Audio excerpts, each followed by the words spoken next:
Hello, everyone. Welcome to the first North Korean Refugee Authors Conference hosted by Freedom Speakers International. Today's conference is held and live streamed online via FSI YouTube channel for viewers all around the world. My name is Jian Song, and I have been given the honor of being your MC for today. The theme of the conference is Healing Their Hearts, and we will hear stories from 3 North Korean refugee authors releasing their first books. Also, the conference is joined by other speakers who will give us insightful speeches. Before we begin, Byung-gil John, the Secretary General of UniKorea Foundation, will give us welcoming remarks.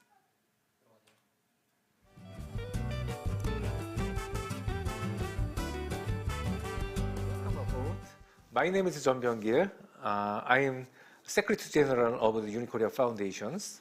When I hear the word freedoms, I think of 2 phrases. One is freedom is not free, carved in the Korean War Memorial Park in Washington, D.C. The other is the expressions at the end of the Martin Luther King speech, I have dreams, in front of the Lincoln Memorial in 1963. Freedom at least, freedom at least. Thank you, God Almighty. We are free at least. In the first phrase, freedom, it is a cause to protect the freedom of the country in a crisis. Freedom is not free. Korea has an experience of the divesting the country due to war and achieve economic development and democratizations. There is a freedoms on this background. Freedom in the second phrase is a freedoms as an individual's right. It is a freedom to respect and care for each other and to live in the world without being discriminated against by race, class, religions, gender. Today's speakers They escaped from North Korea and came to South Korea. Better life, that is for a life of freedoms. They escaped from North Korea for a better life. They came to South Korea for a better life. Also, they are living hard day by day for a better life. The motivation for a better life is freedom. The moment they entered South Korea, the moment when they spent their first night in a new rooms after completing their social adaptation educations, the moment when they meet strangers, every moment it crosses fear and excitement.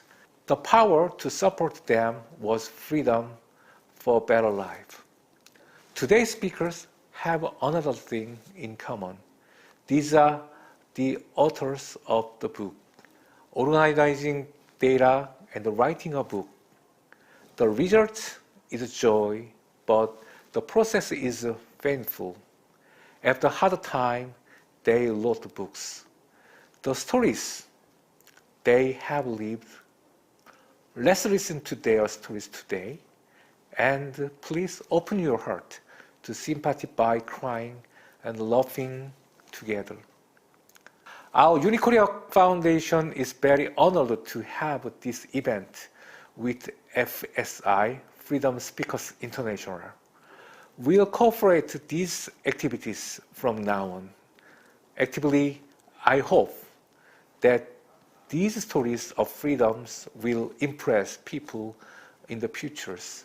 I hope you have a meaningful and usable time. Have a great time. Thank you.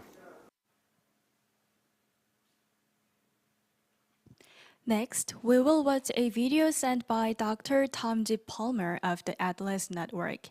He has been active in the promotion of libertarian and classical liberal ideas and policies around the world.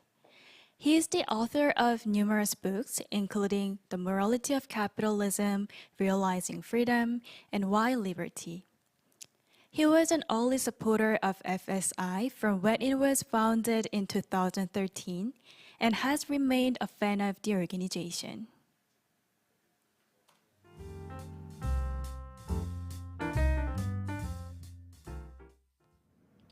Hello, my name is Tom Palmer, and I work with Atlas Network, a global network of over 500 organizations that are dedicated to the defense of liberty and to enabling more and more people to enjoy its blessings. Some years ago, with a Moroccan friend who is a serious social scientist and researcher, I visited the so-called Democratic People's Republic of Korea once.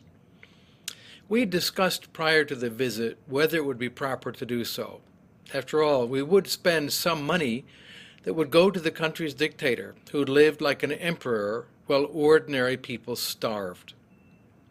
We decided that on balance it would mean little to the fate of the dictatorship, but we might gain insights into the world's most unfree country that could be useful in the promotion of liberty both in North Korea and everywhere else. I would not recommend the trip now, as the regime has shown its hatred of human values by killing tourists. I have in mind Otto Warmbier, who was tortured and murdered just to show that the regime could do it and not suffer any consequences. In its own pathetic and sick way, the cultish and brutal communist Kim family dictatorship murdered a harmless young tourist merely because they could. So what did my colleague and I learn that might be of value to people around the world who cherish liberty? First, living under dictatorship means living in fear. When we visited Pyongyang, we were among a tiny number of foreigners in the country. No one spoke to us, waved at us, or even acknowledged us with glances, smiles, or any other kind of normal recognition. I contrast that with my first visits to China, when people would come up to talk to foreigners. It seemed likely that in North Korea, they feared interrogation by the secret police if they were seen talking to or even exchanging glances or smiles with foreigners. Second, it means living in extreme poverty as slaves. There were soldiers everywhere. Not only are they visibly shorter than people in the far wealthier and freer Republic of Korea, also known as South Korea, but many showed signs of having survived extreme malnutrition as babies. They had shorter limbs that were evident when they were running. And those were the ones who survived the famines that were created by the policies of a dictatorship where to question the word of the dictator can mean death. Third means regimentation, which was evident even when watching people walk, as they'd been trained from childhood to form military-style marching units. When we were taken to visit the shriveled and disgusting corpse of the founder of the dictatorship, Kim Il-sung, still the dead president of a republic of death, our small group of foreigners had to be coached into walking in some kind of a loose formation. But the slaves of the DPRK there immediately formed crisp marching units. Fourth means only a small percentage of the population has access to information about the outside world. The monopoly on information is slowly being broken by people smuggling in devices across the border from China, but it has still left most people in the dark about the outside world. I had the chance to get one of our two minders, Mr. Kim, far away from the group and away from any listening devices. I asked Mr. Kim what he would do later on, 10 years' time from then. And he gave a typical communist answer. He said, "I will work in an office." I said, "I meant after the communist dictatorship collapses." He was a bit shocked and said, "What do you mean?" I responded that I knew he's a sophisticated man, and he knew that communism would end, that it was just a matter of time. I thought, as he was very intelligent and spoke very good English, that he would become a businessman, visiting Germany and Australia, South Korea, Brazil, the United States, and doing important trading and business deals. After some further discussion, he said, "There's always the Chinese model," which is interesting because it meant that the top leaders and those permitted access to the world understood what was happening abroad. I responded that it was clear that communism had failed in China, that it was being replaced by something else. He said, "The Communist Party has absolute power. That's all that matters." And then, moving his hand like this, he said, "All the rest is just economics." Now that told me a lot. Unfortunately, well, at that time, China still showed promise of developing toward greater liberty and openness. Since then, Xi Jinping took power and consolidated power in his own person. And I'm sad to say he is adapting the methods of the DPRK's brutal dictatorship, but with more technology and more resources behind it, to create the world's largest militarized slave state.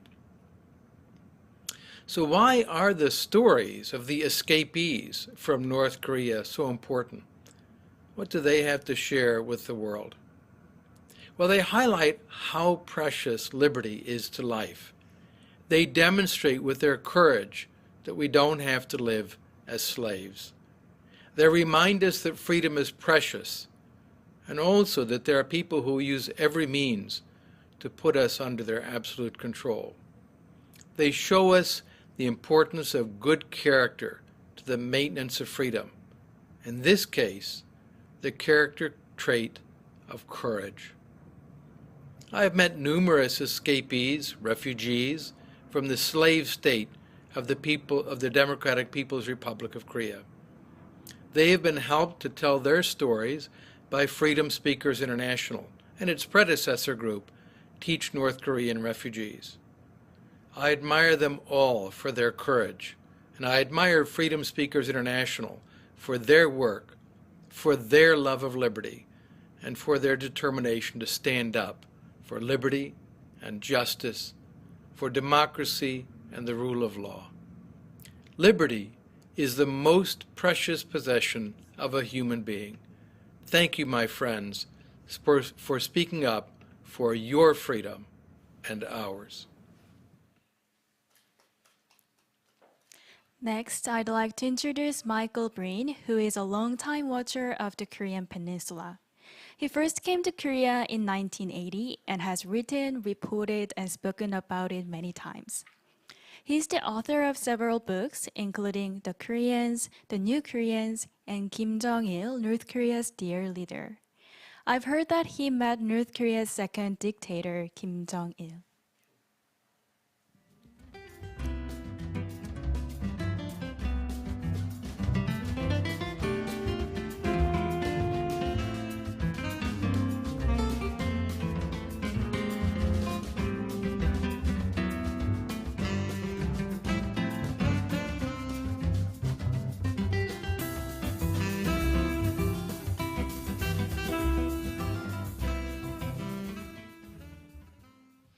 Good morning, everybody, and thank you very much to Freedom Speakers International for this invitation. It's a great honor for me to be able to speak here, and I really appreciate the work that you guys do. I'd like to say a few things about the current situation between the two Koreas, and I hope that this explanation makes the argument why the books by our authors here today are important. As you know, at the end of World War II, Korea was a defeated enemy territory from the point of view of the Allies. And so the Soviets and the Americans came in, their armies came in as occupiers to arrange the departure of the Japanese government.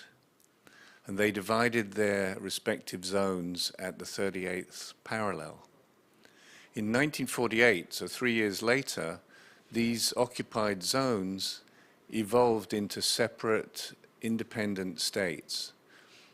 And the rivalry between them, North Korea, South Korea, continues today, making Korea one of the longest running conflicts of modern times. At the time of this division, the Koreas were among the poorest countries in the world, and there had been no history of democracy. And both sides committed awful atrocities during the 1950-53 war, which followed soon after their establishment. The difference then between them, I would say, that the South had the good fortune of being allied after the war with the Americans, and the North had the misfortune of being under the tutelage from the beginning of the Soviet Union. And thus influenced, the Koreas went in opposite directions.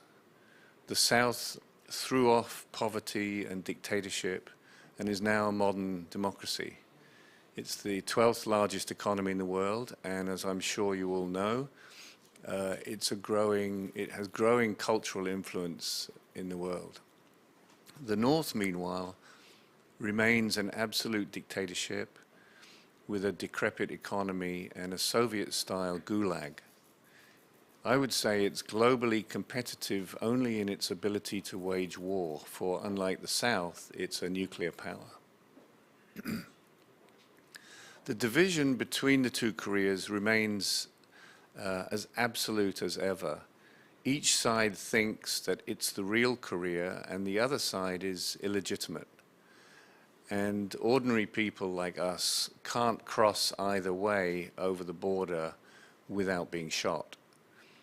And there's no other open communication, phone lines, mail, that sort of thing. It's been such a long time, you wonder why, or you wonder if they still want to reunify. The interesting thing is that as soon as they separated, each side set reunification as its national goal. But given the way they've grown apart, reunification makes less and less sense. And if we continue to have no progress, we can expect the desire for it to weaken. Indeed, a survey last year in South Korea found that over 40% of South Koreans do not think it's necessary to reunify. And this result is even more diluted when we examine what people mean by unification. 63% of the people surveyed accepted a state of peaceful coexistence as a sufficient definition of reunification. In other words, peace without real unification. And the survey at the same time found a high level of indifference towards North Korea. In the under 30, the people in their 20s, 74% were just not interested. And people in their 30s, 68%. Now, what do we make of this? So far, no single politician in South Korea has emerged to articulate an anti-reunification attitude based on these sort of opinions. And this suggests to me that opposition to reunification or lack of interest in it at this point is only skin deep. It's just there because nothing is happening. The two governments remain committed by their constitutions to reunification. And despite the weaponry and despite the mistrust, I would remind you that the commitment on both sides is to reunification by peaceful means. So, you know, you don't have to make an argument that peace is important, but why is reunification important here? So let me try and address that question in this way. A country doesn't exist in the same sense as a material object or a living thing exists. Individual human beings exist, but a country is a concept. Nevertheless, a country is a source of identity for individuals, and that's what makes it important. And the Koreans have a broken identity and will not feel whole until it's mended. Why do they have a broken identity? Well, in a way, it's because they've been raised and educated in a system that tells them that emphasizes reunification and blocks them from the other half. If their education were different and if they could freely go back and forth across the border, they might feel differently about their identity. And if the two Koreas one day changed their approach and changed their education and started to provide an unbroken source of identity to their citizens, reunification would no longer be an imperative.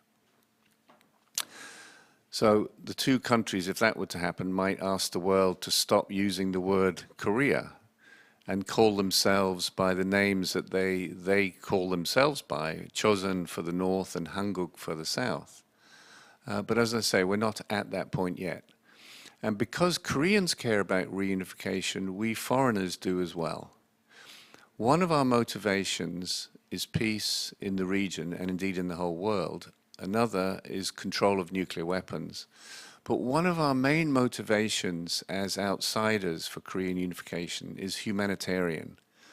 And our North Korean authors here today may have learned since they left North Korea that many good-hearted and thoughtful people around the world read their stories and they weep for them. The religious people pray for them, that God may somehow end the suffering. And it's almost impossible for us outsiders to understand the extent of the horror of North Korea, that North Koreans can get sent to the gulag for crimes such as saying they'd like to visit France. That's an actual case. While a few miles away, the same Koreans who speak the same language and claim the same history are free and by comparison fabulously wealthy. So what we want is for the board of directors of planet Earth to fire the North Korean CEO and his incompetent top management and restructure this hellish place. And reunification would serve that purpose.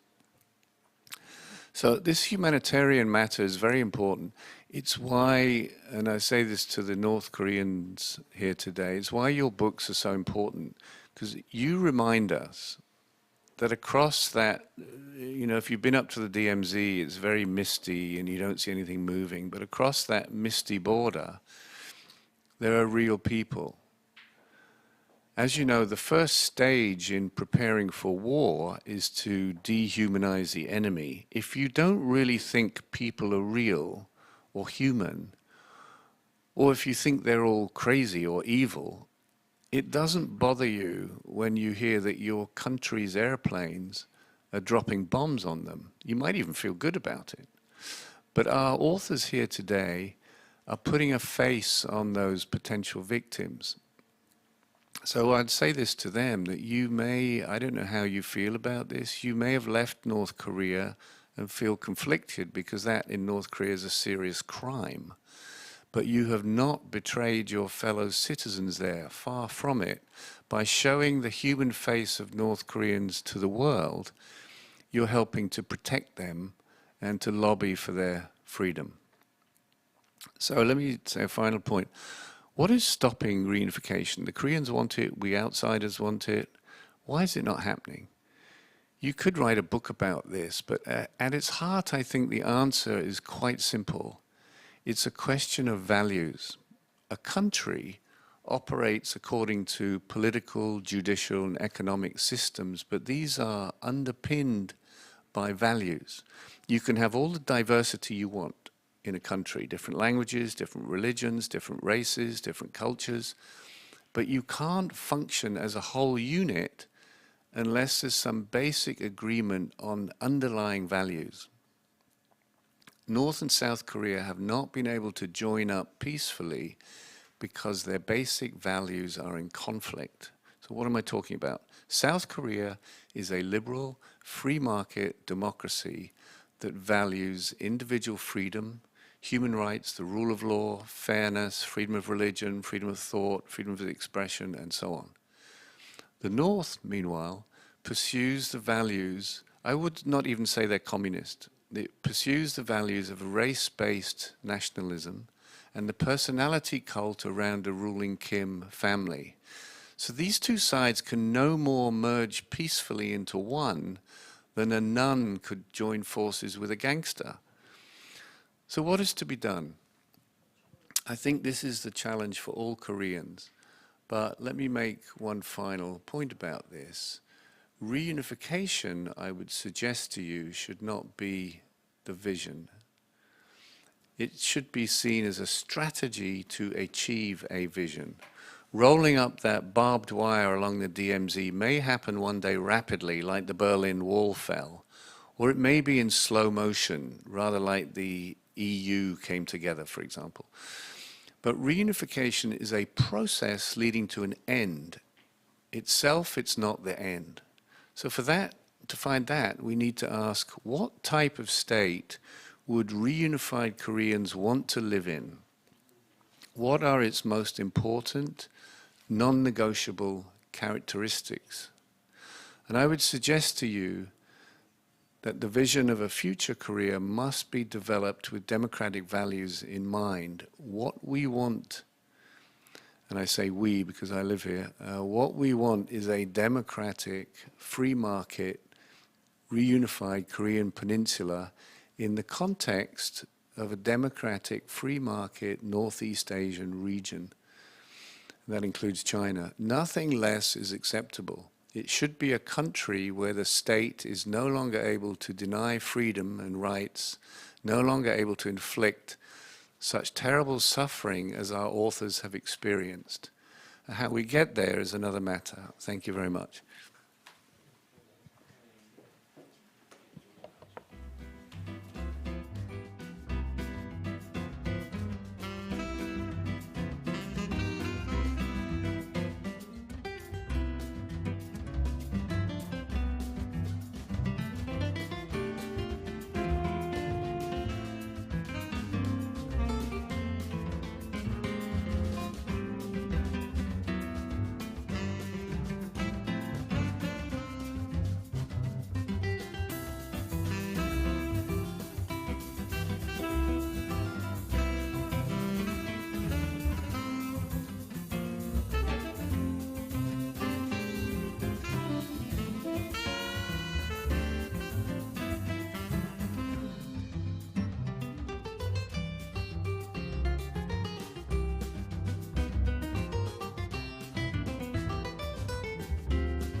Okay, we are back, and I am Casey Lartig. I'll be moderating the session with Mike Breen, and it is quite an honor.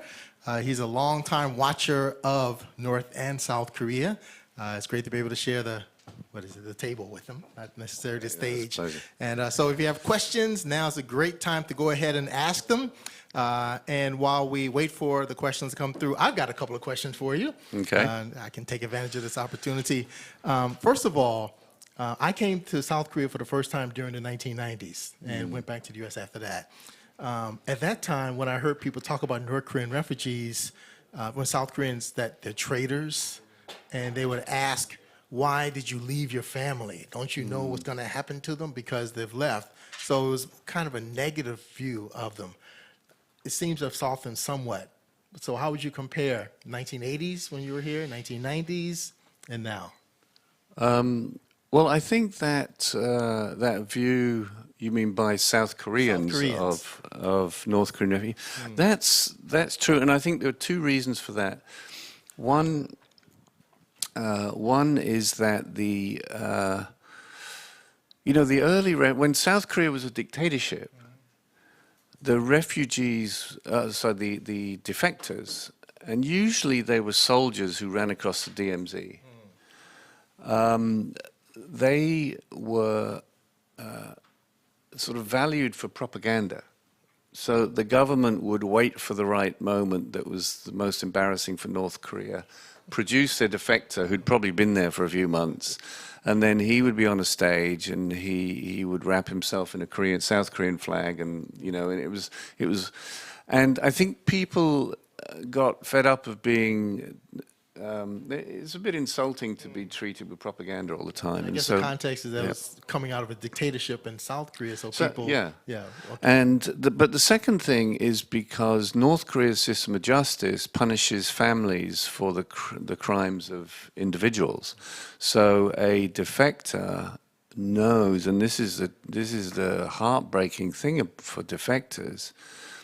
They may have their reasons to defend. Oh, by the way, another reason is often when given the severity of the punishment, that the motivation for defection is often very selfish. It's not like you don't get champions for freedom coming across. It's usually somebody has killed somebody and is running away, or they're escaping debts or something.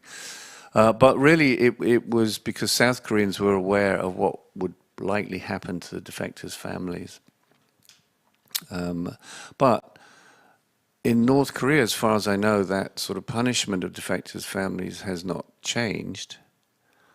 But the South Koreans are far more sympathetic to the big situation. This really changed when you were here in the 90s. That's when there was a famine in North Korea, and a lot of very, very desperate people made their way here.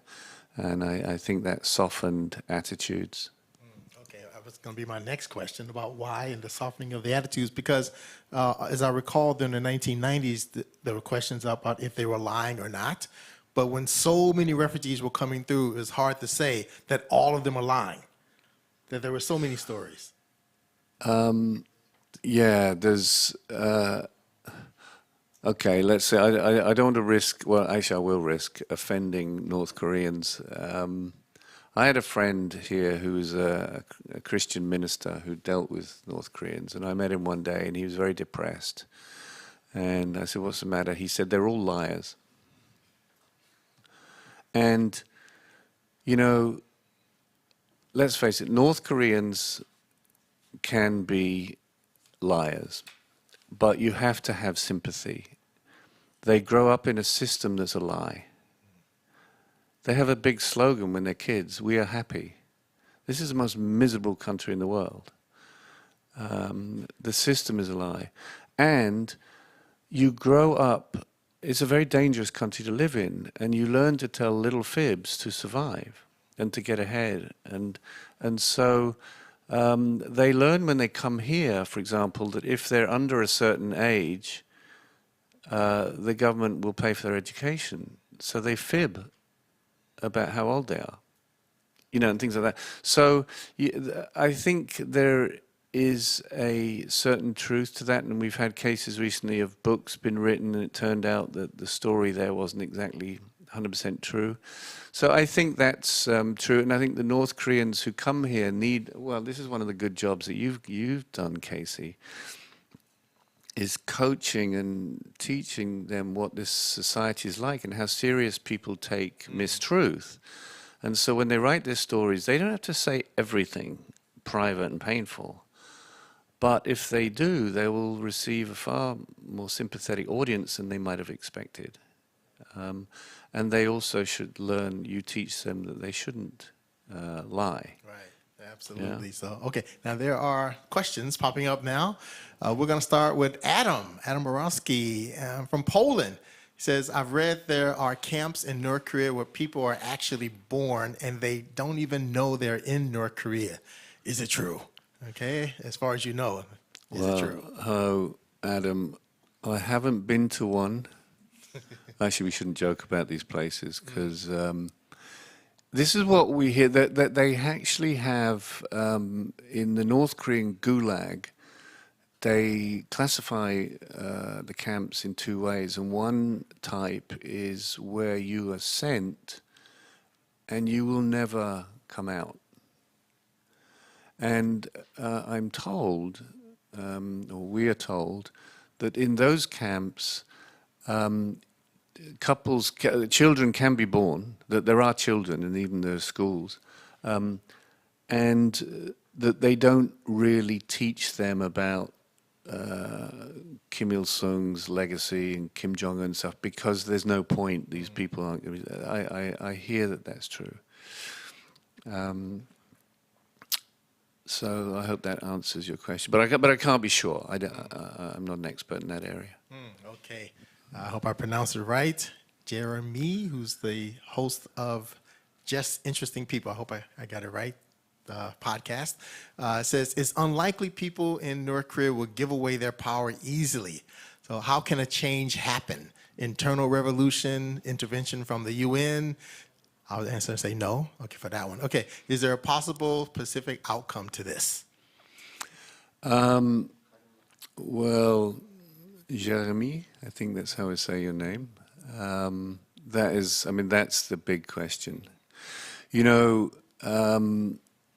one thing that I do feel is we focus very much, when we think about reunification and peace and stuff, we focus, I'm talking about South Korean, we in South Korea focus very much on the leader of North Korea. But you're absolutely right. When you express some doubt about, whether they would want to reunify, because they look at this country, we have a rather nasty political culture in South Korea. Once a president is out of power here, their single term is over, we usually throw them in jail. Or execute them. Yeah, and one of our previous presidents committed suicide to prevent that process. The last president was impeached before the end of her term and given 30 years in jail for doing not much more than the previous presidents had done. And so we'll see what happens to President Moon. But if you're looking at this from the point of view of the North Korean leadership, well, you think, you want me to unify with you people? It's going to be all smiles and fireworks for a few weeks, and then the prosecutors will be around, so they're not going to do it.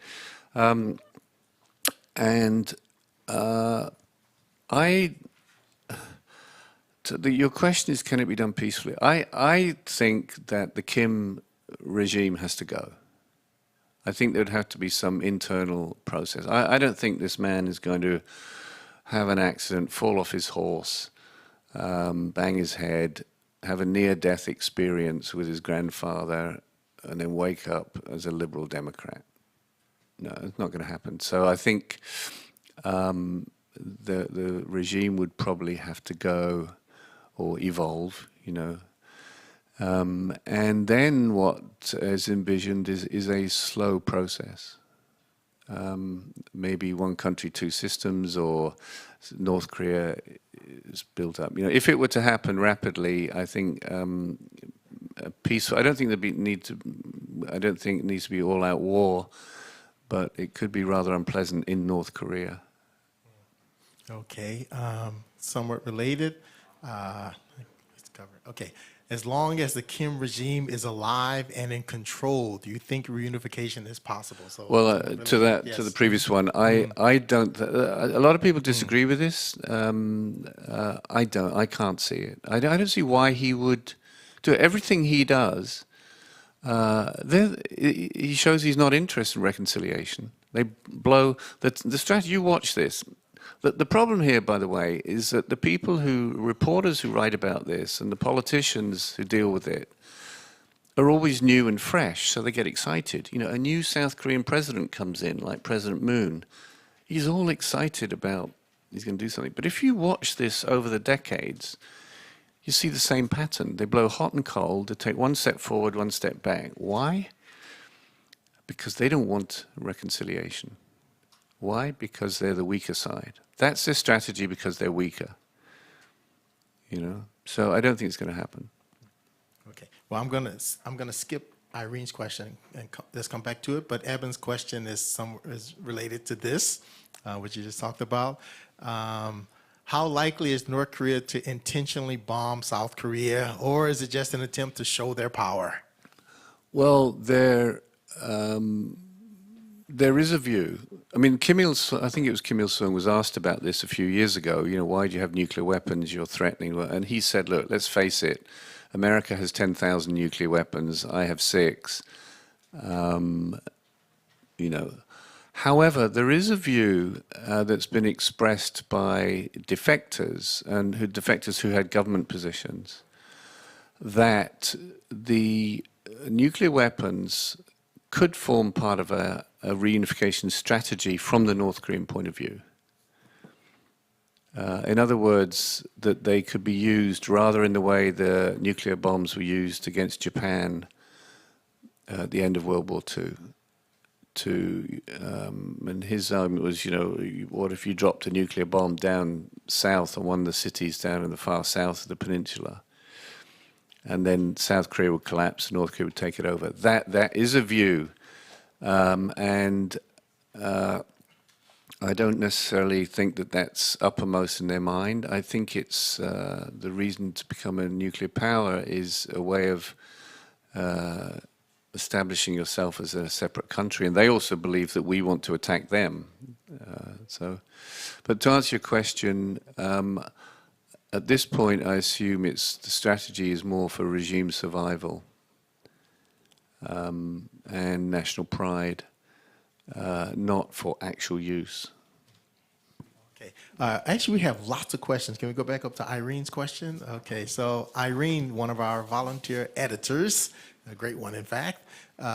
Those different values that you mentioned, are you speaking about those in leadership positions, or do you think those values extend deep into the people of North and South Korea as well? I'm not sure about the last part. That's always a good one, you know, and it's really a question for the refugees themselves. Did you really believe this stuff? And because we outsiders sort of think, come on, they don't really believe all this nonsense. That deep in their hearts beat like Democrats. But your heart can't beat like a Democrat if you don't know what democracy is. And there's huge sort of information block. I mean, there are things. When I was in North Korea the first time, which is a long time before a lot of you guys were born, I did my own little survey to ask to find out what North Koreans knew about the outside world, and I asked them who their favorite Western musicians were, and they sort of looked puzzled. And I was doing it through an interpreter. I could understand the Korean, but I could do it. I didn't let them know, you know. And they said Mozart or something. I said, well, what about the Beatles? And even the interpreter said, what? Beethoven. I said, no, the Beatles. Beatles. Michael Jackson? No. And this is, I bet you, the only country in the world that they never heard of the Beatles. You know, so with that information cut off, it's very possible that they do share those values, a lot of them. Okay. I don't know how to pronounce it. Jika, I guess, says, hi from Australia. Do we know if North Koreans want or know about reunification? And if not, how can they learn about it? They, in theory, want it because the country is committed to the country in its constitution, and the ruling Workers' Party in its constitution is formally committed to unification. So their view is that Korea should be unified under North Korea. So they're all aware of it from that point of view, yes. Okay. Oh, wait, go back up. Skip one. Okay, yeah. Nadia, I guess. Oh, China, Russia. Should they be factored into all of this? China, especially, yes.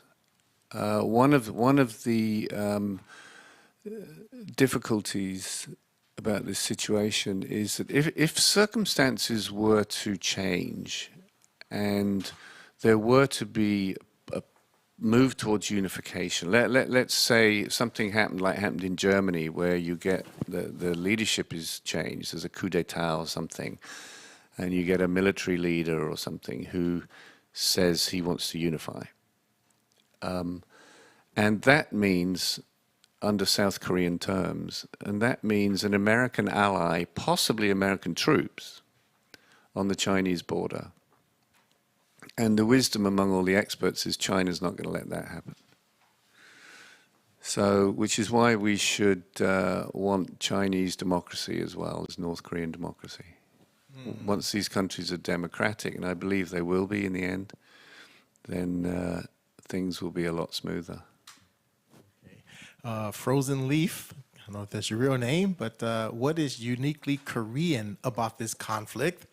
How and why is this experience of North Koreans integrating into South Korean society a non-traditional story of integration? What is uniquely Korean? You know, we Koreans, and I say we Koreans, I mean, Casey and I might not look Korean to you, but we've been here long enough, tend to think of ourselves as unique. And of course, you know, human beings are human beings. You know, what's uniquely Korean? I remember meeting somebody. I remember going to an event in 1980 in Berlin, run by a European organization, about sort of communism and Cold War and all of that. And the speaker was talking about the divided states, the Germans, the Yemenis, the Vietnamese, and the Koreans. And I asked him, I said, do you think the Koreans will be the first to unify and show the way? He said, no, they'll be the last. They're the most stubborn people in the world. So I think what is, so joking aside, I think what might be a Korean characteristic in this situation is there's a tendency in Korea to extremes. There's a view that comes all the way from Korean shamanism, a deep view that to be fully human, you have to act and live 120%. So the Koreans do things in a huge way. You've got the biggest churches in history of Christendom in South Korea, and you've got the most extreme personality cult that even Stalin would have been embarrassed by in North Korea. So that feature of extremism makes it very difficult to imagine how they will get together in a peaceful manner. I remember that was one of the points you made at the beginning of the book, The Koreans, that if you're going to go to be in some dangerous situation, you want someone Korean with you. Yeah, if you're on Mount Everest in a Yes, whiteout in a storm, Right. you want a Korean in your tent. The trouble is, you'll be a smoker. That was Right. Okay. All right. One of your fans, it looks like. Hello, Mike Breen from Anne. She says, what are your thoughts on the Korean dream? If you've read this book or not, Hyunjin, Preston Moon. Moon Hyunjin. I haven't read the book, so I'm not. I can't really comment on it. I'm not sure. Okay. But hello anyway. Okay. All right. Kaylee, one of our volunteers and student activists. Okay. Hello. What career paths or steps do you recommend for people who are interested in helping to spark a positive change for the Korean Peninsula? She's a college student in Ohio at Wright State University. And she's involved with Korean issues, trying to find which way should she go. So now put on your mentor hat. Yeah, I mean, there are various ways to do what I think needs to be done. Let me say what I think needs to be done and then where that might fit in for you personally. What I think needs to be done, we have a political impasse. And therefore, I think we need to go around it, look for ways around it. We need to focus on the emotional underpinning. Right now, these people are not brothers and sisters. They're not even good neighbors. They're enemies. So there needs to be, we need to address the emotional groundwork for unification, and then also look at some of the things that stand in the way. If you imagine it as a road, imagine all the sort of, you've got to clear up the litter on the road. For example, I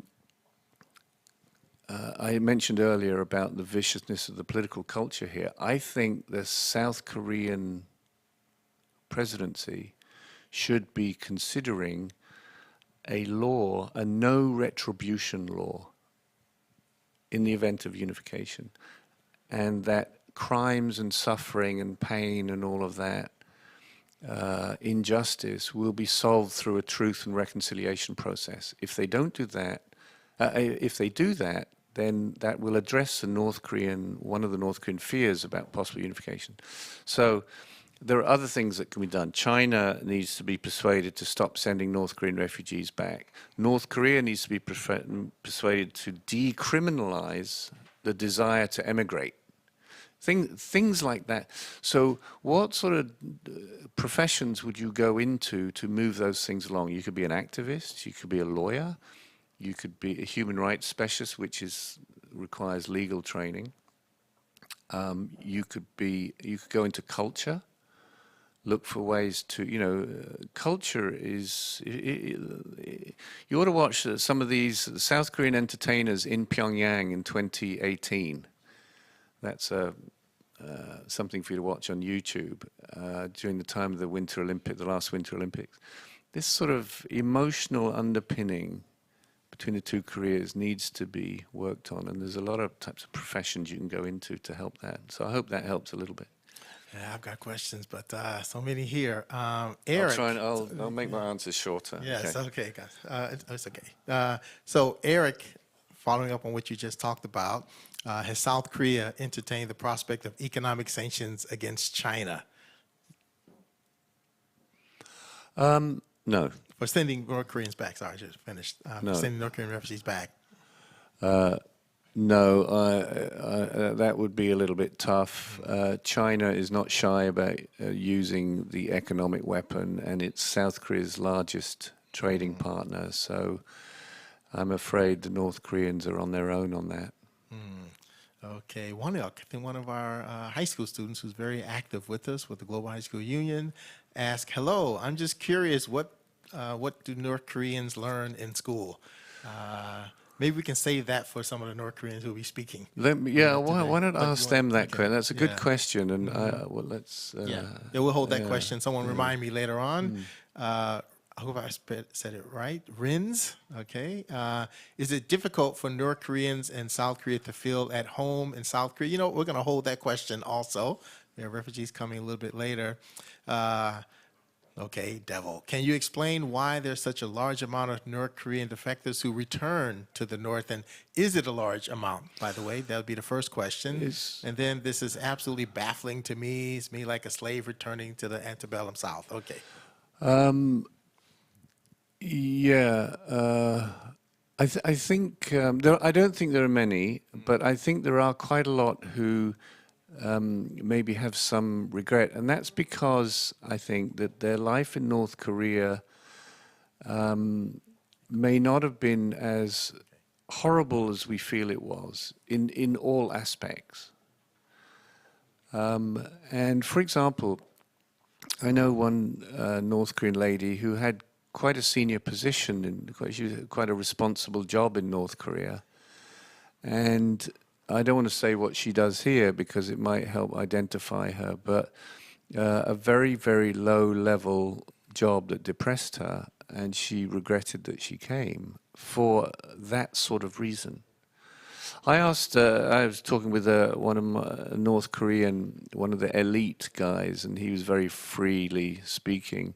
We were drinking a little bit, and he said, I thought about defecting. Actually, he hadn't, but he was just saying this. But he said, look at me, I'm elite in this country. But if I defected somewhere, what would I be? A taxi driver? Why would I want to do that? So if you look at it from the point of view of profession, as opposed to if you see this is why using words like slavery and talking about the gulag too much can be a little bit distracting, because not everybody, they're not actually going back to chains.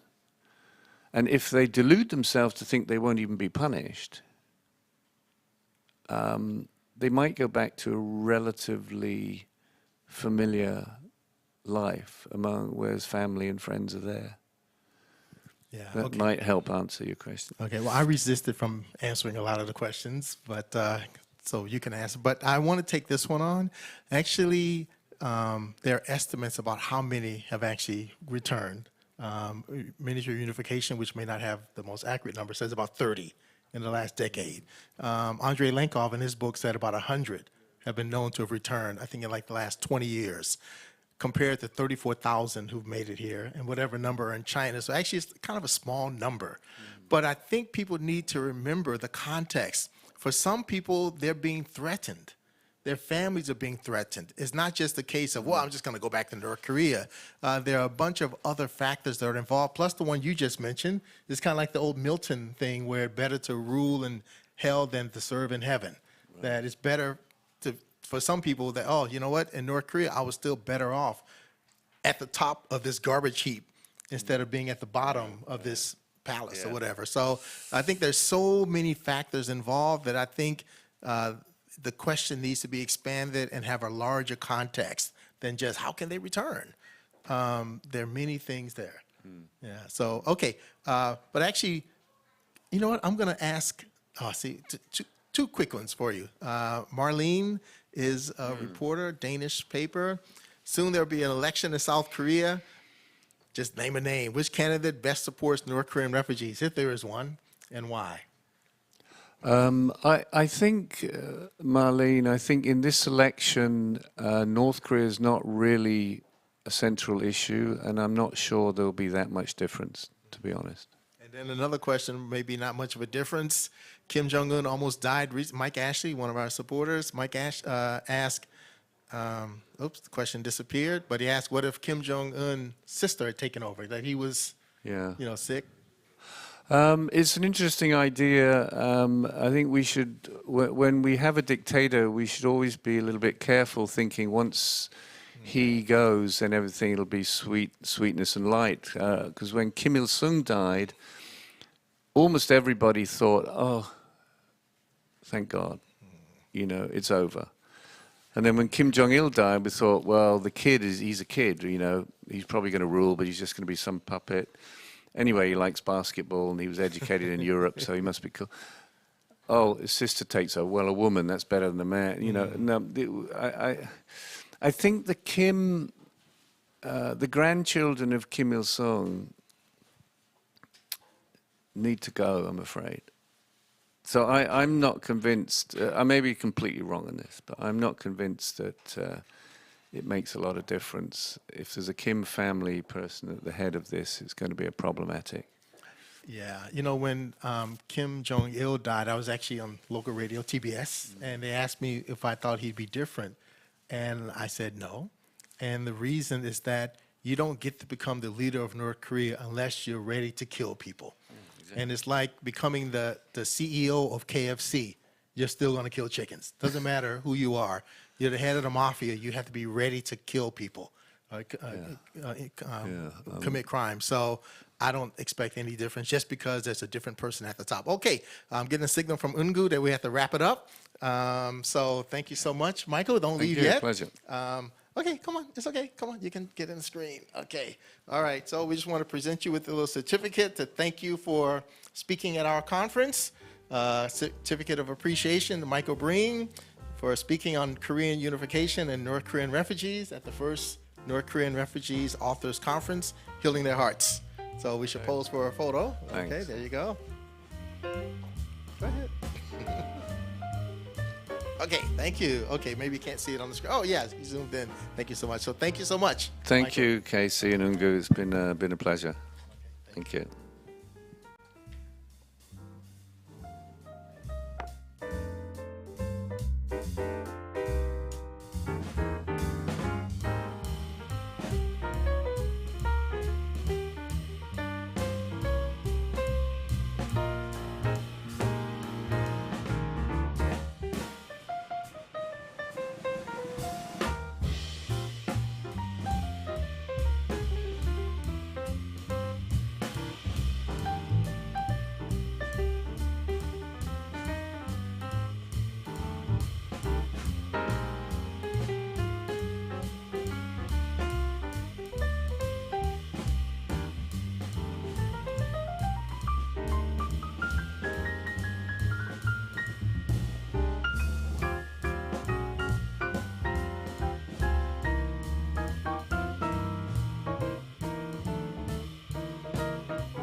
I'd like to introduce Casey Lutrick Jr. and Eungu Lee.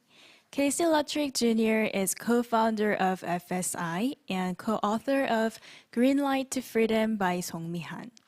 He also teaches public speaking at Seoul University of Foreign Studies and is a columnist with the Korea Times, and the winner of numerous awards and special recognition from the Hansarang Rural Cultural Foundation, Challenge Korea, the Korea Hana Foundation. Eungu Lee is FSI co-founder and she will soon be Dr. Eungu Lee. She is now a PhD student at Ewha Women's University, and she has authored, co-authored, and translated numerous research papers, and most recently, North Korean Refugee Integration Policy in South Korea, Human Security Challenge. They will be introducing about FSI's upcoming activities, so you may hear ways that you can get involved.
Okay, we're back. Casey Lartig, thank you so much, Gian, for that wonderful introduction.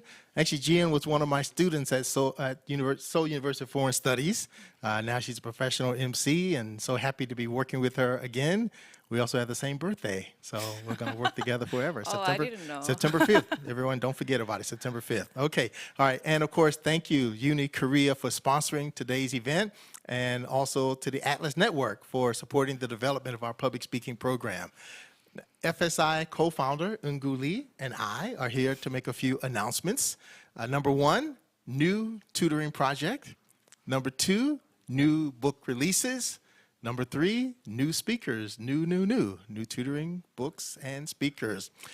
Freedom Speakers International started in 2013 as a hobby for us. Wow. Eungu was working at a government agency at that time. Where was I working Even though at I that forget. time? I think I was working at Freedom Factory at that time. Maybe. Okay. Eungu has her own story, but in my case, I really got involved when North Korean refugees were asking me if I could teach them English. And then someone was saying that they wanted to tell their stories internationally. So I thought, okay, let me see what I can do. And I met Eungu, and we started working together at that time. From 2013 to 2020, we had about 450 North Korean refugees study English, public speaking, and career development with us. Because of COVID, you know, because of COVID, we made some changes, mainly by downsizing to focus on public speaking. But Ungu and I talked about it at that time that we were going to bring back tutoring when it seemed to make sense.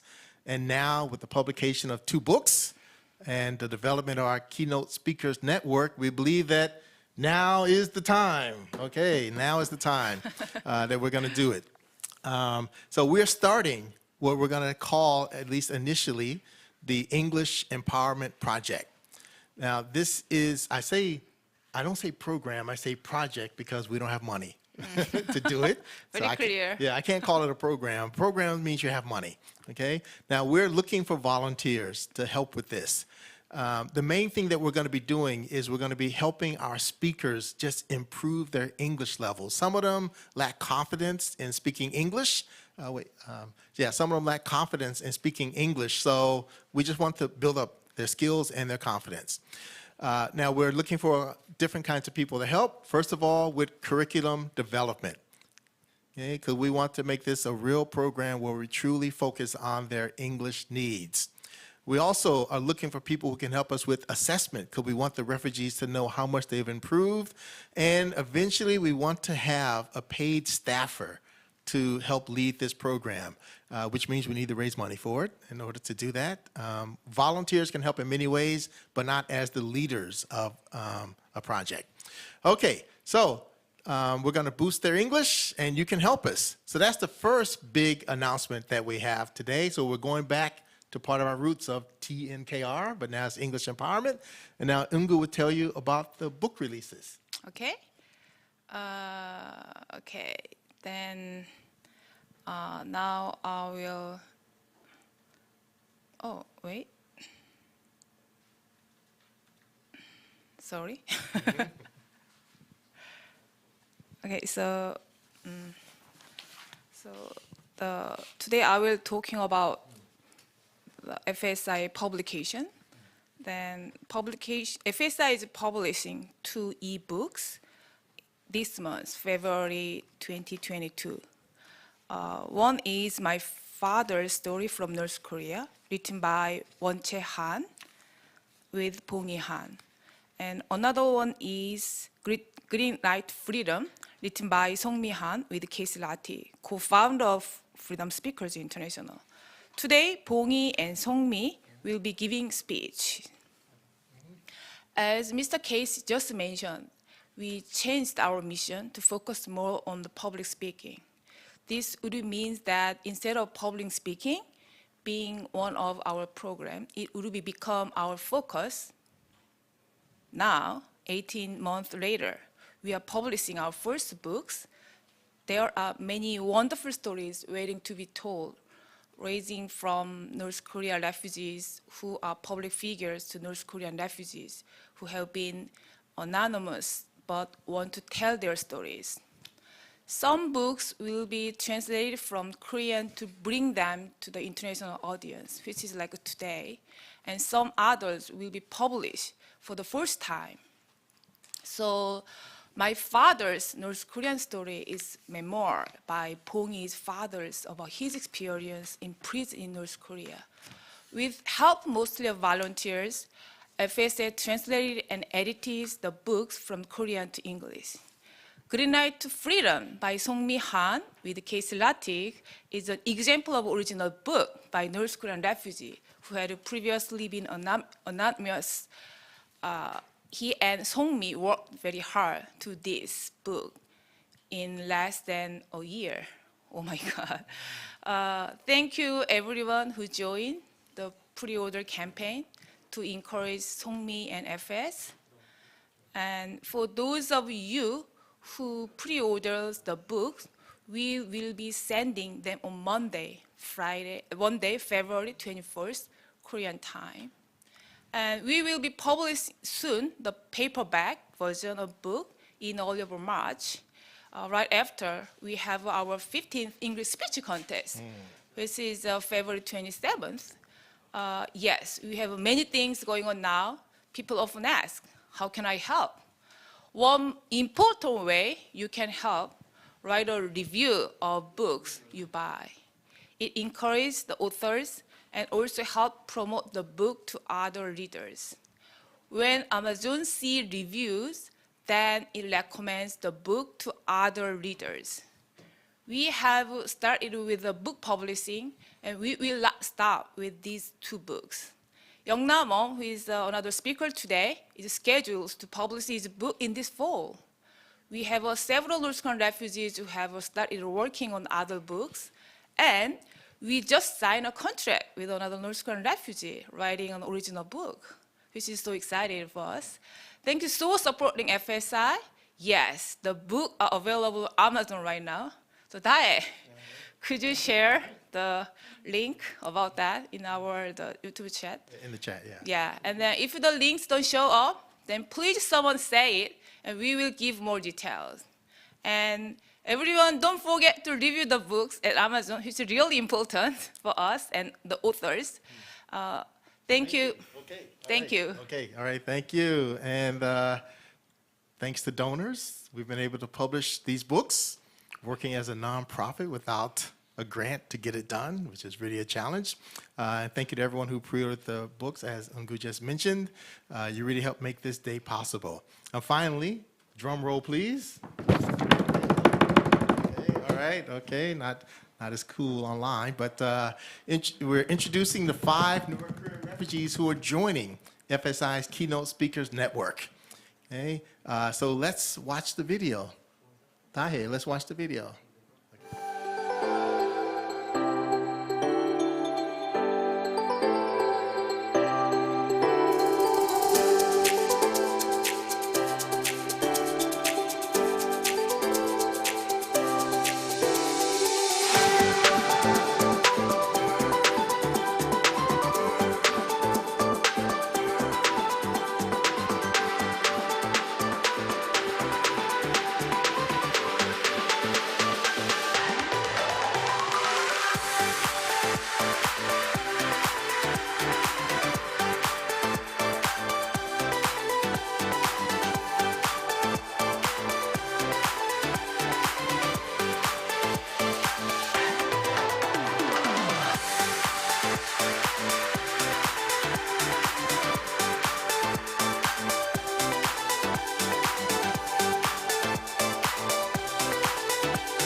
Okay, so welcome to our network. Hopefully you'll be seeing more from them over the next year and years.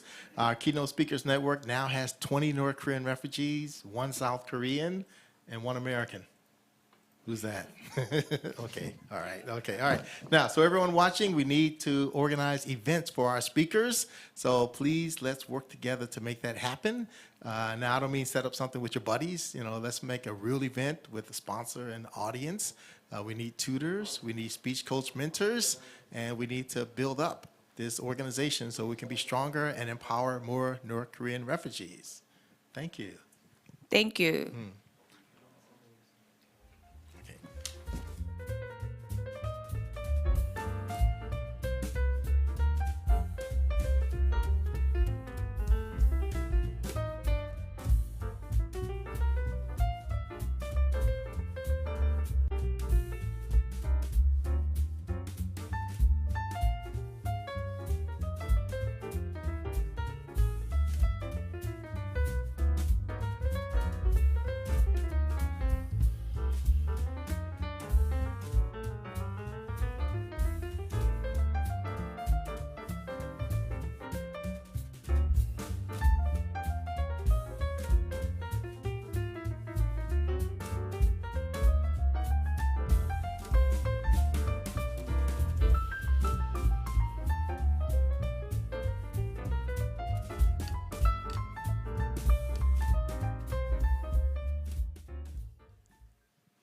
So let us begin the main session of today's conference, and we will introduce 3 North Korean refugee authors releasing their first books. Our first author is Song Mi Han, and she is co-author with Casey Lartigue Jr. of the book Green Light to Freedom, a North Korea daughter's search for her mother and herself. She escaped to South Korea in 2011, following her mother to freedom. And she first joined FSI in 2019 with the goal of improving her English. And in 2021, she joined the FSI North Korean Refugee Keynote Speakers Network. FSI co-founder Casey Lartigue and her co-author will introduce her, then moderate the Q&A session.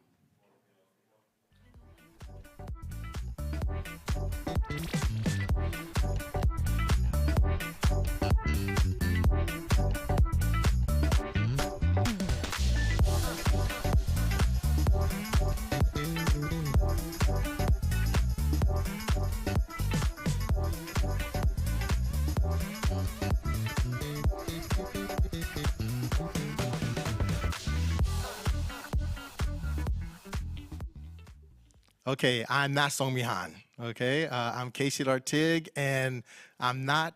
I'm here against my will. She wants me to introduce her briefly, and one thing that she really wants me to say is that she's nervous about giving her first public speech. She joined us in late 2019 looking to study English. She had no aspirations to ever give a speech and had kept a low profile at that point, didn't want to be tagged in photos or anything like that. But she's now publishing a book and also about to give her first public speech. So please understand this is her first speech and it is in English, not just her first speech in any language. It is her first speech in any language, not even in Korean. So we're going to hear from Song Mi-han next.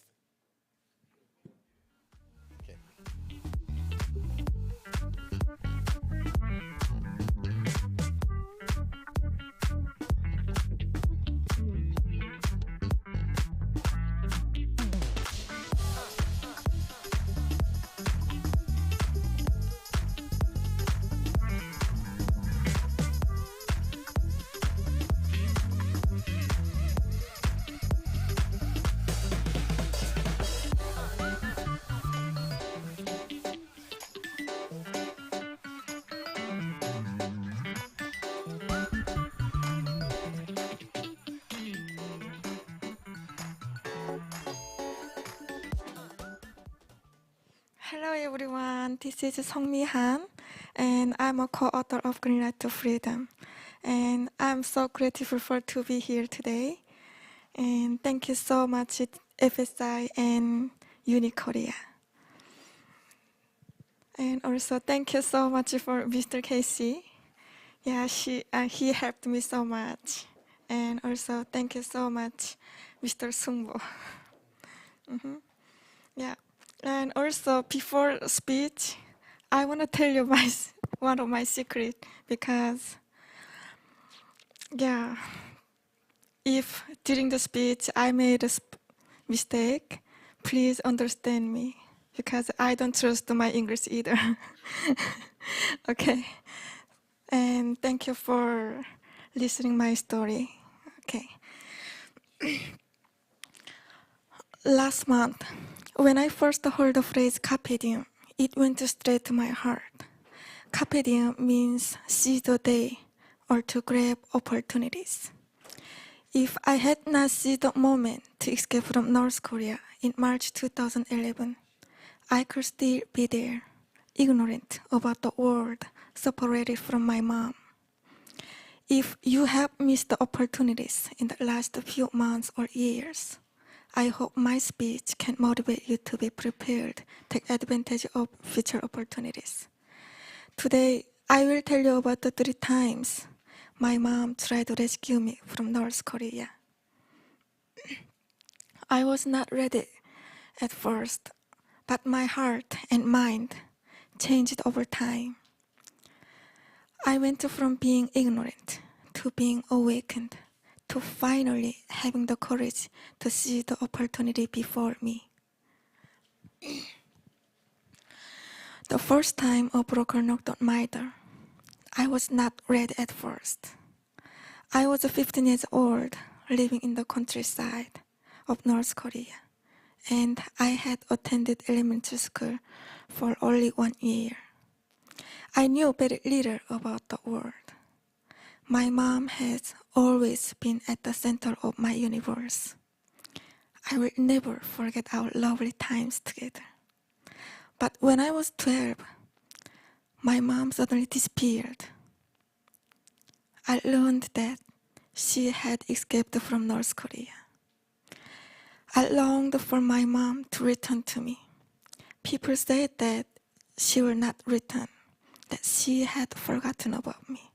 Then, much to my surprise, my mom sent a broker to rescue me. She had not forgotten about me. I did not go with the broker. I was too scared. My aunt and uncle warned me that I could be sold in China. In the end, my aunt ordered me to tell the broker that I will not go. The second time, when a different broker knocked at my door, my awakening had started. I was not ready to go. I had begun thinking about the outside world, and I knew that my mom had tried to rescue me. Whenever I opened my eyes in the morning, I was thinking about being with my mom. But my aunt and uncle warned me that again. Not only could I be sold to a Chinese man, but my body part could also be sold. So again, we told the broker that I will not go. But my mind was opening to the possibility of escaping. My true awakening to the outside world came when a neighbor told me about her life in China. She had been there for 10 years. She said that she never had to worry about her next meal. On the other hand, I was usually starving. I wanted a better life, like being able to study. But most of all, I wanted to see my mom. Could I find her if I went to China? The third time, a broker knocked on my door and came to me. He did not knock on the door. This was his second visit. He knew that my aunt and uncle would try to stop me again. Instead, he asked the young child to come get me. This time, I was ready. I still afraid so many things, but I was ready to escape. I was no longer thinking about if I should escape, but about when. But I could not leave immediately. I had to find the right time to avoid getting caught. One day, I overheard a conversation between my aunt and uncle. They were worried about what would happen to them if I left. I was farming, doing housework, and manual labor for them. The toughest was walking hours to the mountain to collect wood almost every day. Their conversation was the final reminder that I did not have a future in North Korea. Looking back, I see that was my carpe diem moment. I had already rejected my mom's attempts to rescue me 3 times. I called the broker to tell him that I was ready. I was still very scared, but when the broker asked me, "Are you sure this time?" I said, "Yes, I'm ready to go there." I escaped from North Korea in March 2011. The journey was long and dangerous. Many bad things happened on the way, starting at the North Korean border. There were 3 terrifying moments I will never forget. Knife ice, gone. The first terrible moment, a gift that almost became a weapon. When I was 10 years old, my mom gave me a small knife to use for cooking. It was so special for me. We were so poor. A little before that we had been homeless. 7 years later, however, I held that knife, wondering if I would have to kill myself with it. It was March 19, 2011. I was at the North Korean border with two human smugglers. Actually, I thought they were soldiers, but the broker secretly paid less money for smugglers instead of soldiers. That means the escape will be much more dangerous. This was it. I was about to escape from North Korea. However, when you are about to escape, it isn't only I who is in danger.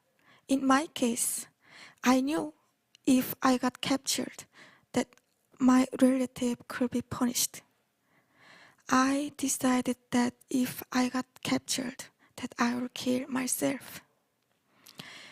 I had made the decision to escape from North Korea and I wasn't going to go back. But also, I didn't want others to get into trouble because I was trying to escape. Because my mom had already escaped, then the rest of my family will be in trouble because of me. If the border guards caught me, then they will torture me to confess that others had helped me. Then I had the second terrifying moment, ice. After a month of planning, thinking about all of bad things that could happen to me if I got captured, I was running across the river, Two-Man River, along with two human smugglers. The border guards were chasing us. Then I fell down. We start running again. Then I fell down again. That time into the water. It was so cold. I was barely hanging onto the ice. I felt like 1,000 knives were stabbing me. The smuggler could have run for it, but they pulled me out of the water. We kept running until we made it to the Chinese side of the river. And I fell down again. This time, it was really dangerous. There were so many nails there. My hands and knees got cut. I was bleeding. My clothes were wet from falling into the frozen river. But I was so scared. I couldn't feel any pain at that moment. The third terrible moment, bullets. Tang tang, tang tang. It was no movie. I was 17 years old. I was being shot at. It is that terrible moment when you realize that you could die. It is that terrible bullet sound that I had heard when I saw public executions when I was younger. But this time, the bullets were being aimed at me. Finally, after about 30 minutes, the guards gave up. And finally, we could continue my escape. For the first time in my life, I was outside of North Korea. I made it out. Those are the scary moments that I had and other North Korean refugees experience as we are trying to escape. Knife, ice, gun. Those were three dramatic moments as I escaped from North Korea. Luckily, I didn't have to kill myself. I didn't drown during the escape. I didn't get shot. It meant that I will still have a chance to see my mom. And it happened. I made it to South Korea. I am now with my mom, and I'm a university student. Thank you.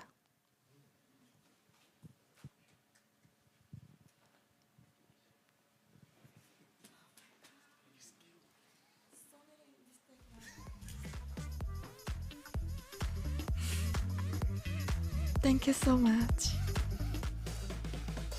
Really? Ask the conclusion?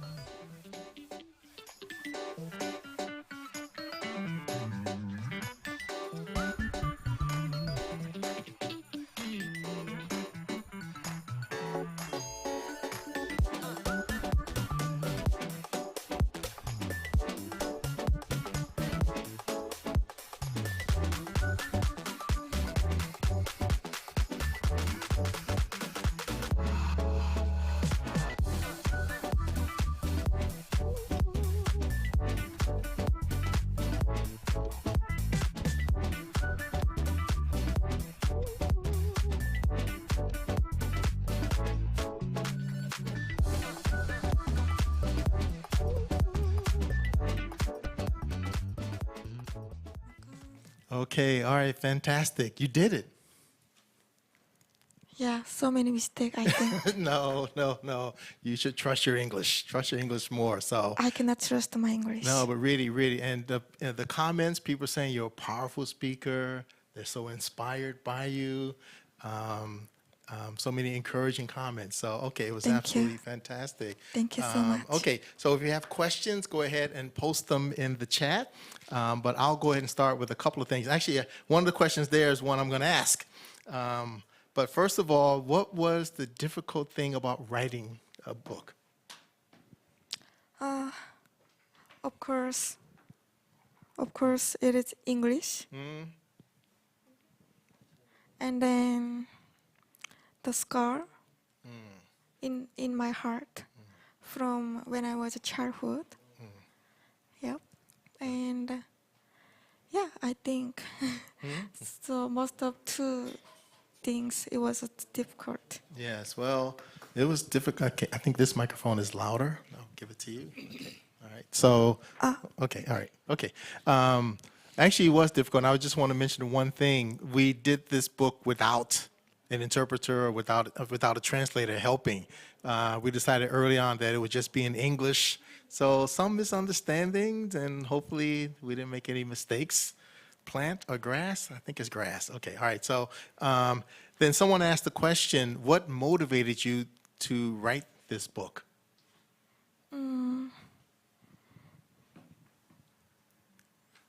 So why did you decide to write it? Why? Why? Yeah. Because first, Mr. Casey. Yeah, because he heard my story and then he asked how about writing a book, and then I didn't think about writing a book, and then I was asked my mom, Mom, how about I'm writing a book, can I write it? And then is it okay to family in North Korea?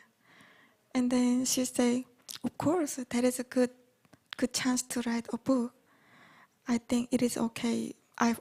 My family, because we escaped 10 years ago. So yeah, I think that's Well, as I recall, I mean, she was anonymous, nowhere on the internet as far as talking about being from North Korea. And we hired her as a special assistant at our office. And then she was just mentioning these funny stories from North Korea, thoughtful stories. And I just said one day, you know what, you should write a book one day. I didn't mean right now. You should write a book one day. And then she asked me if I could, after talking with her mom and thinking it over, she asked me if I could help her with it, which I didn't really want to do. I was busy. But okay, yeah, great. Okay, let's do a book. All right, fantastic. All right. So, okay, Heidi says your English was excellent, by the way. Wow, thank you so much. All right. So happy to hear that. If you want to make her day, tell her that her English was great. Okay, and then let's go up. All right. Oh no, the other way. Other way. I hope I don't see the questions, so you have to show them to me. Okay, I just read that one, and then go down a little. Okay, Marlene asked, "What do you hope that people will gain from reading your book?" So, what should people learn?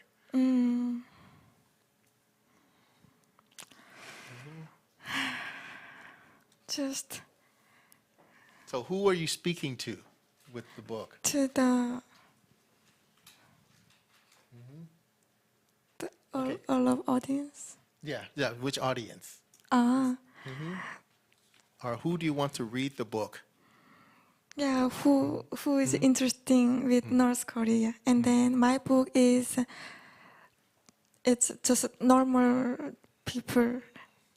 How can I say it? I was not elite, and then I was not a part of party. How can I say it? Part of the party? Workers' Party. Yeah. So I hope. I don't know how can I explain it. Okay, all right. Oh Now, my we God. actually have an interpreter here. Would you like to talk to her? And yeah, would you like to answer? Maybe during Q&A it's easier if you speak in Korean, or you want to try English? What do you want to do? I can answer English. Okay. But easy one. Okay, all right. Easy questions. Easy questions. So, okay. Well, the theme of this conference is healing their hearts. Yeah, Okay, right. how are you now? How is your heart? Okay, my heart is everything is okay now. Yeah, before writing a book, actually I had the counseling. Just counseling? Yeah, psychological counseling. Yeah, right. And then I thought my heart is everything okay because I had counseling, and then I start understand my mom because of the counseling, and then when we start writing a book, and then I realized that I'm not okay yet because we are writing a book, and then just the memories is coming pop up. So sometimes, not sometimes, maybe often, I'm getting impatient with Mr. Casey. Yeah, so thank you so much for understand me. Well, actually, I think there was something inside Yeah. that she thought had been solved based on what you said. Also, English was a factor. Sometimes she'd be like, I want to say something, but I can't get it out. Yeah. it And was then so she would blame hard. me. So I'm sorry. it's okay, no problem. No, it was a great experience. Okay, Max asked the question, what was your experience traveling through China? Wow, it was the first time. I think I love this question. Yeah. So first time I came out of the country, and then that was most amazing thing was the light, like so many lights, like a blue, red, white. Oh my God! And then it was so busy, like on the street late night, and so many markets were still open there. So it was actually, I felt like, wow, this is heaven. And then, of course, so many cars. And then I was, wow, just like so many times, wow. But of course, I still afraid because I didn't meet my mom yet at the time. But my eyes was looking like a different world. So yeah, it was so amazing. Were you ever in danger in China, almost captured or? Yeah, so one time, so when we are going to take a bus, so we are going, but the guards are looking for ID. So it was so dangerous, but I cannot speak Chinese. So the broker said, please get, act, Off the bus? no, not off. Please say that, just don't speak anything. Oh, okay, just So, be quiet. no body language, And then another time was we should get off. So we get off and then we changed the bus. Yeah. Okay, all right. And Eben said you touched her heart. Amanda says, believe in yourself. You're better than you think with your English. Okay, Gregory Thank says your you. testimony is powerful. Jose says your English was excellent. Thank you so much. So Brent Wow. Paul, we kind of asked already, but how are you now? I'm so great. And then still I'm nervous. Yeah.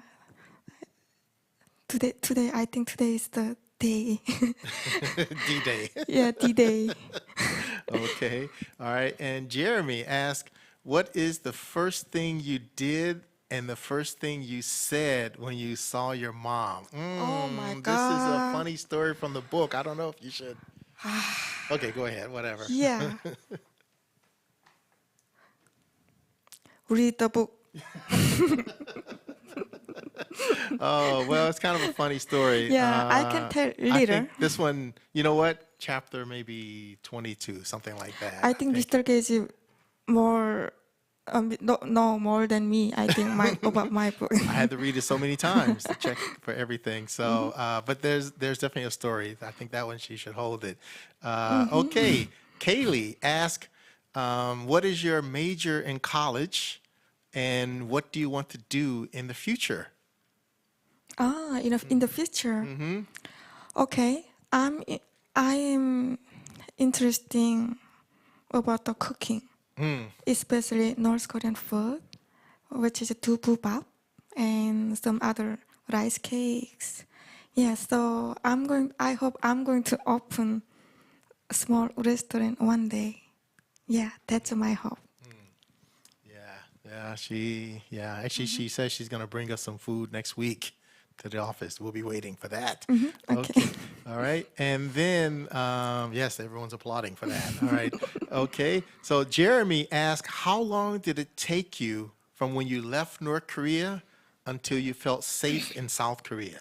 Okay, I crossed the river March 19, 2011, and then I came out of Korea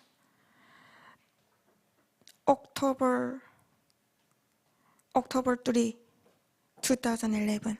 So I think 6 months. Yeah. So wait, March 19th, October No, 3. 3rd. Yeah, Yeah, October 3rd.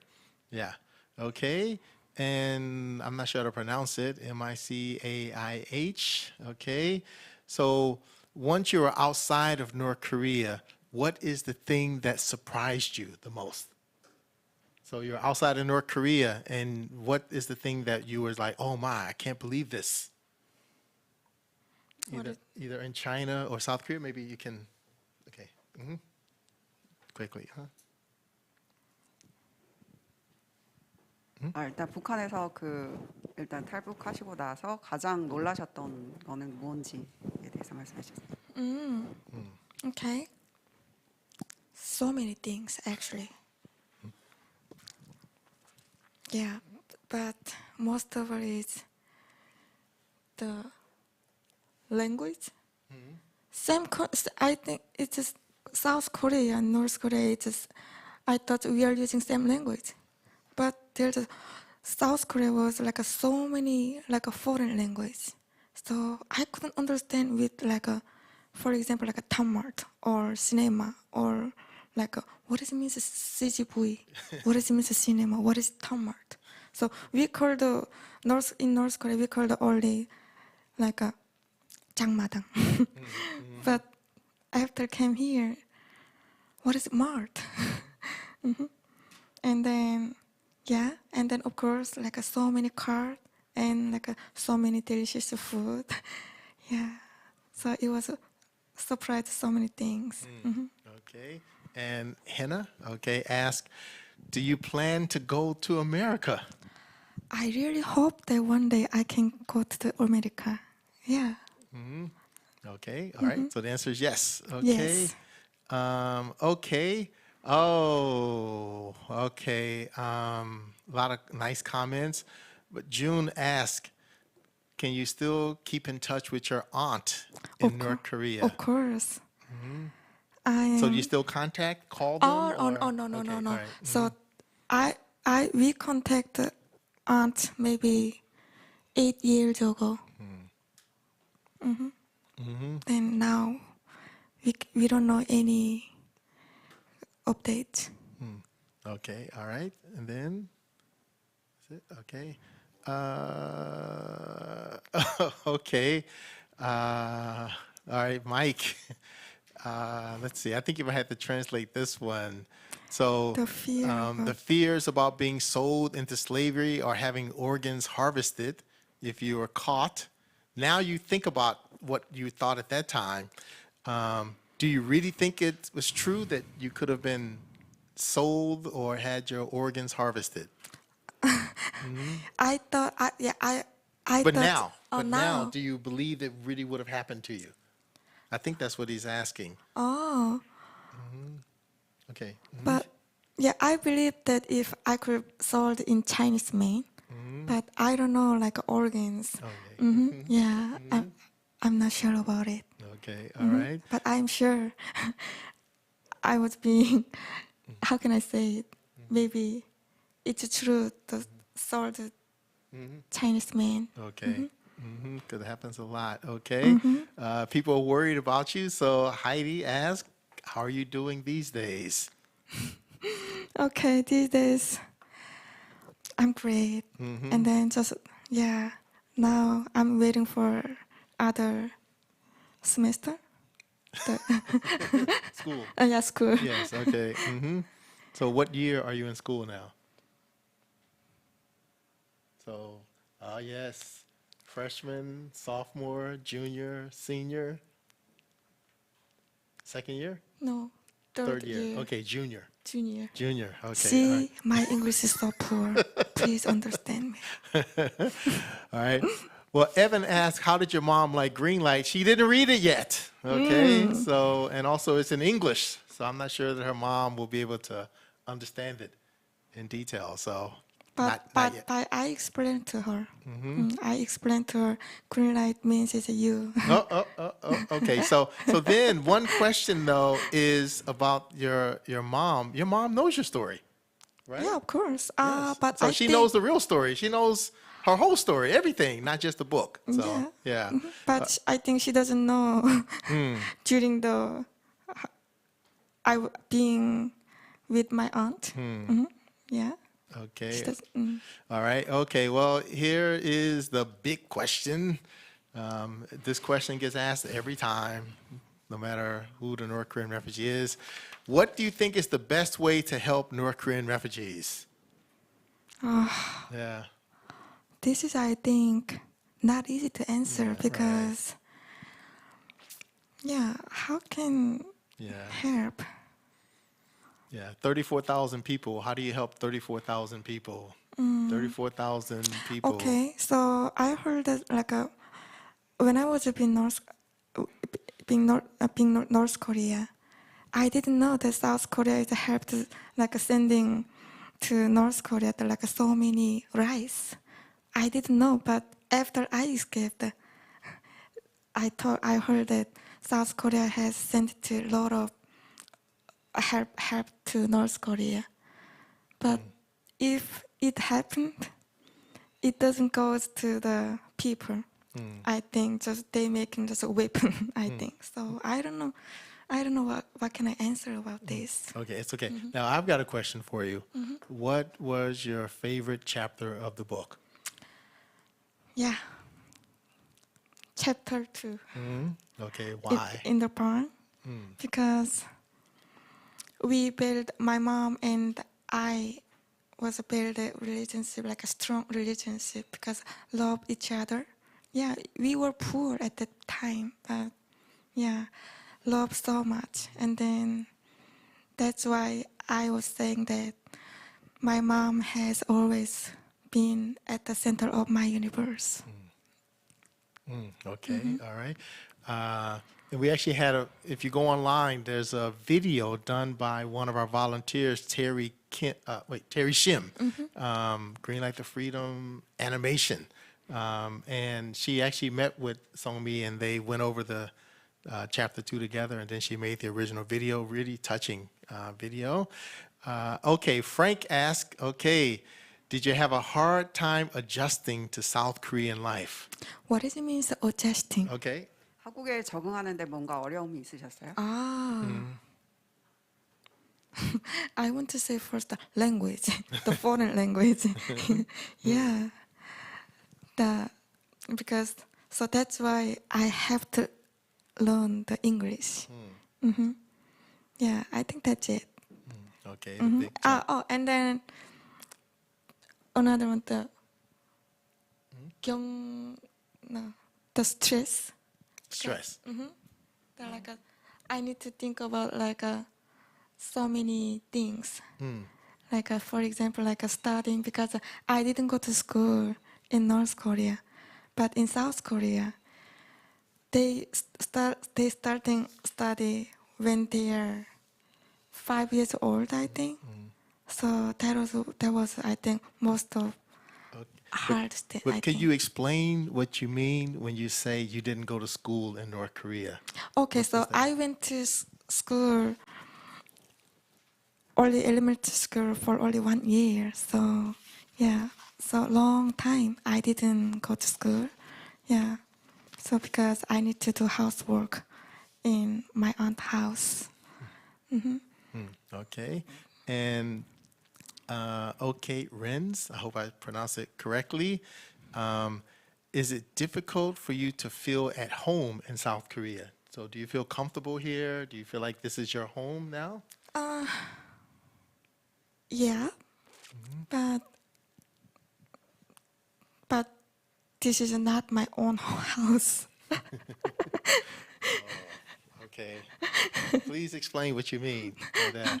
Okay, yeah, because I need to pay, and then I need to pay monthly, and then Okay, let me explain this. So, something that came out from when we were working on the book, she lived in a barn when she was young, and she was homeless for a while also in North Korea, and unstable situation. She wants to have a home. So when you say home, that's what she thinks of. I need to have my own home, small home, but that's like her dream. but I'm happy. I'm happy that I can sleep where. Okay. All right. And then JTVLA. Okay. Whatever that means. So now you've given your first public speech. Yeah. What are you going to do next? So do you have any plans after this event? Any special goals, special projects, anything that you really want to do? Okay. I have speech one week later. Yeah, but that one, don't talk about that one, though. Oh, no, you have an event I don't even know how public the event is. There are 2 events that are coming up that are not public, more like opportunities for her to practice her English. And then next month, she's going to have another big international speech. So she'll be getting prepared for that. A little bit different, though.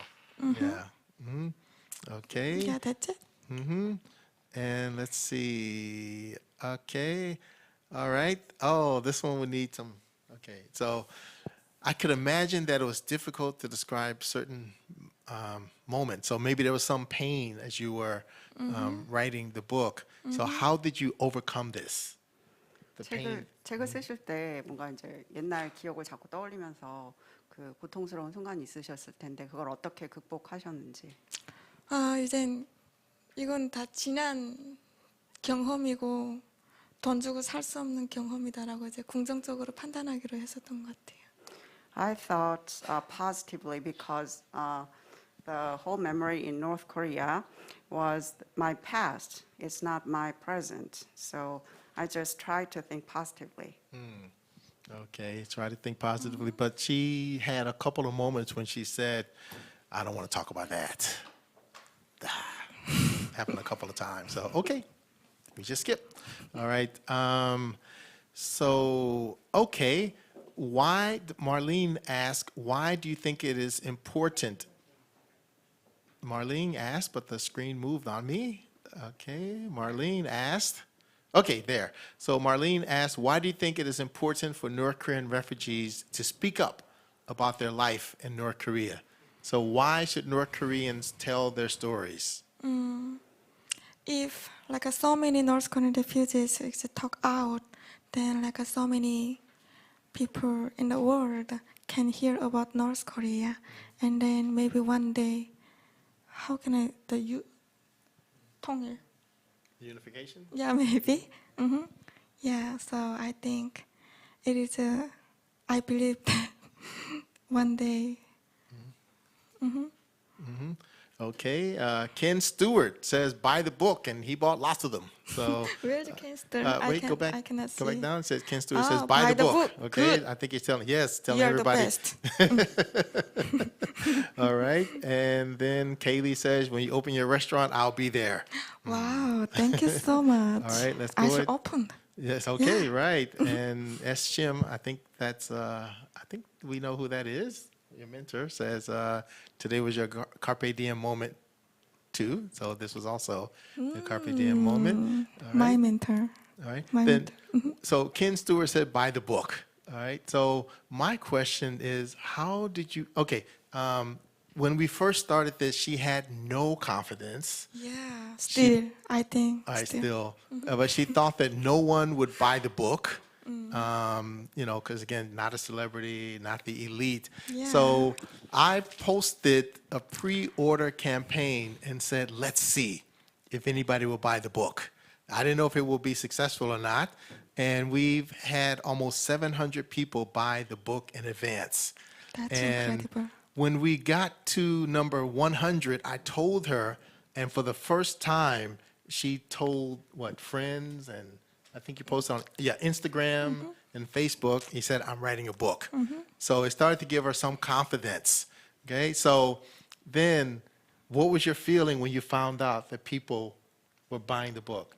Actually, I felt so warm and then, of course, excited because that means like so many people bought the book. That means some people is waiting my story. So it made me excited. And thank you so much for buying Green Light to Freedom. Okay, great. Okay. Okay. All right. Hi, y'all.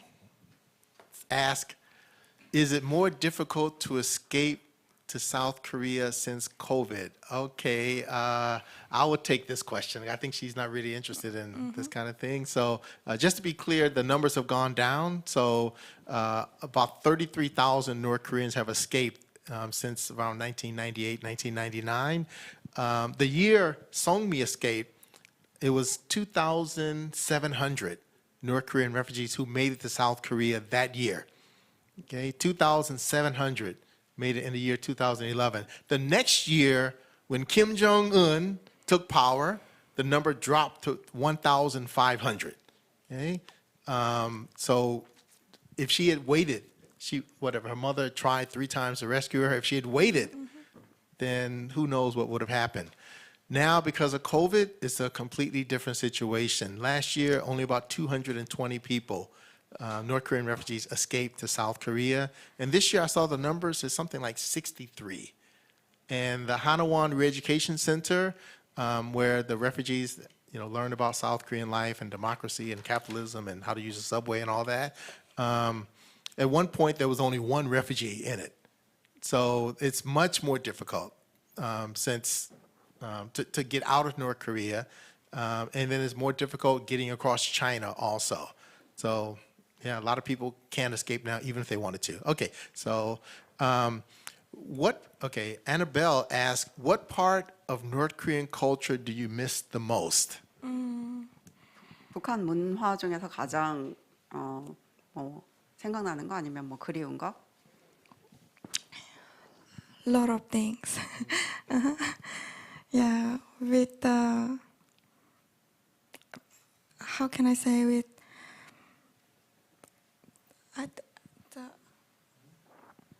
it's hard to explain. In Korean is okay first. With being okay, being with friend, and of course family, and then the, how can I say it? If celebration day, they are playing, dancing, Okay. just on the street. I think that is good. It's more friendly. Yeah, but in South Korea, I think just a lot of people is thinking by myself. But in North Korea, just thinking, just Of being together. being more? together. Okay. I think Okay. just share some nice food each other. Okay. South Korea is a lonely society now. Okay. All right. Ina? Oh, one of our volunteers also. Okay. What would your life be like in North Korea if you were still there?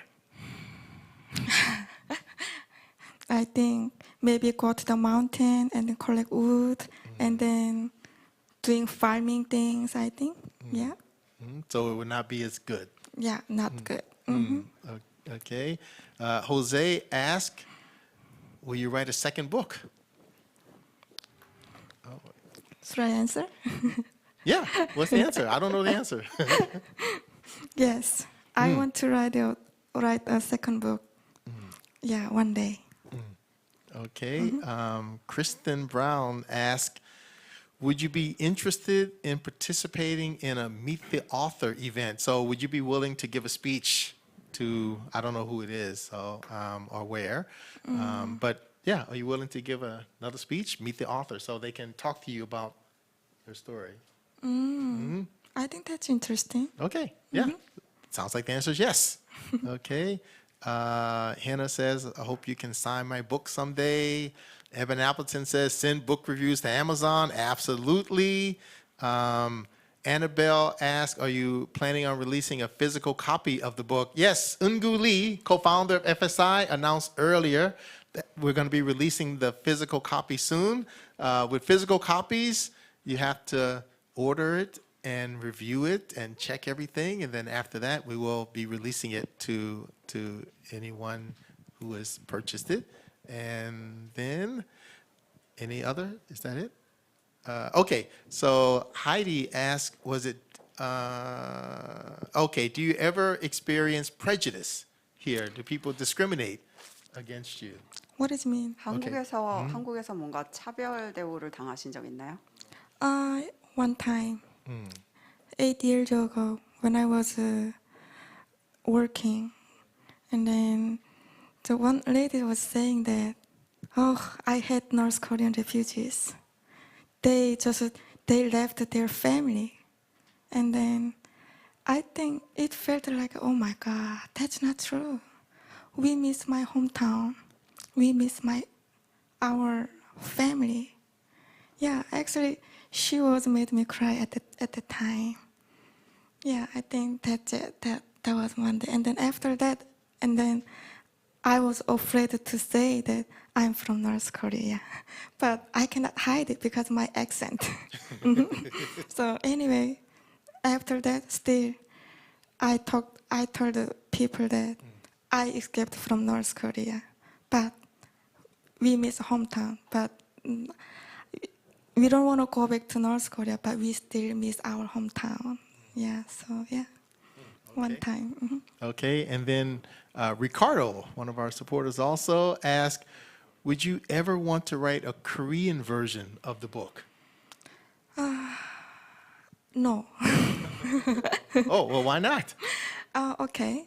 Like I think like so many people want it's like to criticize each other.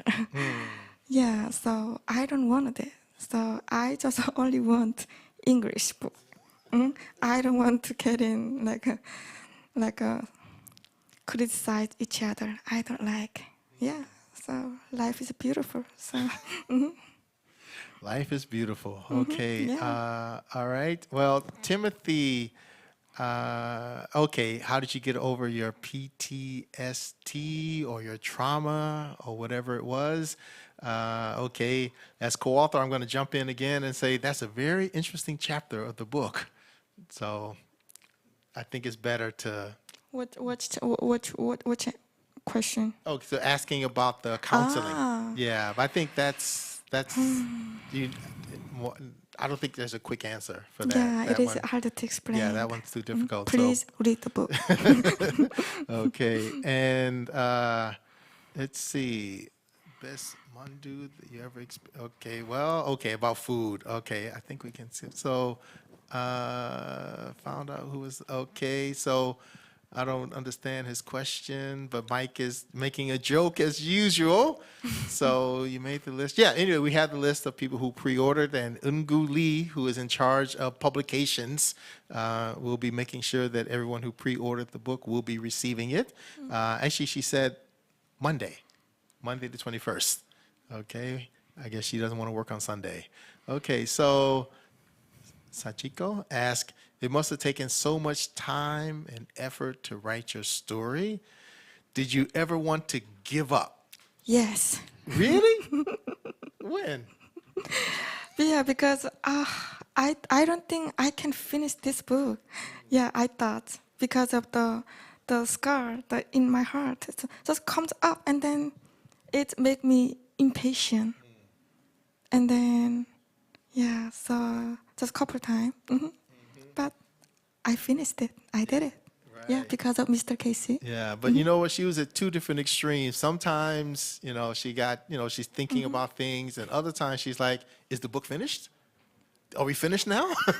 Yeah, and then I realized that, wow, writing a book is so hard and so difficult. Right, Yeah. right. Okay. All right, great. Now, do you have any final thing that you want to say to people? Anyone you want to speak to? Because one thing you've talked about is children who. Oh, okay.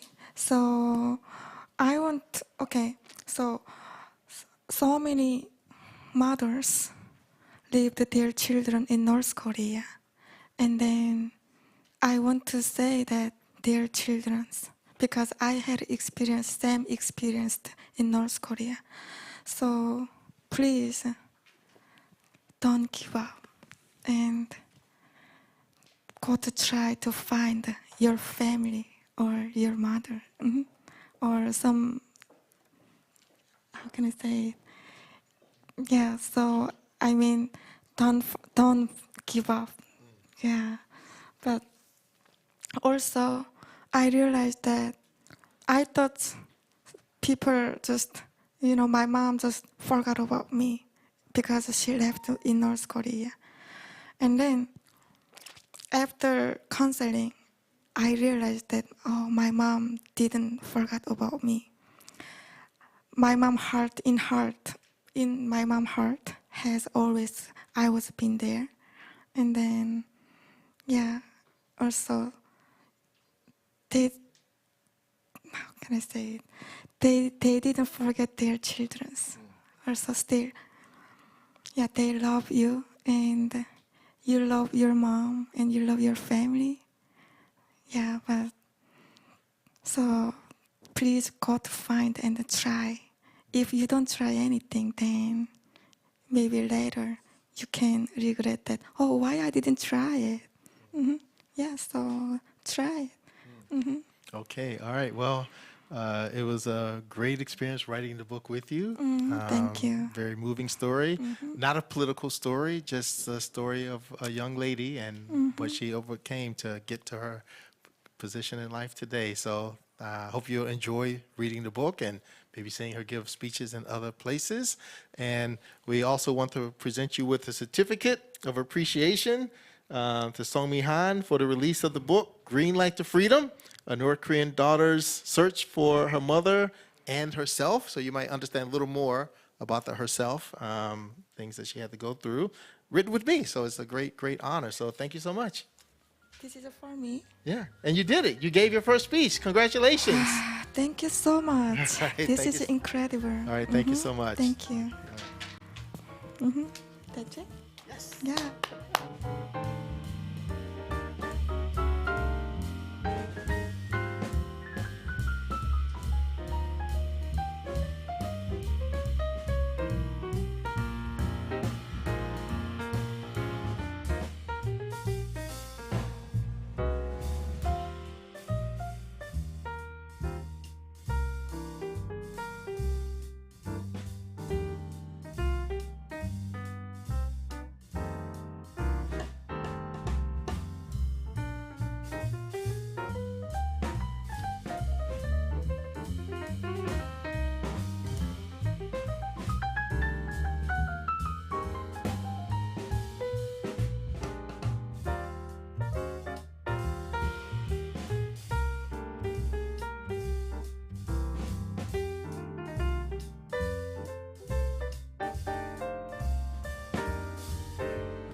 Our next speaker is Bong Hee-han, co-author of My Father's North Korea Story, Walk to Freedom.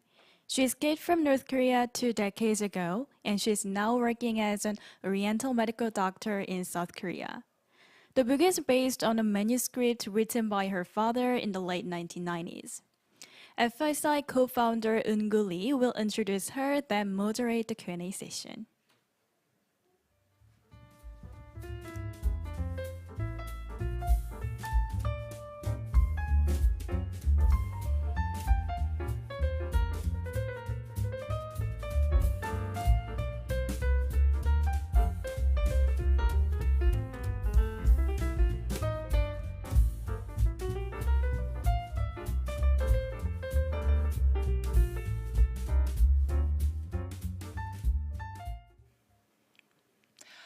Hello, I'm Eun-gu Lee, co-founder of Freedom Speakers International. I'm honored to introduce Bong Hee-han, who is one of authors with FSI. Bong Hee-han was born in Hamgyong-bukdo Giljugun in North Korea.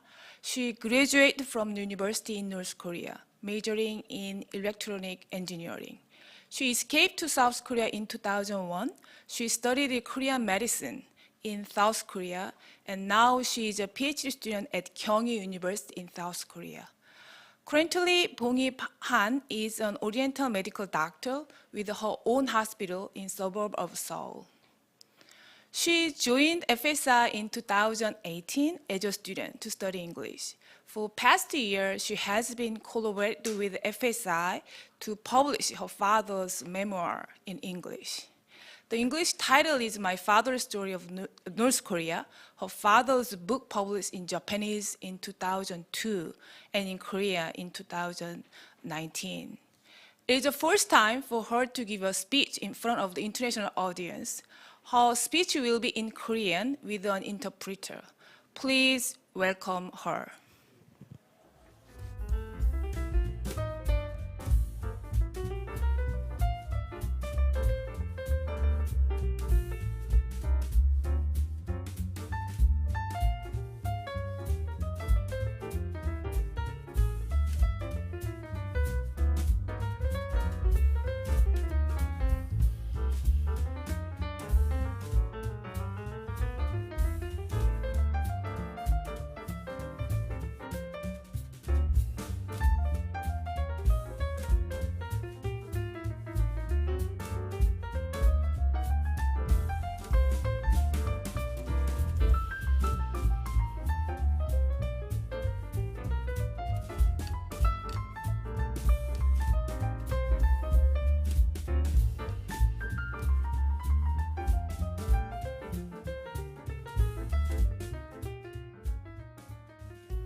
안녕하세요.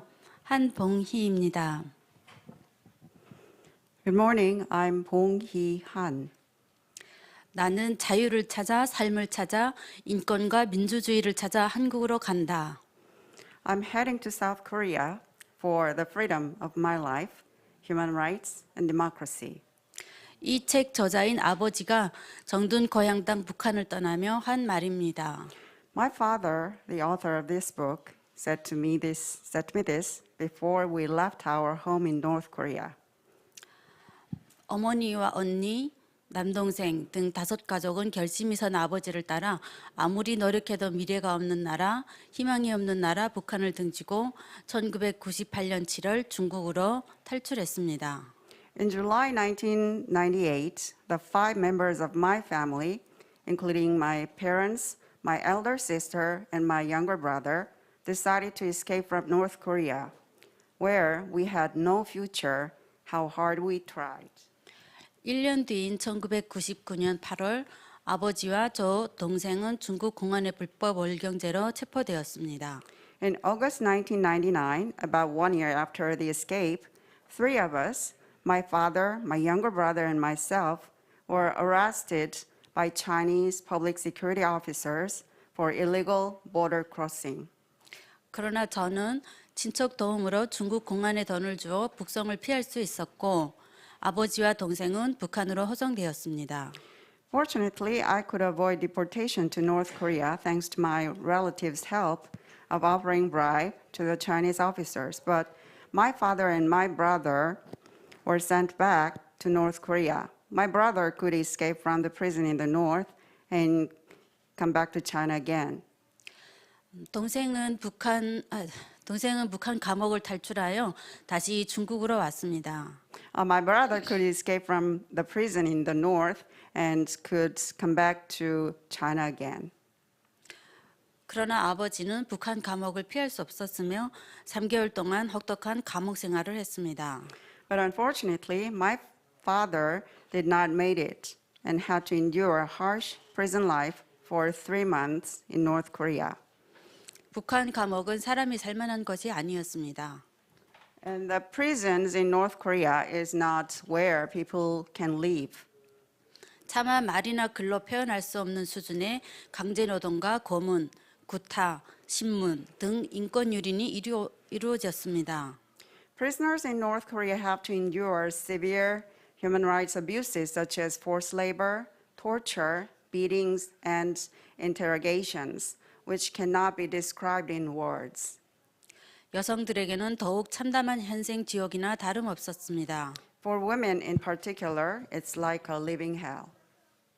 기계 설계사였던 아버지는 북송 과정의 중국과 북한 감옥에서 겪은 일을 수기로 썼습니다.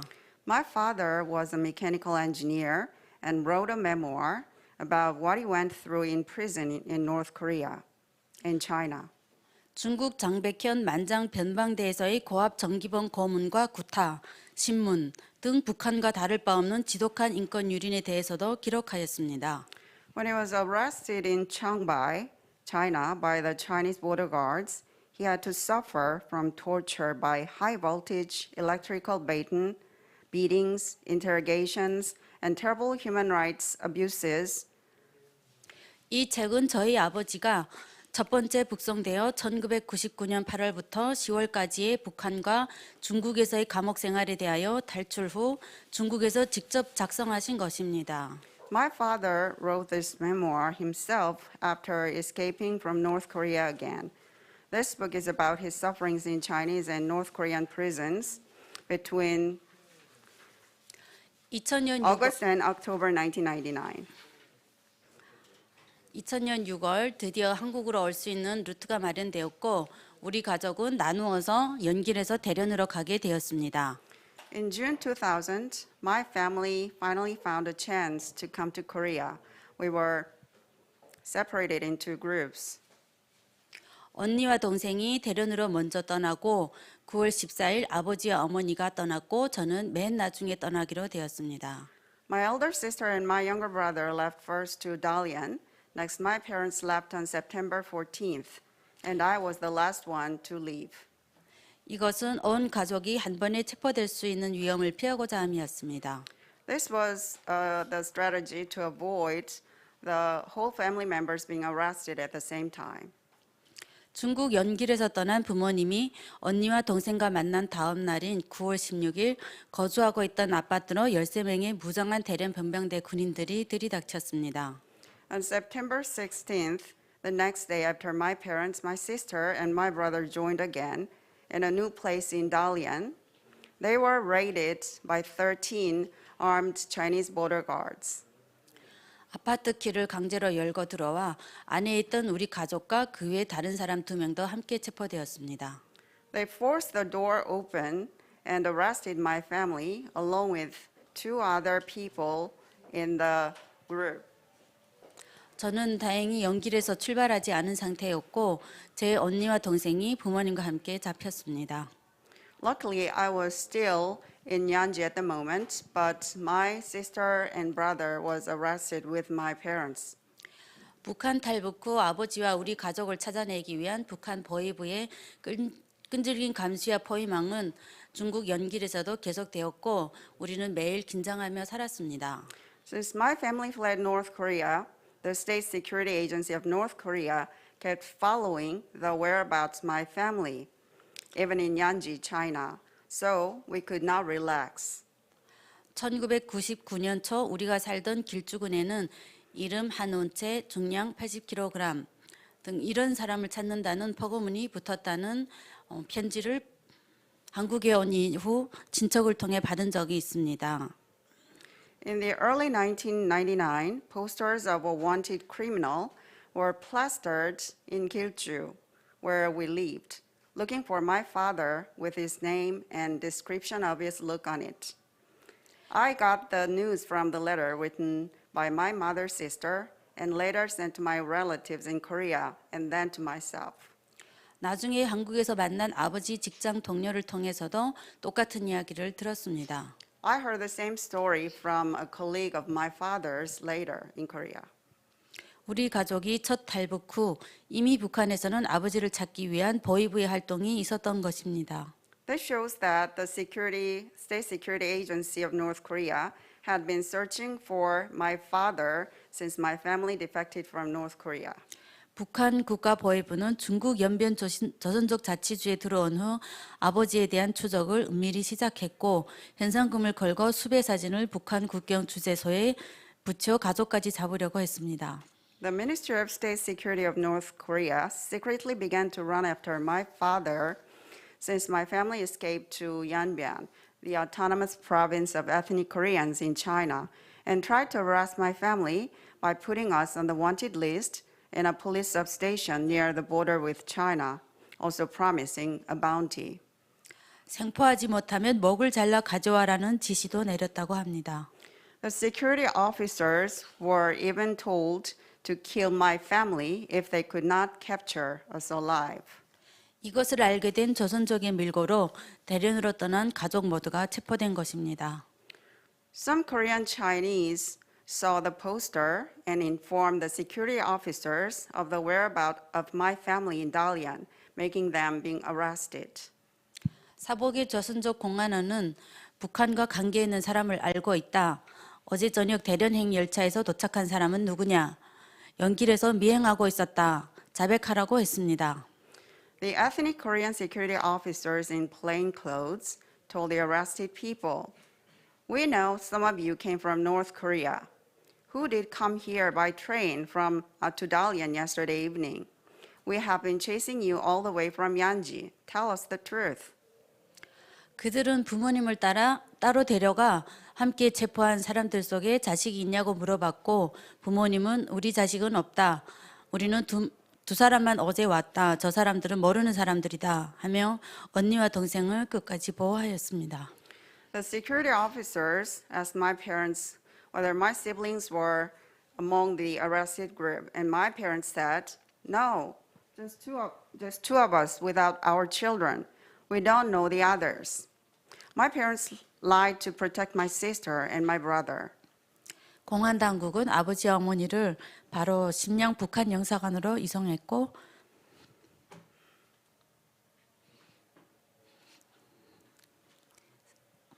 상당히 심한 구타와 고문으로 치아가 다 빠져 말도 할 수 없는 상태였으며 수면제 주사를 맞고 북한 영사관의 외교 변호가 달인 차로 난둥으로 이동해 북한 신의주로 보내졌습니다.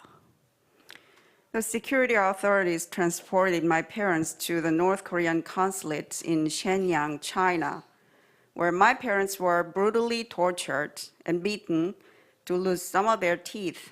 Then my parents were injected with sleeping medicine and sent to Dandong, China, and then to the northwestern city of Sinŭiju in North Korea.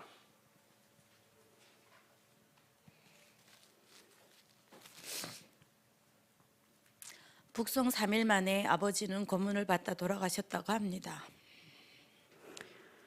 I heard later that my father was tortured to death 3 days after he was deported to the north. 어머니의 소식은 알 길이 없습니다. But I still have no way to hear about my mother. 아버지는 중국 영길에서 출발하기 전인 2000년 8월 말경에 만난 일본 기자에게 수기 원고를 주셨고 책으로 출판해 줄 것을 부탁하였습니다. Before my father left Yanji in late August 2000, he met a Japanese journalist and asked him a favor that the draft of his memoir should be published someday.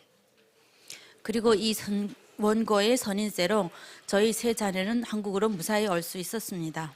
And my siblings and myself could come to Korea safe and sound thanks to the prepaid royalty of the book. 책은 우리가 무사히 한국으로 온 후 2002년 일본에서 탈북자라는 제목으로 먼저 출판되었습니다. This book was first published in Japanese, titled North Korean Defector in 2002, after we came to Korea. 한국어로는 2019년 노예공화국 북조선 탈출이라는 이름으로 출간되었고 언론에 많은 관심을 받아 초판이 보름 만에 매진되는 진기록을 세웠습니다. The Korean version was published in 2019 with the title Escape the Slave Republic of North Korea. And the first edition was sold out in just 15 days with a pouring attention from the media. My Father's North Korea Story는 전적으로 탈북 및 영어 교육 자원봉사 비영리 단체인 Freedom Speakers International 덕분입니다. 고마움을 평생 마음속에 간직하겠습니다. The English version of the book, titled My Father's North Korea Story, was able to be published by the full support of the Freedom Speakers International, a nonprofit organization of volunteers to offer English education for North Korean defectors. I appreciate their support and will never forget that. 낯선 북한식 용어가 많아 번역에 어려움이 있었을 텐데 아버지의 소중한 기록을 영어로 사용하는 세계인들에게 알리게 돼서 매우 기쁘게 생각합니다. I guess it must have been quite difficult to translate some North Korean words in the book into English that are unfamiliar to South Korean people. I feel really happy to tell about my father's precious memory to global audience. 이 책이 독자의 마음을 움직여 북한 주민의 인권 개선에 도움이 되길 바랍니다. I hope this book touch the global readers' hearts and help improve the human rights of North Korean people. 아버지는 원고 작성을 끝내신 후 저에게 말씀하셨습니다. 저 어둠의 세계, 북조선의 현실을 세상에 알리고 북녘 주민 모두가 자유를 찾고 노예에서 해방되어 사람답게 살 수 있게 해야 한다. 내가 대한민국에 못 가더라도 이 글만은 반드시 출판되어 북조선 사람들이 잔인한 독재 체제에서 얼마나 많이 굶어 죽고 병들어 죽고 얼어 죽고 맞아 죽고 신음하며 살고 있으며 자유를 갈망하고 있는지 알려야 한다. When my father finished the draft of his memoir, he told me, I have to tell the world about the dark reality of North Korea to help every North Koreans enjoy their freedom in a free world. Even if I could not go to Korea, this memoir must be published to show the world that countless North Koreans have starved to death, died of diseases, frozen to death, beaten to death, but also earnestly looking for their freedom under the ruthless authoritarian regime. Now, the book 일본어, 한국어에 이어 영어로 아버지의 수기가 출판되니 이제야 비로소 아버지의 유언을 온전히 이해하게 된 것 같습니다. Now, the book was published in Japanese, Korean, and English versions. I feel a little bit relieved by keeping my promise to my father. 그동안 무거웠던 어깨가 조금은 가벼워졌습니다. I feel a little bit relieved now. 이 책을 접하는 분들은 지금 누리는 자유의 소중함을 귀하게 여기고 누리시기 바랍니다. 감사합니다. I hope that readers of this book cherish and enjoy their freedom of your life every day. Thank you very much.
예, 안녕하세요. 저는 이은구라고 합니다.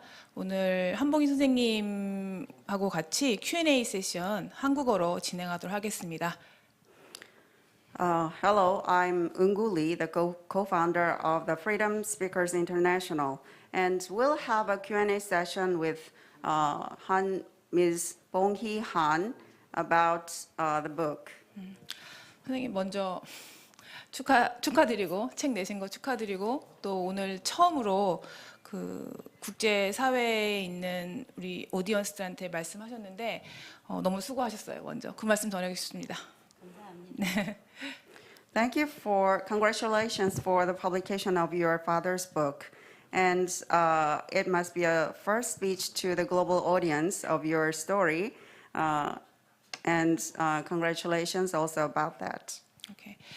저희가 먼저 질의응답 들어가기 전에 한봉희 선생님께서 아버지 사진하고 그리고 아버지가 직접 쓰신 원본을 저희랑 공유해 주셨거든요. 그래서 먼저 보고 그다음에 질의응답 진행하도록 하겠습니다. So before we have the Q&A session, Bong-hee shared with us the pictures of his father and also the draft of his memoir. So we'll have a look at it. 예. 선생님 저 아버지 사진이신데요. 언제 찍으신 거예요, 아버지께서? When did you take this picture? 북한에서 전국 과학자 대회에서 찍은 사진이고 오른쪽 사진, 왼쪽 사진은 이제 북한에서 탈출해서 다시 들어오신 다음에 찍은 사진이에요. 그러니까 탈출하고 다시 들어오실 예. 때. 그러니까 저 젊을 때가 오른쪽이네 우리가 봤을 예. 때, 그죠? 예. Okay, the picture on the left is he took his picture on the left is has been taken in the National Scientists Association, and this picture was taken when he get back to North Korea after he escaped from North Korea before. And the picture on the right is taken when he was younger. 예. 그리고 다음 것도 좀 보여주세요. 이거는 아버지가 직접 쓰신 것들이죠. 네, 직접 쓰신 거. 커버랑 컨텐츠, 아버지 글씨체인 거네요. 예, 광명을 찾아서 아버지는 광명을 찾아서라고 제목을 예, 적으셨네요. 예. And this picture show the original manuscript, cover on the left and contents on the right, written by him selves. And the original, the title of the original book on the left, in red, meaning looking for light. 다음 거도 보여주세요. 다음 건 이제 그 컨텐츠 매뉴스크립트인 거죠. 네. And this picture shows the manuscript of the original content. 선생님 그러면 이 아버지의 원본을 언제 어떻게 받으신 거예요? 저건 질문 먼저 듣고요. 네. 저건 제가 받은 게 아니고 아버지가 쓰실 때 옆에 같이 있었어요. 오케이. 예. When you receive this manuscript, I was there when he wrote his memoir. 오케이. 다시 살 내려주시고요. 저희 다시 질문으로 좀 가볼게요. 우리 젠슨. 오케이, I'll call 젠슨. 젠슨 씨께서 질문 주셨는데 질문 좀 해석해 주시겠어요? 오늘 그 감동적인 스피치 감사드립니다. 아버지를 그 경찰이 왜 추적을 한 건지, 그리고 그렇게 그 많은 북한 사람들이 그 기간 동안에 얼마나 많은 사람들이 그렇게 북한을 탈출한 건지 알고 싶습니다. Thank you very much, Jensen. That question I had in mind. Thank you very much. 아버지가 북한에서 좀 유명한 기술자였어요. 그래서 북한 당국에서도 저희 아버지를 찾기 위해서 이제 많은 그 자금도 쓰고 뭐 체포조도 보내고 이렇게 했었죠. 근데 저희는 그때 당시는 아버지가 이렇게 중요한 위치라고는 생각을 못했거든요. 그리고 그냥 평범한 가족이라고 생각을 했었는데 중국에 나와서 이제 보니까 알겠더라고요. 네, 거기서 이제 일을 하려고 이제 어떤 공장에 갔는데 거기에서 이제 아버지한테 테스트를 하더니 설계를 주면 기계를 보여주고 이거 한 달 뒤에 이제 스케치를 해오라 이렇게 하셨는데 그 스케치를 이제 3일 만에 해서 가져간 거예요. 그러니까 공장에서 보더니 너무 놀래가지고 참 못 받겠다, 이런 사람을 불법 재료자인데 받으면 우리가 이제 더 큰일 날 것 같다. 그래서 취직을 안 시켜주더라고요. 그러고 나서 그 뒤에 이제 북한에서 이제 계속 체포자가 나왔었던 거죠. 그래서 친척을 통해서 간간히 이제 집에 오지 말라, 여기 우리하고 연락을 끊어라, 여기 전화도 감시당하고 우리 집 앞에 사람들이 왔다 갔다 하면서 자꾸 감시한다. 아버지가 기본적으로 되게 유능한 설계원이었기 때문에 북한에서 그렇죠. 잡으려고 했다, 이 예, 말씀이신 예. 거네요. 오케이. Okay, there was a very long answer.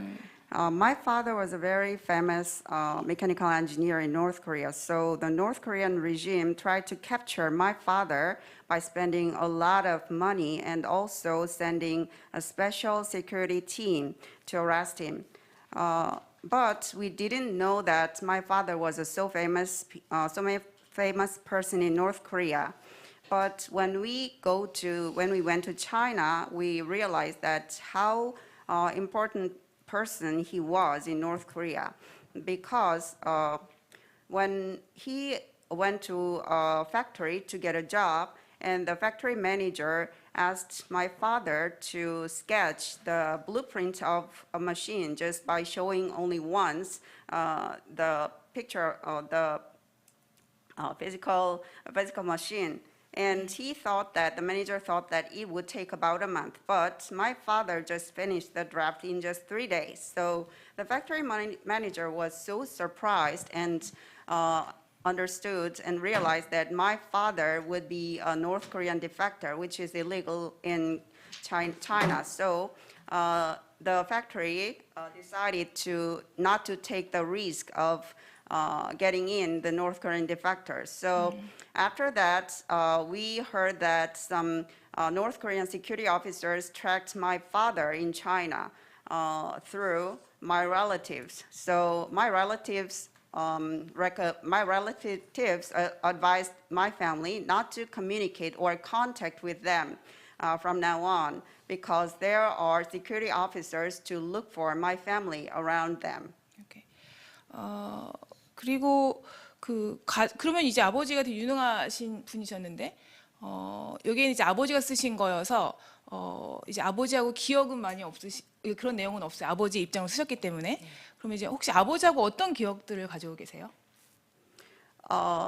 What memory do you have about your father? 아버지는 되게 인텔리로서 그냥 과학자다 이러면 뭐 이런 모습이었고 항상 일밖에 모르시는 분이라는 기억만 있어요. 이렇게 자식들을 되게 아끼고 사랑하시지만 집에 북한에서 다 그렇지만 뭐 집안일을 도와준다거나 뭐 가정에 신경 쓰시고 뭐 살림살이 챙기시고 이런 거는 전혀 없으신데 오직 그 공장일 설계 이런 거밖에 모르셔서 누워서 잘 때면 이제 천정에 온통 설계만 보인다고 그러셨어요. 누워서 눈만 감으면 누우려고 누우면 그냥 천정에 이제 설계 도면만 다 떠오르고 계속 그런 것만 보인다고 그러셨어요. 그 정도로 너무 일에만 많이 열중을 하셨어요. The reason that I ask because of this book is her father's memoir, but didn't mention about the relationship with the daughters and families. So I'm just asking her about the memory of the father. Then we will take our next questions. Let's go up. Where is the questions? Okay, so that one. Okay, that one. Kaylee? Okay, thank you, Kaylee, right? Another question. Okay, thank you for staying our conference. Okay, could you translate? 한국과 북한에서 그 의학 공부를 하는 데 있어서 그러니까 좀 적응하기가 어려우셨는지 한국에서 의학 공부하실 때. 다행히 한의학을 선택한 거라서 영어에 대한 큰 부담감은 좀 없었어요. 제가 북한에서는 러시아를 배웠기 때문에 영어는 이렇게 접해보지를 못했었거든요. 근데 다행히 한의대는 영어가 그렇게 큰 전공이 아니라서 뭐 개별적으로 원래 입학하는 사람들은 이제 열심히 해서 영어도 아주 고득점을 해야 되지만 저는 입학을 해서 별로 영어보다는 이제 한자로 주로 많이 쓰고 이런 거여서 별로 그 어려움은 없었지만 그래도 공부를 하는 데는 좀 북한하고 차이도 많았고 또 제 전공도 완전히 바뀌면서 어려움이 좀 컸었죠. 그래서 특히 더 어려운 거는 이제 언어가 좀 많이 다르다는 거. 같은 한국말인데도 여기는 외래어를 너무 많이 쓰는 이런 거여서 좀 어렵기도 하고 그런 상황들이 좀 많이 있었어요. 그래서 수업 시간에도 뭐 우리말을 하시는데 영어를 많이 섞어 쓰시고 하니까 그런 것들이 어려워서 또 막 찾아보고 다시 이렇게 했던 기억이 많아요. 네. So I studied engineering in North Korea, but I'm studying now the Oriental medicine in South Korea. But because Chinese is more important than English in studying Oriental medicine, so it was not so burdensome for me to study Oriental medicine. And but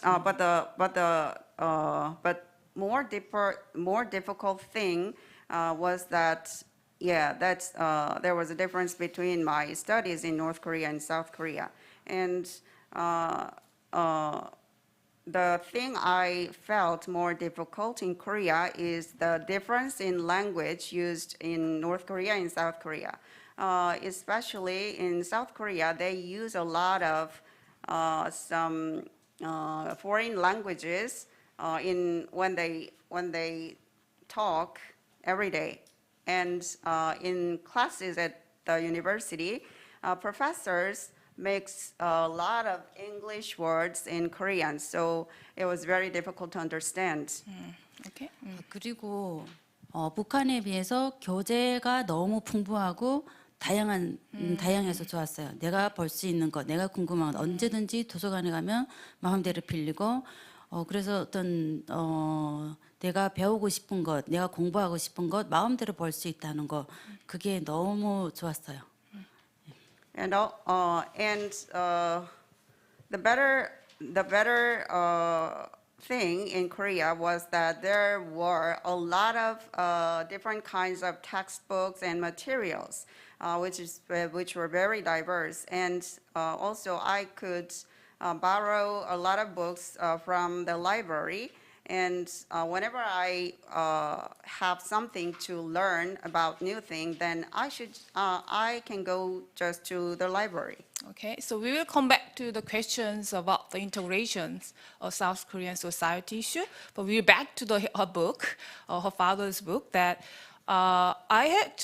제가 하루 질문이 있었는데 이걸 읽으면서 아버지께서 어떻게 이걸 쓰셨을까? 이게 좀 감옥에 대한 이제 경험에 몇 개월의 감옥에 대한 3개월인가 그렇죠? 네. 감옥에 대한 이야기인데 어떻게 이걸 쓰셨는지가 저는 되게 궁금했거든요.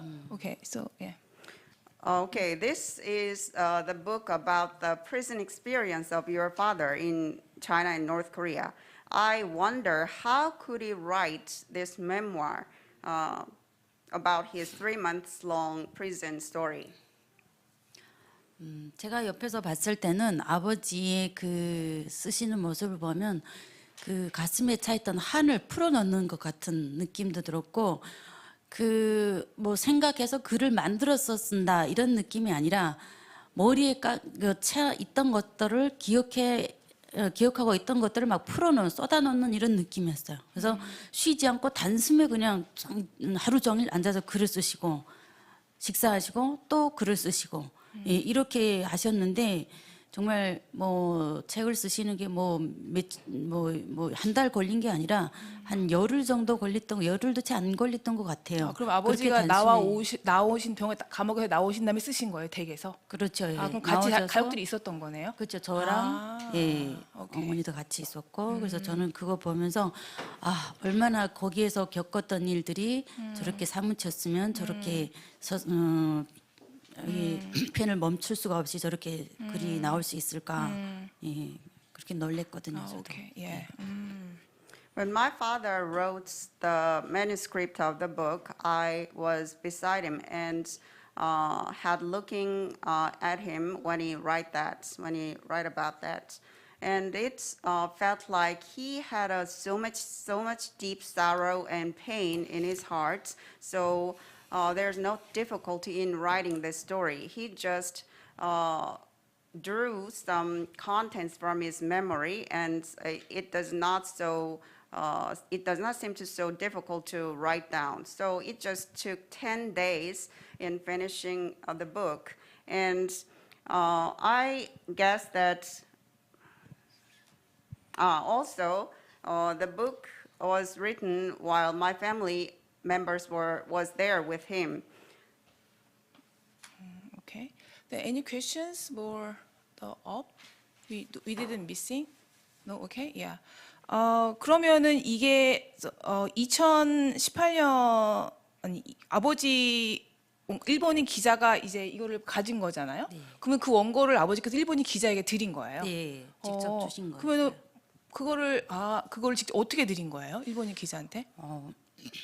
그 전에 이제 저희 아버지가 그렇게 잡혔다가 오시면서 더는 여기서 있을 수 없다 이런 위협감 그런 위기가 있었고 또 그때 다시 들어오시고 나서 직접 그 북한에서 그 연길에 들어와서 아버지를 찾는 이런 거를 저희가 직접 전화 통화도 옆에서 하는 걸 들으면서 다른 저희를 보호해주던 조선족이 이제 직접 그 북한 보위부하고 전화를 하는 거 들으면서 정말 온몸에 소름이 끼쳤죠. 그래서 더는 여기서 살 수는 없겠다.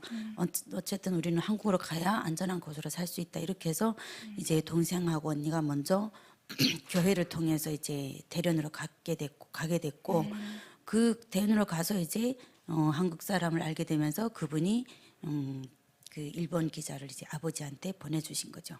그래서 아버지가 거기에서 직접 그 기자분한테 그 원고를 넘기셨고 그리고 그때 북한에서 가져왔던 여러 가지 창의고안이라든지 뭐 발명권 뭐 여러 가지 있었는데 그것도 같이 드렸죠. 그리고 그분이 이제 사진을 찍자 이렇게 가족 사진 하나 찍어주겠다 했었는데 그때 못 찍은 게 참 후회되더라고요. 그 기자가 그렇게 하니까 이게 또 어디 가서 막 이게 아직 안전하지도 못한데 이게 우리 사진이 막 돌아다니면 어떡하나 이런 걱정에 안 찍었었거든요.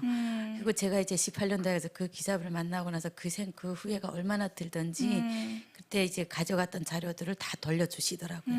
그래서 그때 사진 한 장 찍었으면 네. 이렇게 아쉬움이 있었습니다. Okay.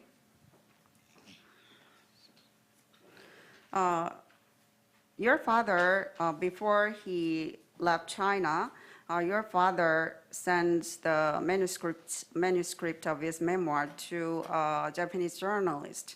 How could he give the manuscript to him? Before he captured by the North Korean security agency, and returned to transported back to North Korea, we realized that here would not be the place where we can live. So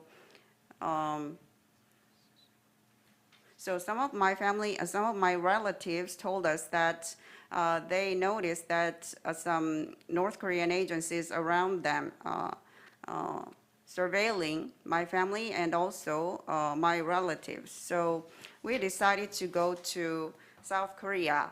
And first, my elder sister and my younger brother first left to Dalian, China. And they contacted some South Korean people there and introduced our families, the Japanese journalists. So my father gave his manuscript to the journalist with some other certification or patents related to his inventions in North Korea. And the Japanese journalist proposed to take a picture of our family, but we rejected the idea because we worried about the safety of our family. And when I met the Japanese journalist again in 2018, I was very regretful to have no photo of my family.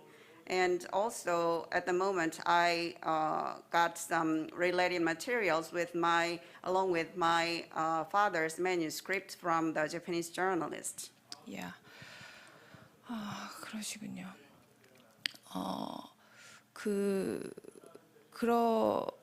Basically, this book talking about that her father's experience in the prison life in North Korea. I think it's 3 months, and very specific. Even the days, time, and then what are the situations there.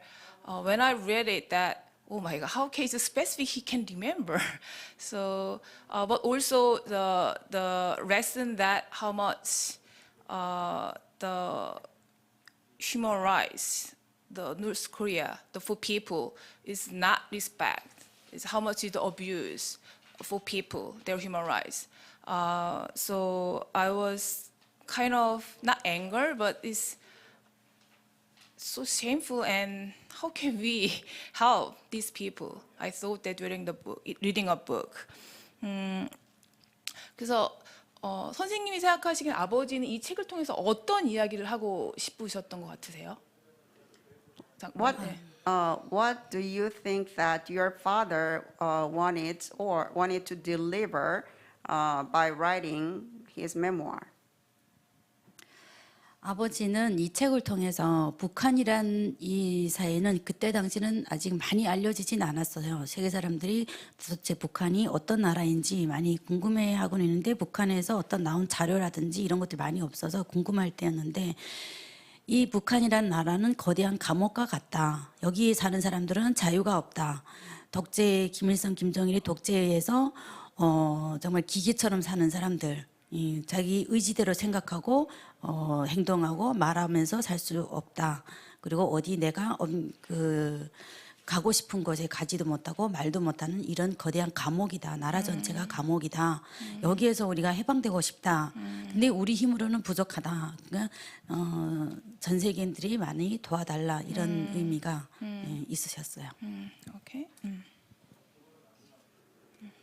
Okay, my father wanted to talk about in his book that North Korea is not a so famous country, well-known country in the world because there is no material related to the story about North Korea.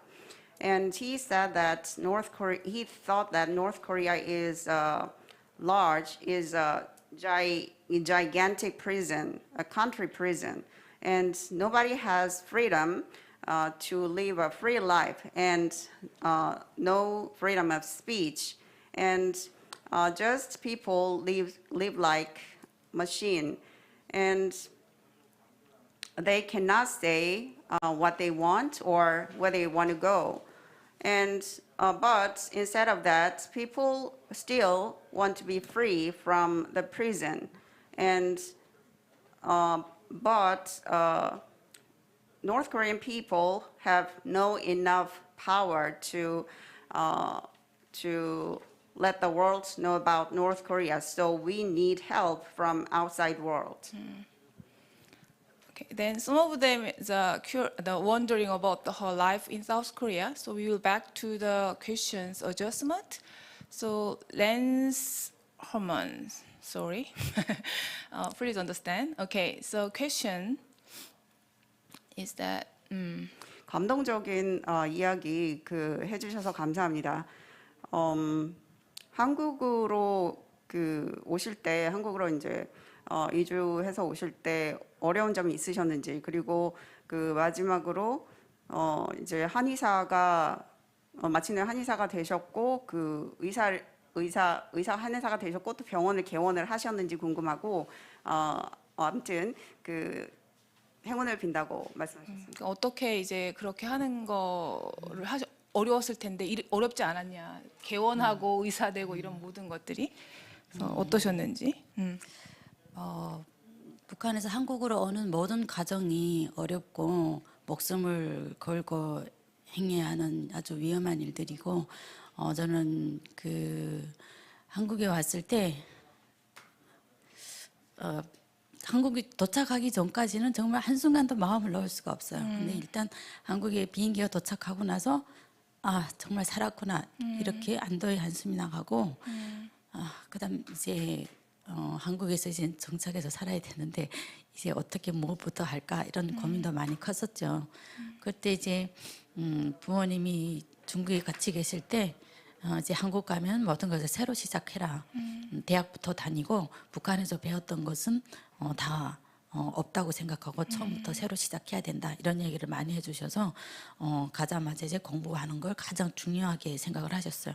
무조건 공부부터 해라. 아직 결혼하는 거는 다들 늦게 하는 게 이제 유행이니까 서둘지 말고 이제 공부부터 하라는 이런 얘기를 너무 많이 하셨어요. 그래서 그게 이제는 유언처럼 저한테 느껴졌었으니까 그냥 공부 외에는 아무것도 안 보이는 거. 그냥 무조건 대학에 가야 된다. 이 생각만 그냥 머리에 꽉 차 있었던 거예요. 그래서 어머니처럼 이제 의사가 돼야 되겠다 이런 생각을 하고 그리고 이제 한의대에 들어가게 됐죠.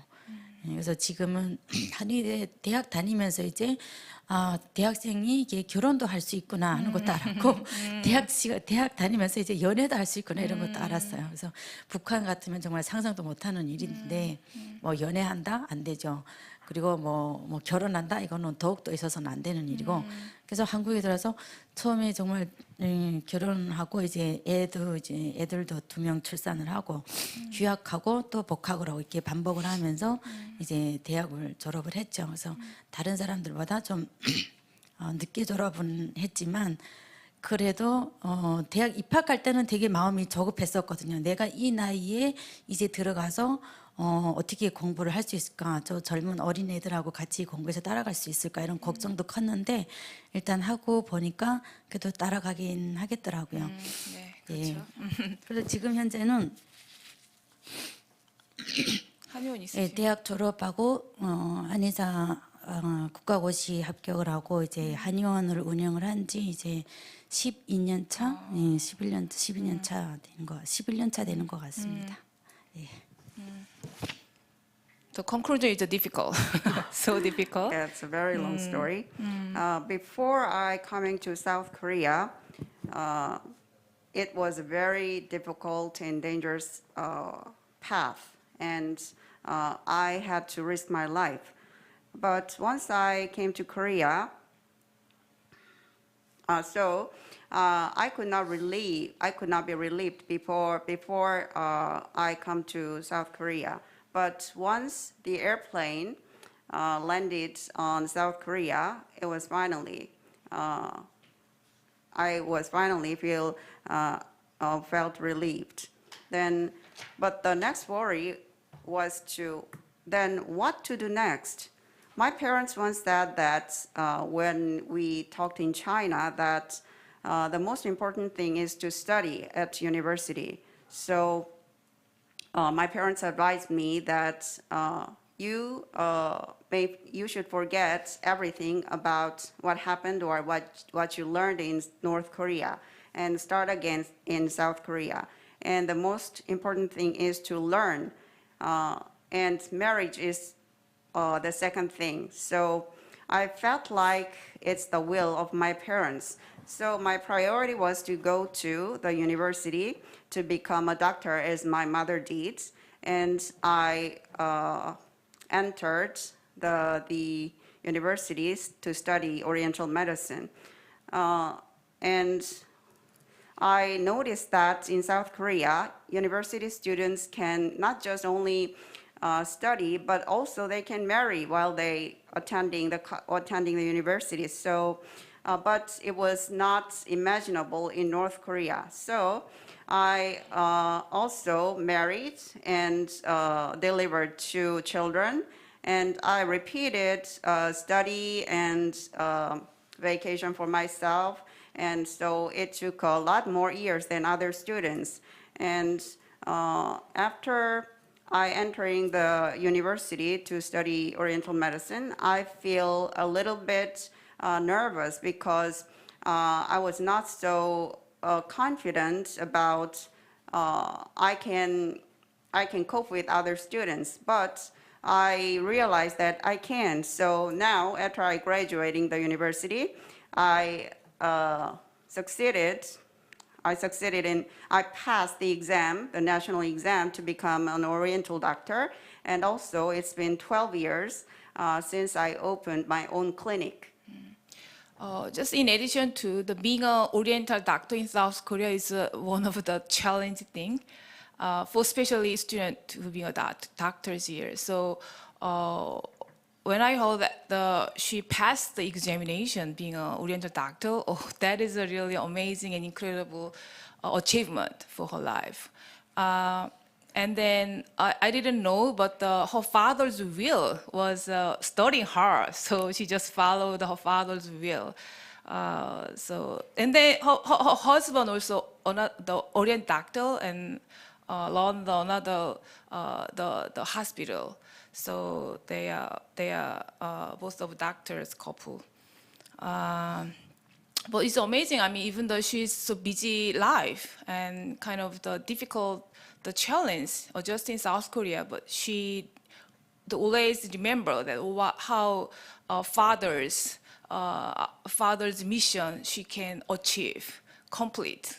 So she did, and then we really honored to the FSI join one of her father's mission. We help her, so I'm really glad and honored to publish her father's book and with her. And the next questions, okay, it's great. Another question always asking from people that, okay, yeah. 준서, thank you, 준서. 네, 오늘 얘기 감사드리고 앞으로 더 강하게 살아가시길 바랍니다. 국제사회가 북한을 어떻게 도와줄 수 있다고 생각하시나요? 되게 big question. 국제사회가 우리 북한을 어떻게 도와줄 수 있을까요?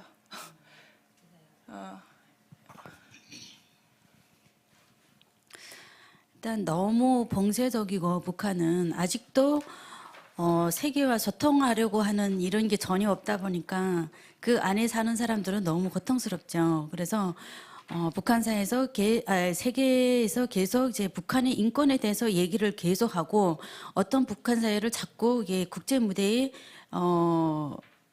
참여시키는 것 이런 것도 되게 좀 도움이 될 것 같고 북한에 사는 사람들에 대한 관심을 지속적으로 보여줘야 된다고 생각을 해요.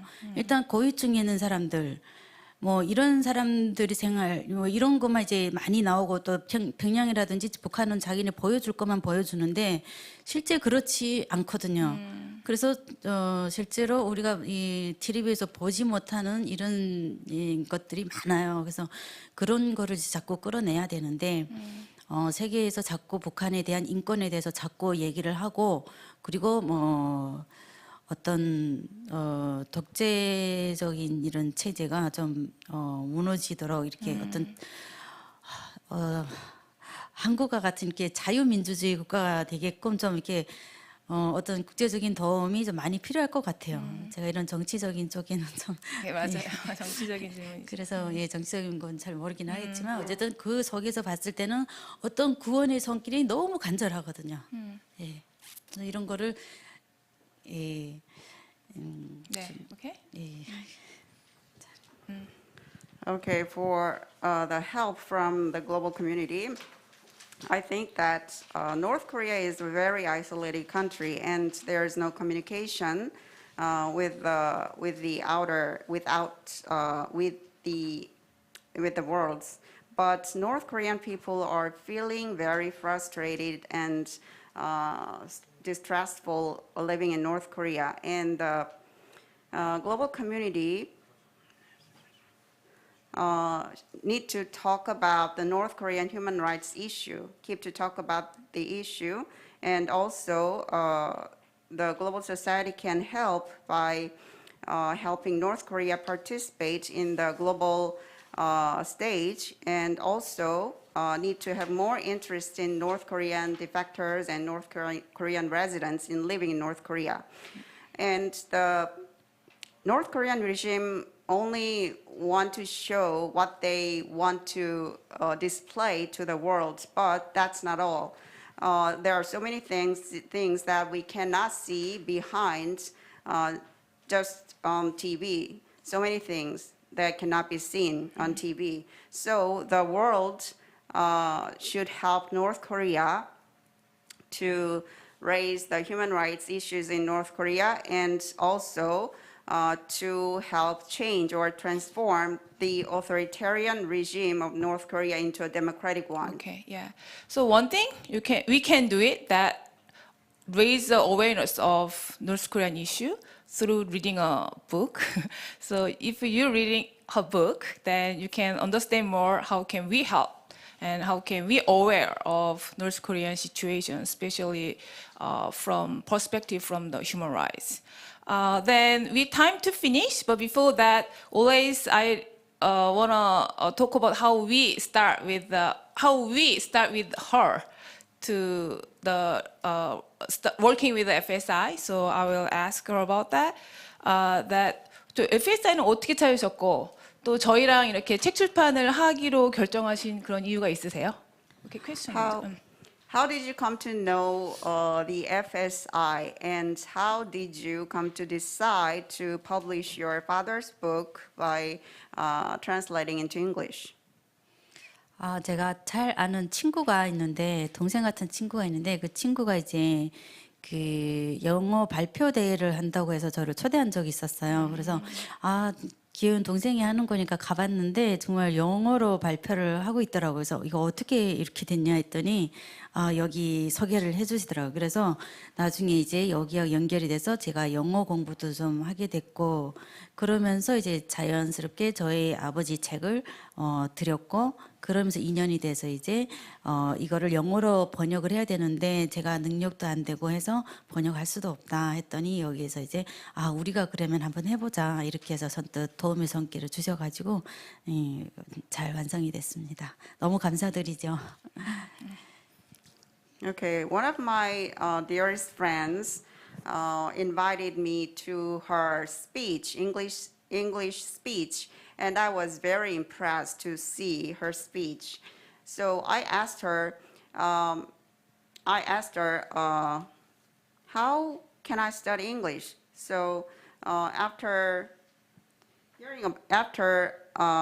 getting some information from my friend, I studied English, and I thought, and I also delivered the manuscript of my father's book to the FSI for the publishing, for the publish of the book. And it took years after I delivered the manuscript to the FSI. And fortunately, FSI accepted my idea and helped to publish the book. Yeah. And I also very thankful about that. Yeah, so she joined us in 2018.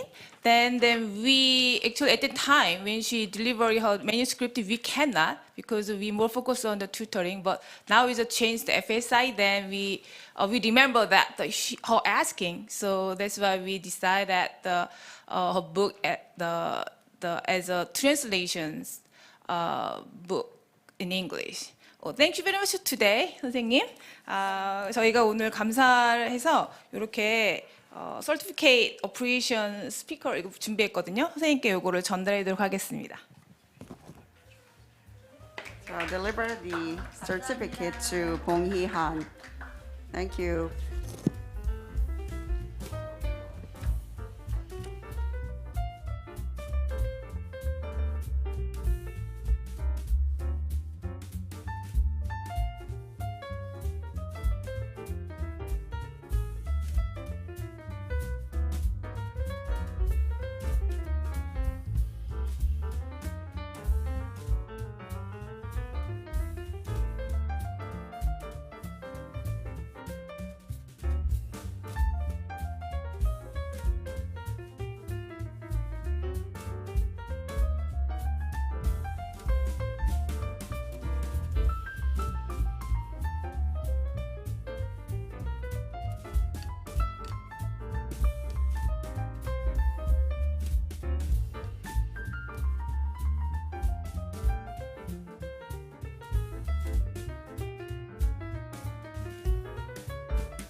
Last but not least, I'd like to introduce Youngnam author of a forthcoming book, The Strongest Soldier of North Korea. He escaped from North Korea in 2010 after serving a decade in the North Korean military. He joined Freedom Speakers International in 2015 as both a public speaker and English language student. He has been a featured speaker at numerous FSI events. FSI co-founder Casey Latrick will have a Q&A session after he delivers his speech.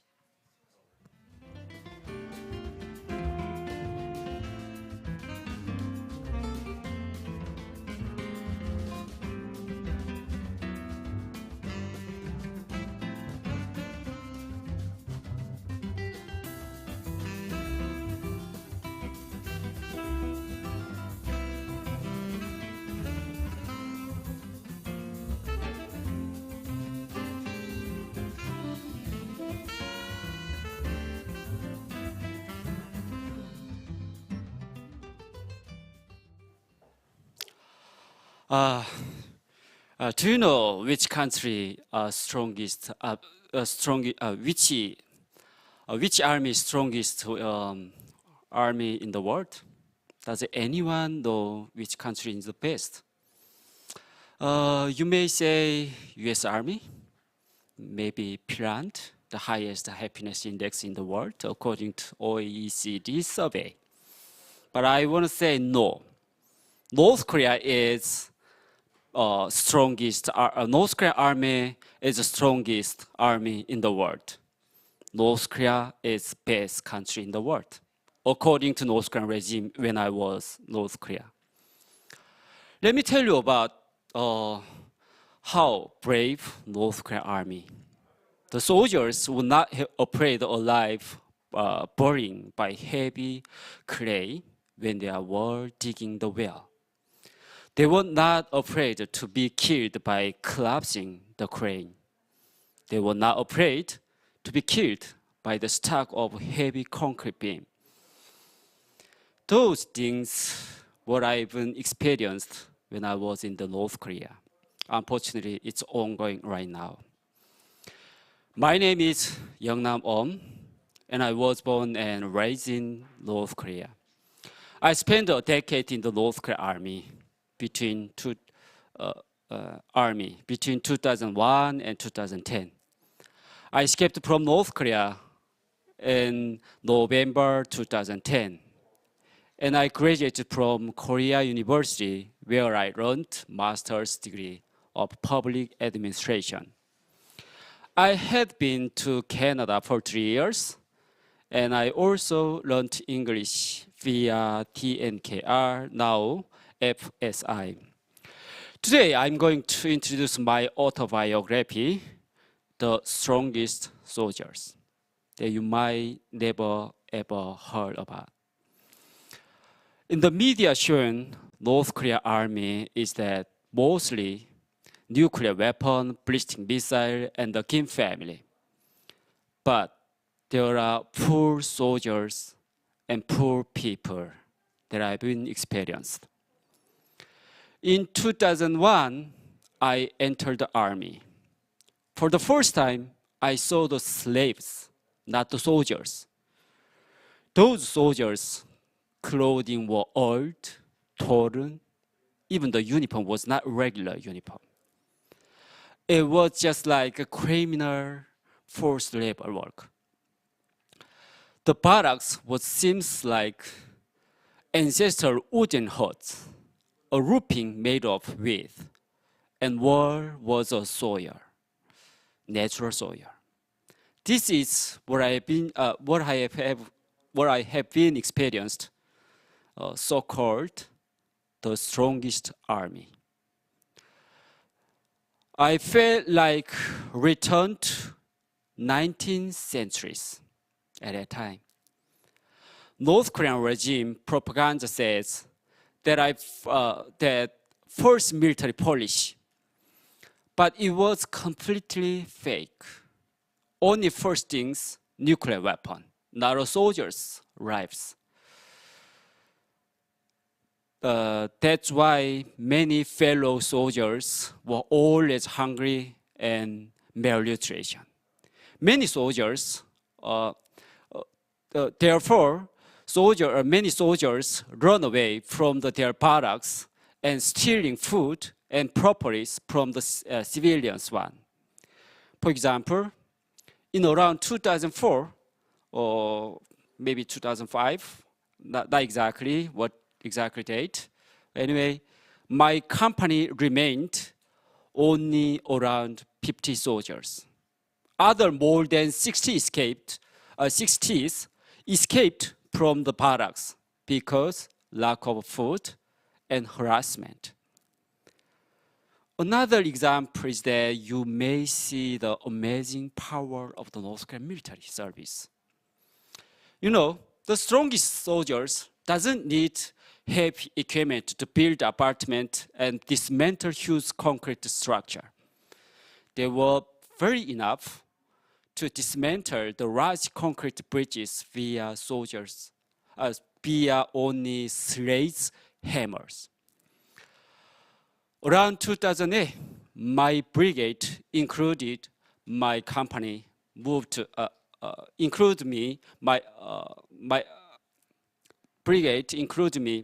moved place which located near the Sunan International Airport to dismantle the 3 large bridges.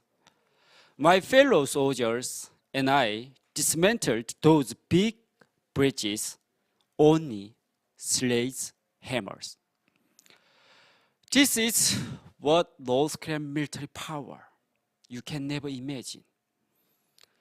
I want to say the soldiers' hammers power is better than nuclear power. Imagine yourself. This time is 21st century, not the ancient century, not medieval times, surely not industrial revolution times. This is 21st century, such as AI technology and even tried traveling Mars. However, the strongest soldiers of North Korea still stay slavery regime, unfortunately. In addition, there is cult, so-called 주체 ideology in North Korea regime. I want to say the 주체 ideology summary, just one sentence. Unconditionally believe the Kim family, not a God, believe the Kim family, you became a master of yourself. That's the theory of 주체 ideology. In my book, it is very detailed describe how North Korean regime brainwashed the innocent people of the North Korea via 주체 cult ideology. These things are only one snapshot what happened to me when I was in North Korea. The reason why I wrote about North Korean military service is that I hope no longer my fellow soldiers would not have to die caused by malnutrition and be killed by heavy concrete beams because of lack of equipment. Naming and shaming is helpful to make a better condition to the North Korean human rights. Please post the violation of North Korean human rights issue on the public as many as possible. Please share my book story to your family and your boyfriend and girlfriend and the boyfriend and girlfriend. And be the thankful you were born in freedom. Freedom is not free. Be safe and protect freedom is also expensive. Thank you for listening.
We are back. Okay, I'm Casey Lartigue, co-founder of Freedom Speakers International with Yeongnam Om, author of the forthcoming book, not published yet. I see Evan says she's delighted to see he's written a book, written, but it will be published later this year. But first of all, I want to just start with a very simple thing. You arrived in South Korea in 2010? Yes. 2010, Yeah, I okay. arrived here in Right. 2010. Did Yeah. you ever imagine you would be in this position right now, publishing a book? Never, ever imagine when I arrived for the first time here in South Korea. Right. Okay. So it's been 12 years since you arrived here. When did we first meet? Oh, yeah, actually, you mean about TNK? First time. Yeah. Right. Mhm. Actually, I met Casey Artigue online for the first time around 2013. But at that time, I was in the Canada. But after return back to the South Korea, and in 2015, I think it's March, right? Right. Yeah, March. I met Casey Ratigu, and that's first. And then I think it's around a week later, I joined a speech. I gave a speech, right? Public Right, speech. that's right. But that speech was not speech. It's just like conversation. That's right. It's a mess. Exactly. Early Okay. days, right. By the way, I want to say thankful to the TNKR because my manuscript is in English, but it's the English is the without TNKR, it's impossible to write down my manuscript of my book. So thankful again for TNKR. Okay, well, thank you so much. Now, you got some questions here, and we're going to start off with Max Kelly, who has two questions. Okay, first question, do male and female soldiers work together in North Korea? Do they serve together, work together? What's this? Is there separation between the men and women? Of course, it's different. It's separate. Male soldiers and female soldiers different. Military service in North Korea, but it's the military exercise is very similar to male, whatever male and female, but. Mostly female soldiers who served for the military, like 간호사가 뭐지? Nurse. Yeah, nurse position. Yeah, nurse position, and but some special female soldiers who military who served. Like very heavy machine, like shooting, pour shooting machine. I don't know how can I say. It's anyway, it's military machine. Yeah, that's very special for the female military company. But normally, the female soldiers served a nurse position. Yes. Okay. Now, just the question I'll ask to kind of follow up on that one. How long did you have to serve, and how long do North Korean soldiers have to serve now, and do women serve longer or shorter, or what's the situation? Actually, male soldiers have to spend a decade, sometimes more than 10 years, sometimes anyway after 10 years, around 10 years. Right now, I heard about 11 years, but in my case, it's 10 years. But women soldiers depends on time. So long time ago is 8 years, but in my case at that time it's 6 years for the female soldiers. And then one thing about you is that you did not have to serve in the military. Yes. Chose. Yeah, because I graduated from the university in North Korea. My major was railway operation. That's special in North Korea. Because it's North Korean railway system is very similar to North Korean military service. So, and also even in addition, I graduated from that major. It's an exception to mandatory for, military service, but I volunteered voluntarily to enter the military service because I wanted to be high-ranking officer, high elite status in North Korea. North Korea is necessarily military service if someone who wanted to be high-ranking officer. Yeah. Okay. All right. Actually, I have lots of questions and comments about that, but Kaylee. Okay. Canadian pride here, I guess. All right. So, how was your experience in Canada? Okay. And why did you choose to go there? Oh, actually, there is not biggest region. Just go to traveling for the first time, because I even didn't know where is the Canada located. uh, but after arrived to Canada, I felt like for the first time the Canada community is very alien to me because I cannot speak English at all at that time. But after 6 months, I felt like, oh, okay, this Canada is very nice and people is very kind. People are very kind and natural environment is very clear. So that's why I live more. Lived there 3 years, and during the Canada, so I trying to learn English. That English is not actually high quality. That English is like I want to say is a survival English. You know what? The reason why I learned English is really silly and stupid.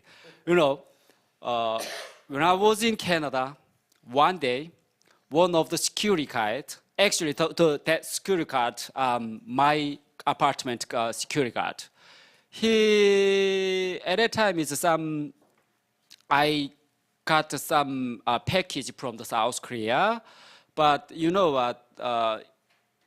Canada is necessarily booking the elevator if the package delivered to my house is more than 5 package. So, but I didn't do that because anyway, at that time after received the package, and I'm willing to booking the elevator, but the security guard really angry to me because I didn't book the elevator, and he swear to me. But I can't speak English at all. Just say sorry. So that's why at that time I made a decision. Okay, I learned English. I cursed that guy. That's the reason where I was. Sorry. Okay. That's okay, no problem. Now, actually, we've talked before. You had a special situation where, when you were in Canada, you did not tell people you were from North Korea. Yeah, sure. But yeah. then you had a class Yes. where they're asking you questions. So Actually, for the first time, I did not tell about my background about North Korea. But one day, I revealed my background about North Korea because there are many immigrants from the South Korea and from the Afghanistan, wherever, so many diversity community. But the South Korean immigrant, yeah, sometimes ask me, "Oh, where are you from?" So I say, "Oh, okay, South Korea." Which located South Korea? But I did not know about the South Korea. So just like, okay, Gangwon province. And okay, one day, one of my friends, the immigrant from South Korea, he was born in Gangwon province. He asked me, "Oh, which specific located Gangwon province?" I was born in Gangwon province, so I just ran away at that time. So I felt really depressed, and why I had to hide my background. So that's why one day the class at that time is in ESL class, I present and revealed my background about North Korea. At the moment, I became a famous person. many questions, so many questions to me at that time. Anyway. good story. Okay, now a couple of people are asking where can they order the book? They want to buy the book now. Slow down, not yet. He has to finish writing first of all. Yeah. We can set up a pre-order thing, but we have to, if enough people are interested, we can go ahead and do it. So, but slow down. It's not finished yet. Okay. Marlene asked, why did you decide to write the book in English? Because first of all, to write down English, English, my manuscript is not just like just okay, give my manuscript in Korean and just translate English. It's not it's not at all. So I sometimes not translate English. I need check editing by myself. During that many times I editing that manuscript. So during that time, my English skill is more improved. That's the first reason. Second reason, to share my story instead of Korean of my book. I'm sorry. Okay.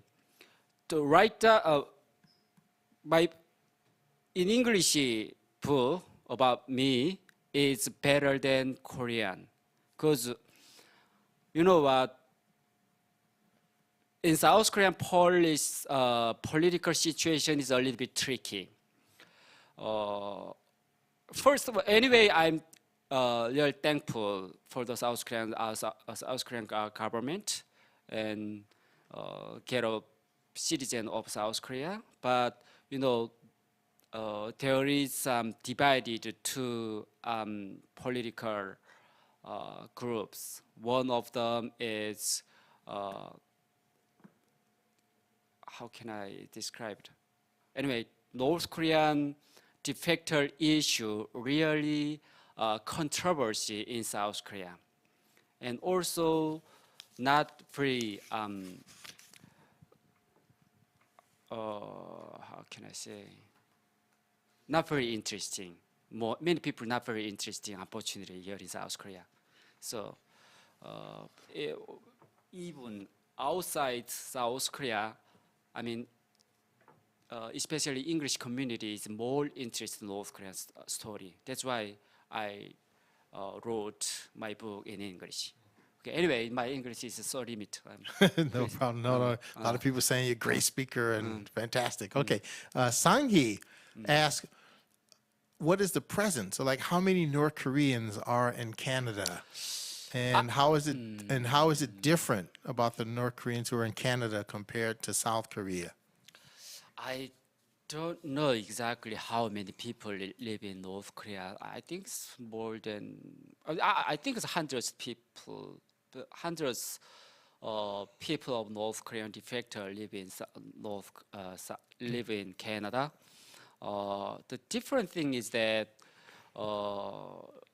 I heard, that's my opinion. In my opinion, the move to Canada, the reason why North Korean defector moved to Canada is because they would not, they might thinking they would not feel about discrimination when they moved to Canada. Here in South Korea, unfortunately, I cannot say there is no discrimination North Korean defectors. As I mentioned earlier, here in South Korean political situation is very tricky and controversy about North Korea, especially North Korean defector. That's why I think some North Korean people wanted to move to Canada, because there is multicultural in Canada. So all immigrant, I think 90% of the people is the immigrant. So it's that's the reason, I think. Yeah. But one thing is that how many North Korean refugees go directly to Canada? So about 33,000 have come directly to South Korea in last since late 90s. About 220 or so have gone directly to the USA. A large number have also gone to the UK. But how many have gone directly to Canada? I think most of them come to South Korea first and then go to Canada. Yeah, it's most cases like this. It's very unusual to move to go directly Canada for the North Korean defector. Yeah, yeah. it's and also it's difficult. Yeah, and also difficult in recent years because the Canadian government stopped accepting Yes. North Yeah, Korean refugees a exactly. couple years ago. So, okay, Sang-hee asked, how do you feel about North Korean participation in the Winter Olympics? So, do you think the joint participation is a strong indication to unified cultural exchange? So, first of all, just, is it good for the North Koreans to participate in the Winter Olympics, regular Olympics, whatever, international competitions, activities? What do you think Yeah, about that? sure. In my case, I don't know others North Korean defectors, but I lived in South Korea for the more than 10 years. I think my identity is a little bit changed. I think strong cheered the South Korean sports teams for the Winter Olympic. So I feels like I became a South Korean citizen, 99%, I think. Yeah, of course, I was born in North Korea, but the Winter Olympic is very exciting to me because I like sports too. Yeah. So, but I think this is the others, North Korean defectors, depends on North Korean defectors, how they live in South Korea. Maybe only 3 years live in South Korea, they cannot, those kind of defectors can get involved, very deeply involved, their identity of like South Korean citizen. Yeah, I think that's my opinion. I don't know exactly. Okay. Well, I'll ask the question in a bit of a broader way. From our conversations and your speeches, you are more open to exchanges with North Korea, sending information into the country. More often, I'm more often. Okay. Well, Yeah. okay. I hope I said it right. So, as far as exchanging with North Korea information or trying to open up the country. Yeah. Okay, let's start at the basic thing about sending information into North Korea. Yeah. I mean, you've said that it's very important to do that. Yeah, sure. Yeah. Yeah, very important. I think it's most important to send the information to the North Korea. But yeah, exchange the information is it's also very important. But North Korean regime strongly against that kind of action. You know, the Germany case, before united the Germany, they exchanged the information between West and West East Germany. After that, the East Germany is collapsing and became one country, one Germany. North Korea regime studied those cases. So that's why there is no internet in North Korea. That's why North Korea regime is more afraid. North Korean regime is more afraid about South Korean culture power than nuclear power, United States nuclear power. Yeah, it's very important, I think, sending the information. Okay, so Rins, hope we said it correctly. A question about being in the military. Maybe you addressed it a little, but what was the impact on you when you realized just how poor the Army conditions were, and what motivated you to join the Army? I think you mentioned it a little earlier. Yeah. Okay. Yeah. But wait, I'll ask you in a different way because you had graduated from college already. You did not have to serve in the military. Why did you do it? Because as I mentioned earlier, I wanted to be a high elite status in North Korea. If I wanted to be there, it's necessary experience of military service. So Yeah, then that's when the North Korean systematic theory. Right? Okay. So then when you realized that you went in there and it's like, oh, this is terrible. Yeah, it's very shock because yeah, of course I knew the military service. I mean, the soldiers is vulnerable, but that's the only heard about others by the others. But I did not before joining the military experience. I just only heard, not experience. But I entered the army and experienced by myself. It's really shock. For example, there is, as I mentioned, there is soldiers always hungry, always hungry. Not sometimes, always hungry. So food shortage and lack of equipment, everything is shortage. So I felt like when I entered North Korean army for the first time, I felt like, okay, I protect my country. I soldier. I became a strongest soldier. But after 1 year, those motivations disappear. I need to survive here in soldiers. That's that's what I felt when I was in North Korea. Okay, all right. Okay, so then, so you were just trying to survive. Were you brainwashed? Yes, brainwashed. Brainwashed time was started when I was born. Yeah, since I was born, and if I still live in North Korea, since I was born,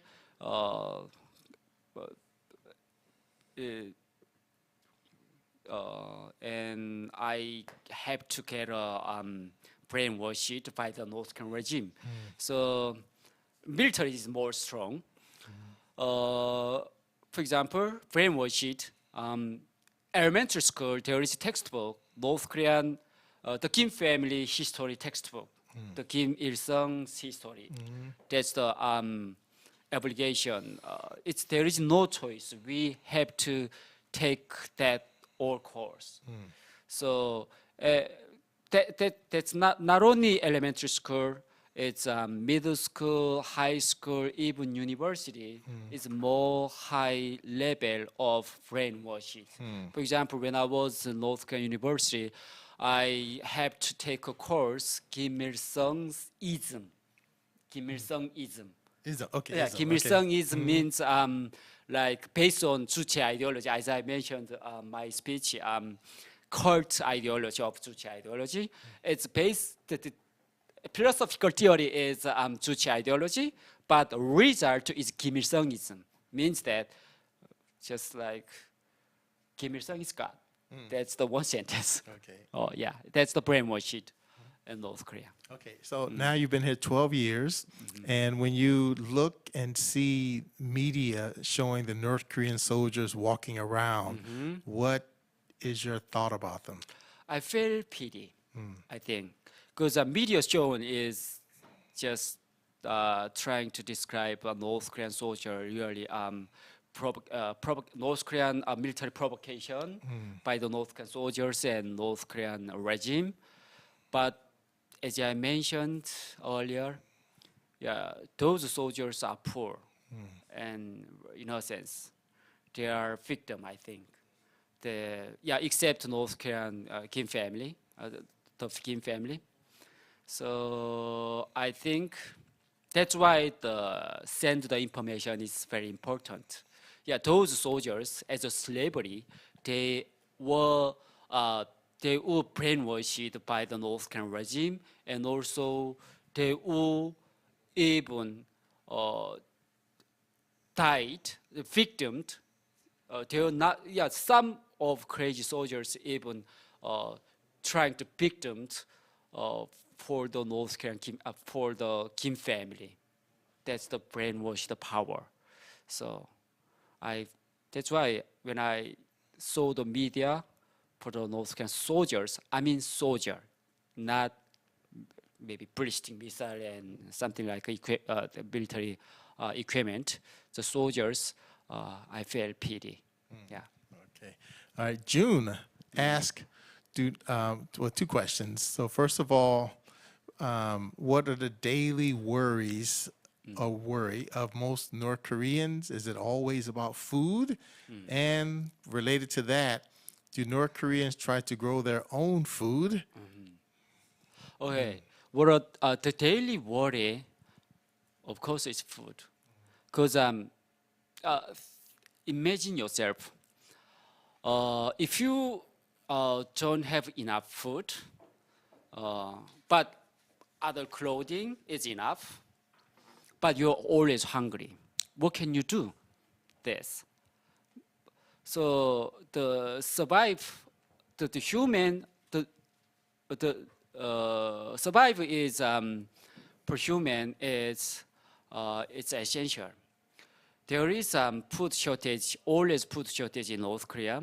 North Korean people, I think 1990 of the North Korean people worry is food shortage.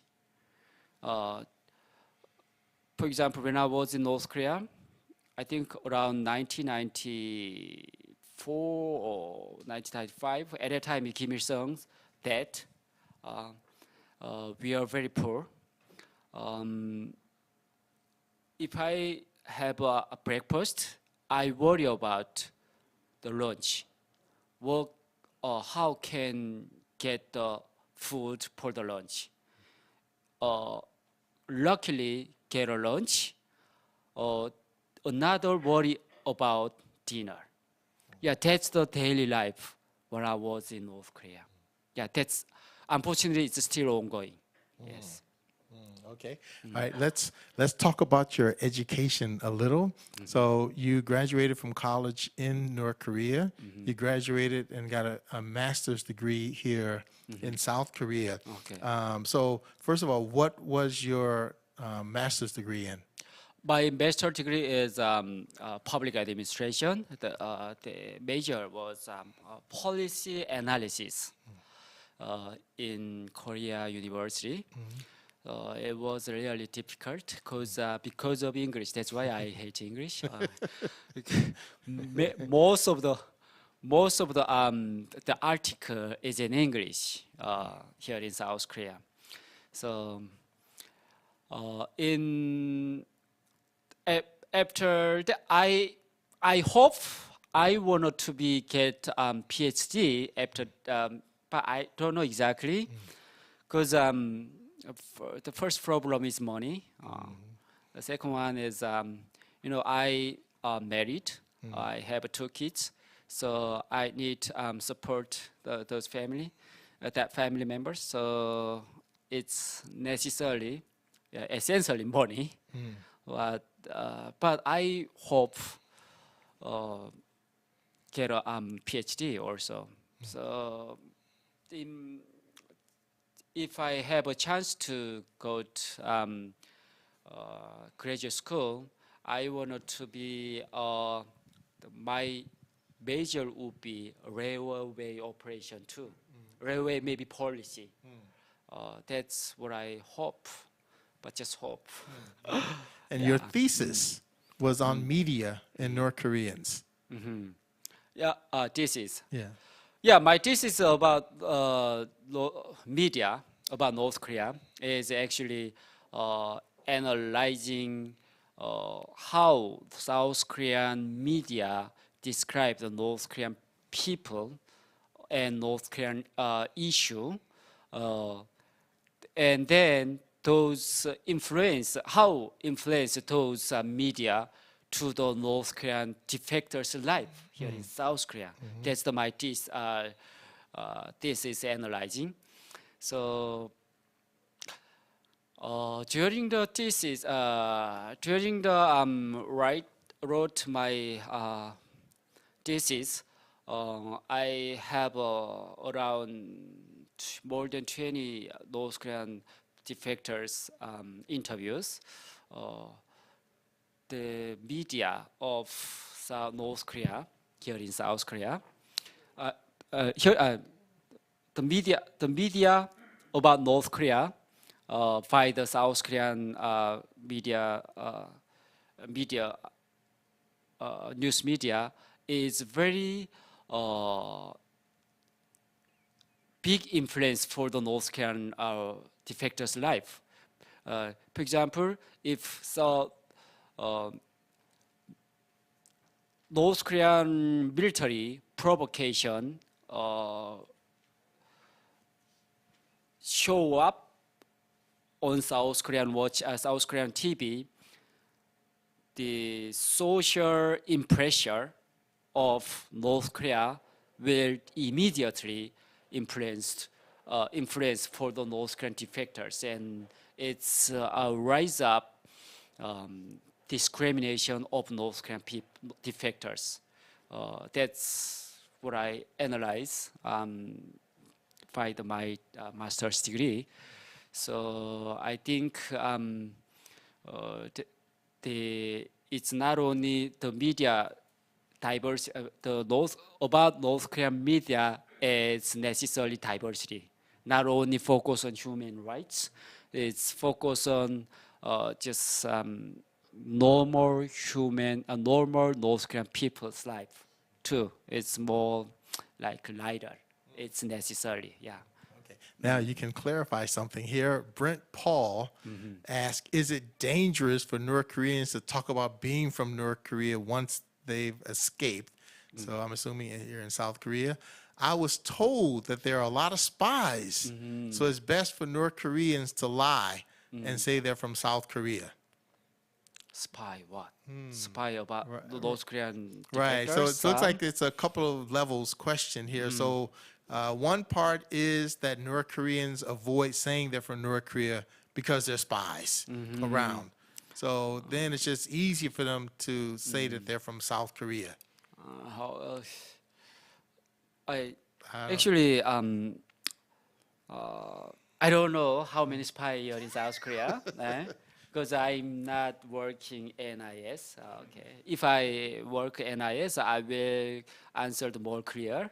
But yeah, I cannot say there is no spy in North Korean spy in South Korea. Of course, maybe 20 spy. I don't know, but not a lot of the spy.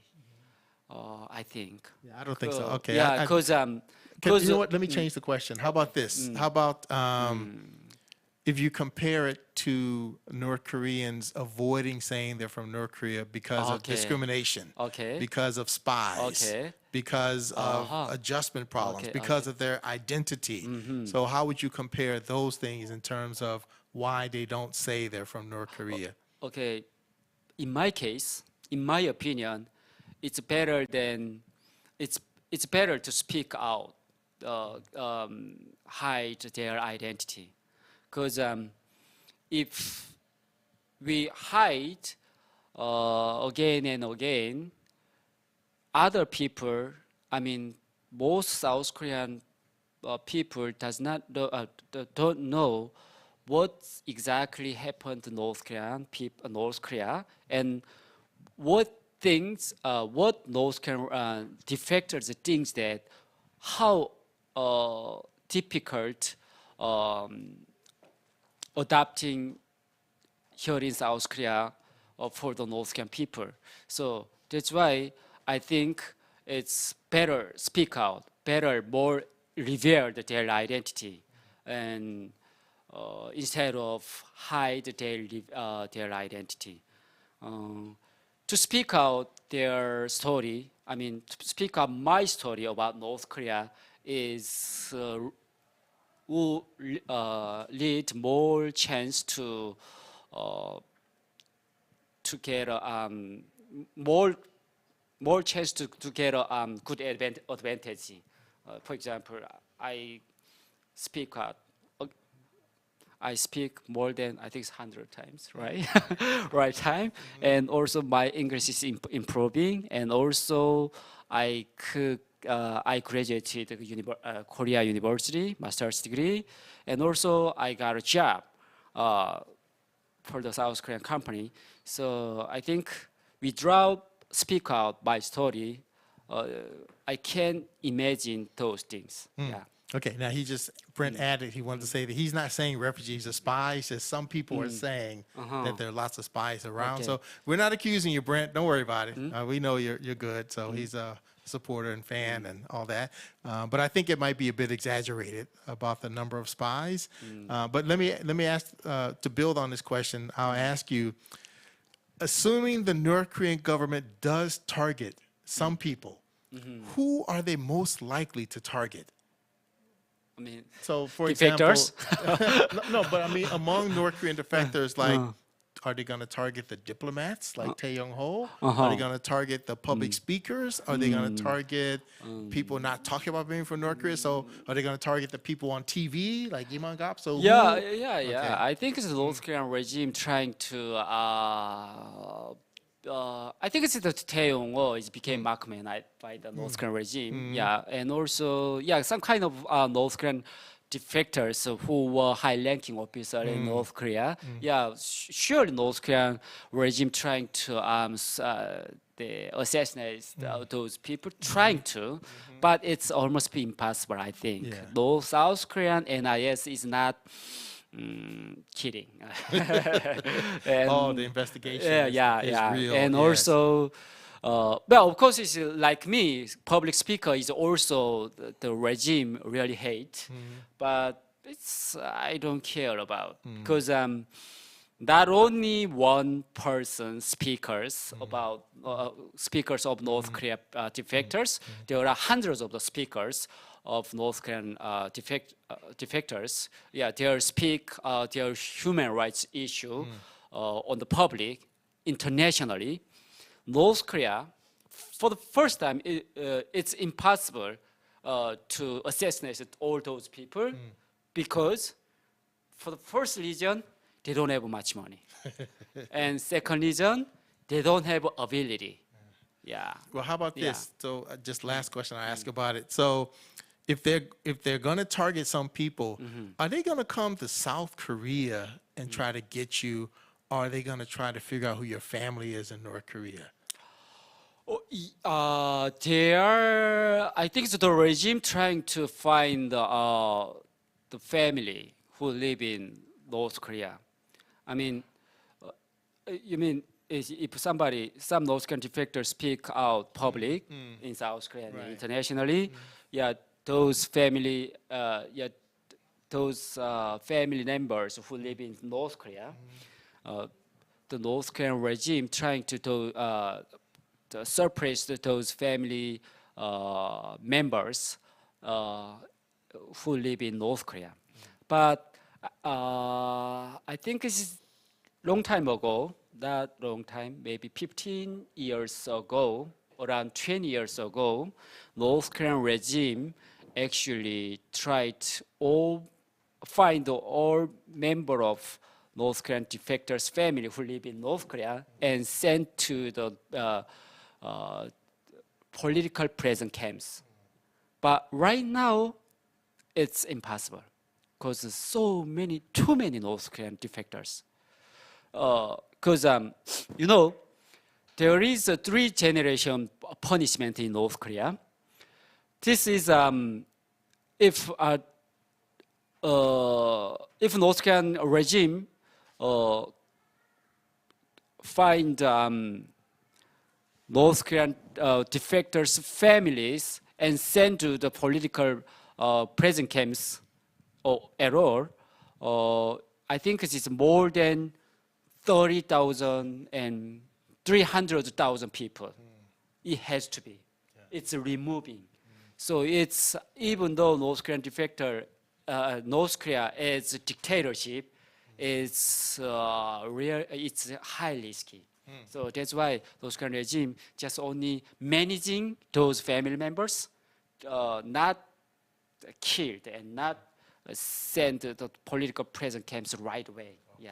All right. And then I think we have time for one or two more questions. So Rins asked, okay, so you said earlier that you feel 99% South Korean. Did you say that? No, Did you say that you feel 99% South Korean? Oh, yeah. Okay, Yeah. all right. Yeah. So was it difficult for you to get to that point that you feel 99% South Korean, and did you, so Okay. Okay. What Yeah. was the different constructs that identity leave Yeah. your North Korean identity behind? Mhm. Okay. Oh, Yeah. it's just a tricky question, philosophical question. I like philosophy, but I don't like that question. Actually, 99% of the South Korean is feel like a citizenship, because but identity still North Korea. I think it's a little bit tricky because I was born in North Korea, and I lived in North Korea when I was until 30. So right now, my age is 40. Is 30 years live in North Korea, only 10 years live in South Korea. How can I remove my memory about North Korea? So I still remember my North Korean story as of yesterday. So the identity, I think identity correlation, the experience of North Korean, how long live in North Korea, how long live in South Korea. So that's why the identity. What's the difference exactly identity between identity and 90% of South Korean citizen? I don't know exactly. Anyway, the sports when Winter Olympic game, I really cheered the South Korean team. Okay. Yeah, but my memory is still in North Korea. Yeah. Okay. All right. So, do you have a final statement? Anything you want to say? You got a whole international audience here.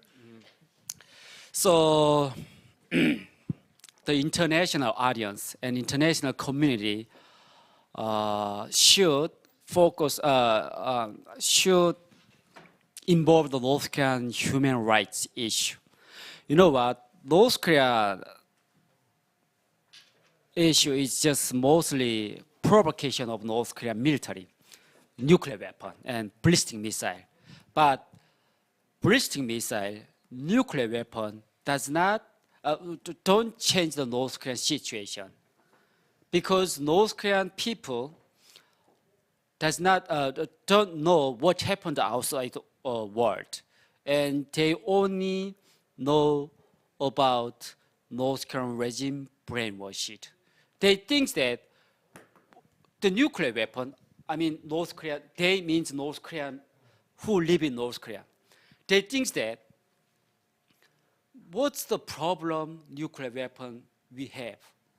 United States has nuclear weapon, and China has, Russia has, and many countries has a nuclear weapon. Why not we don't have, why not North Korea? That's the North Korean people think that. But that's why outside international community more focus on nuclear weapon. Inside the North Korean people does not move. North Korean people don't move. Nothing changed. Nothing changed. But focus on North Korean human rights issues such as political prison camps and public execution, so on. North Korean people start realize, oh, what is the human rights? Why we are hungry? Why my family execute only food shortage? Just trying to catch a thief, put some food. They start.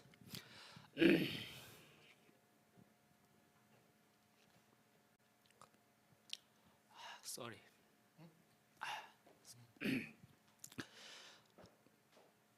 The human rights issue, international community should focus on human rights issue, change the North Korean regime. And that's why send the information, deliver the internet service in North Korea. It's changed North Korean world, North Korean regime. That's my opinion. Okay. All right. Here's the strongest soldier of North Korea giving a talk, but sometimes it can get emotional.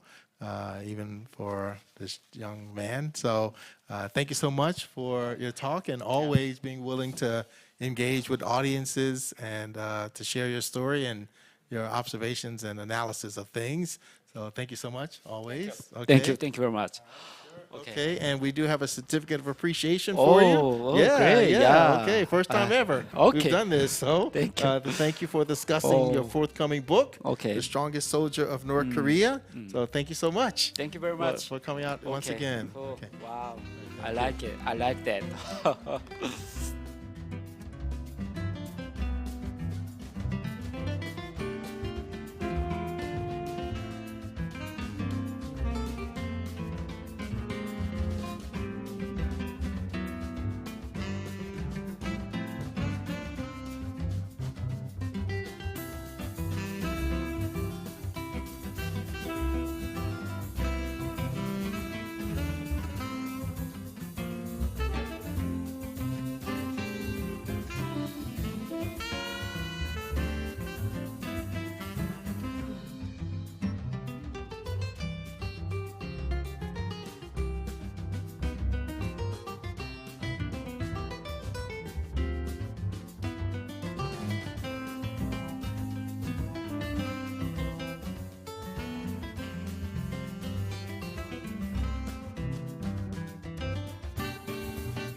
So it was so inspiring to hear from these North Korean refugee authors, and it has really been my honor. And our final speakers today are path-breaking writers and filmmakers. First, I'd like to introduce Matthew Friedman, who is author of Where Were You? A Profile of Modern Slavery. He's an American human rights advocate with an expertise in human trafficking and modern slavery. He's currently the chief executive officer of the Mekong Club, a Hong Kong-based organization that mobilizes the private sector to help fight modern slavery.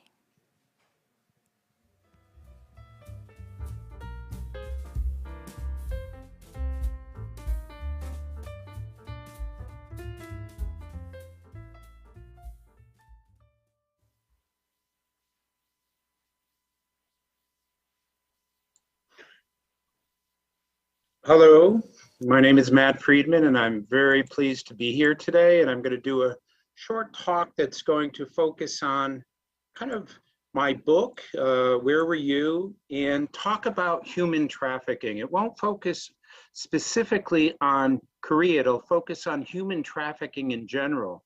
And the reason why I'm doing this is for you to understand what my wife will talk about in 15 minutes from now. It's really important for us to lay the land.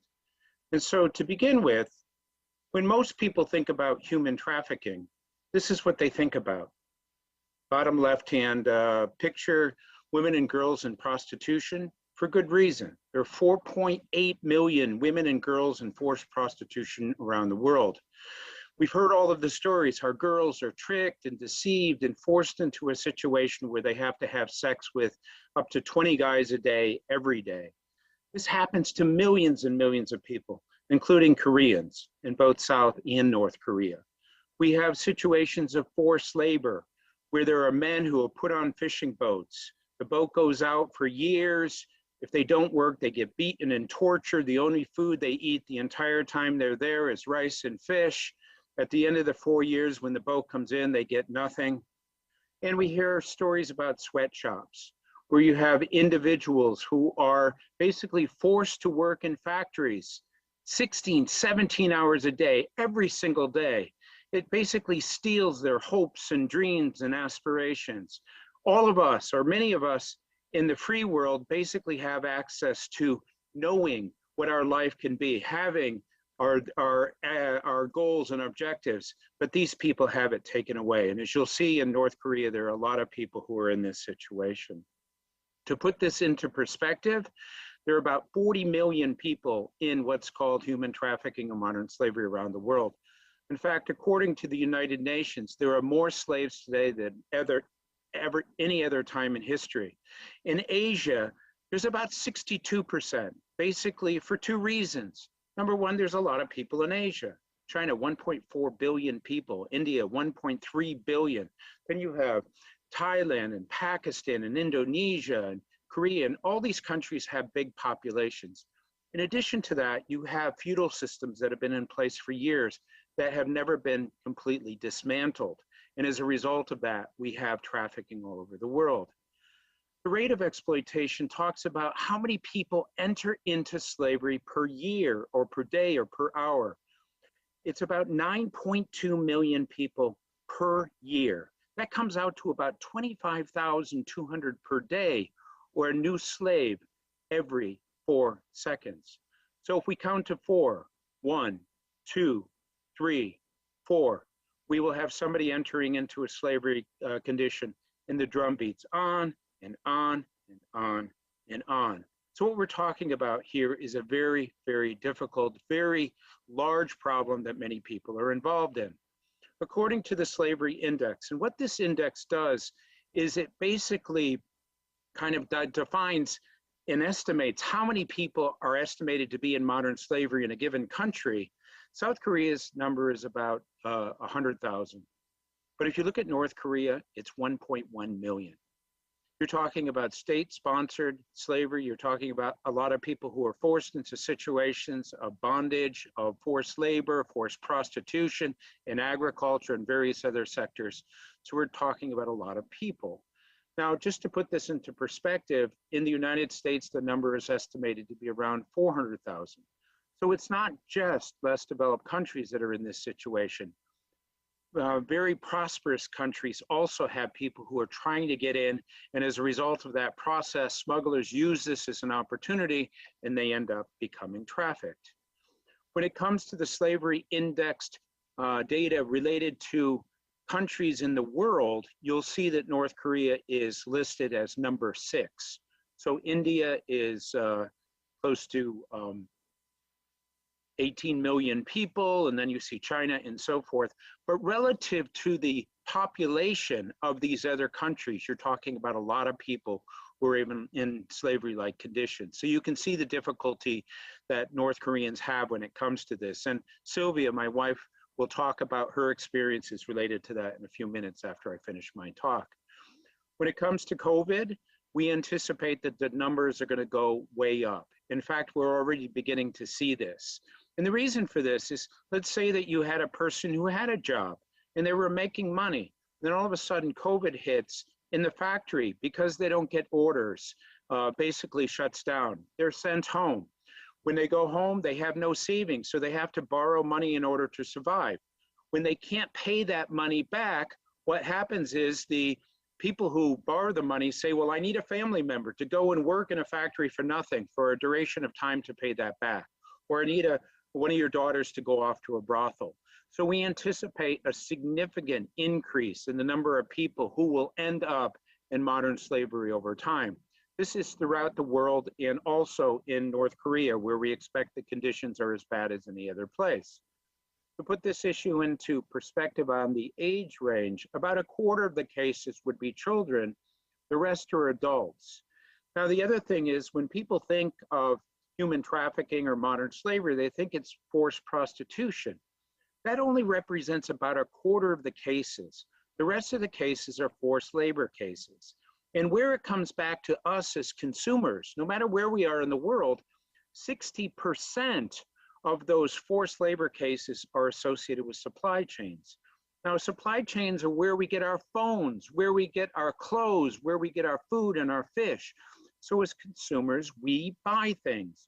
And during the time that we buy these things, we are contributing somewhere to people ending up in modern slavery situations. Now, as many of you know, there is state-sponsored modern slavery in North Korea, where Koreans are sent to other countries. They work, but the money doesn't go to them, it goes back to the government. And as part of those work sites, a certain percentage of them could fall into these categories of electronics, clothes, anything manufactured, food, fish, et cetera, et cetera. Now, when it comes to who's supposed to address this issue, well, it's supposed to be governments, but a lot of governments don't really like this topic.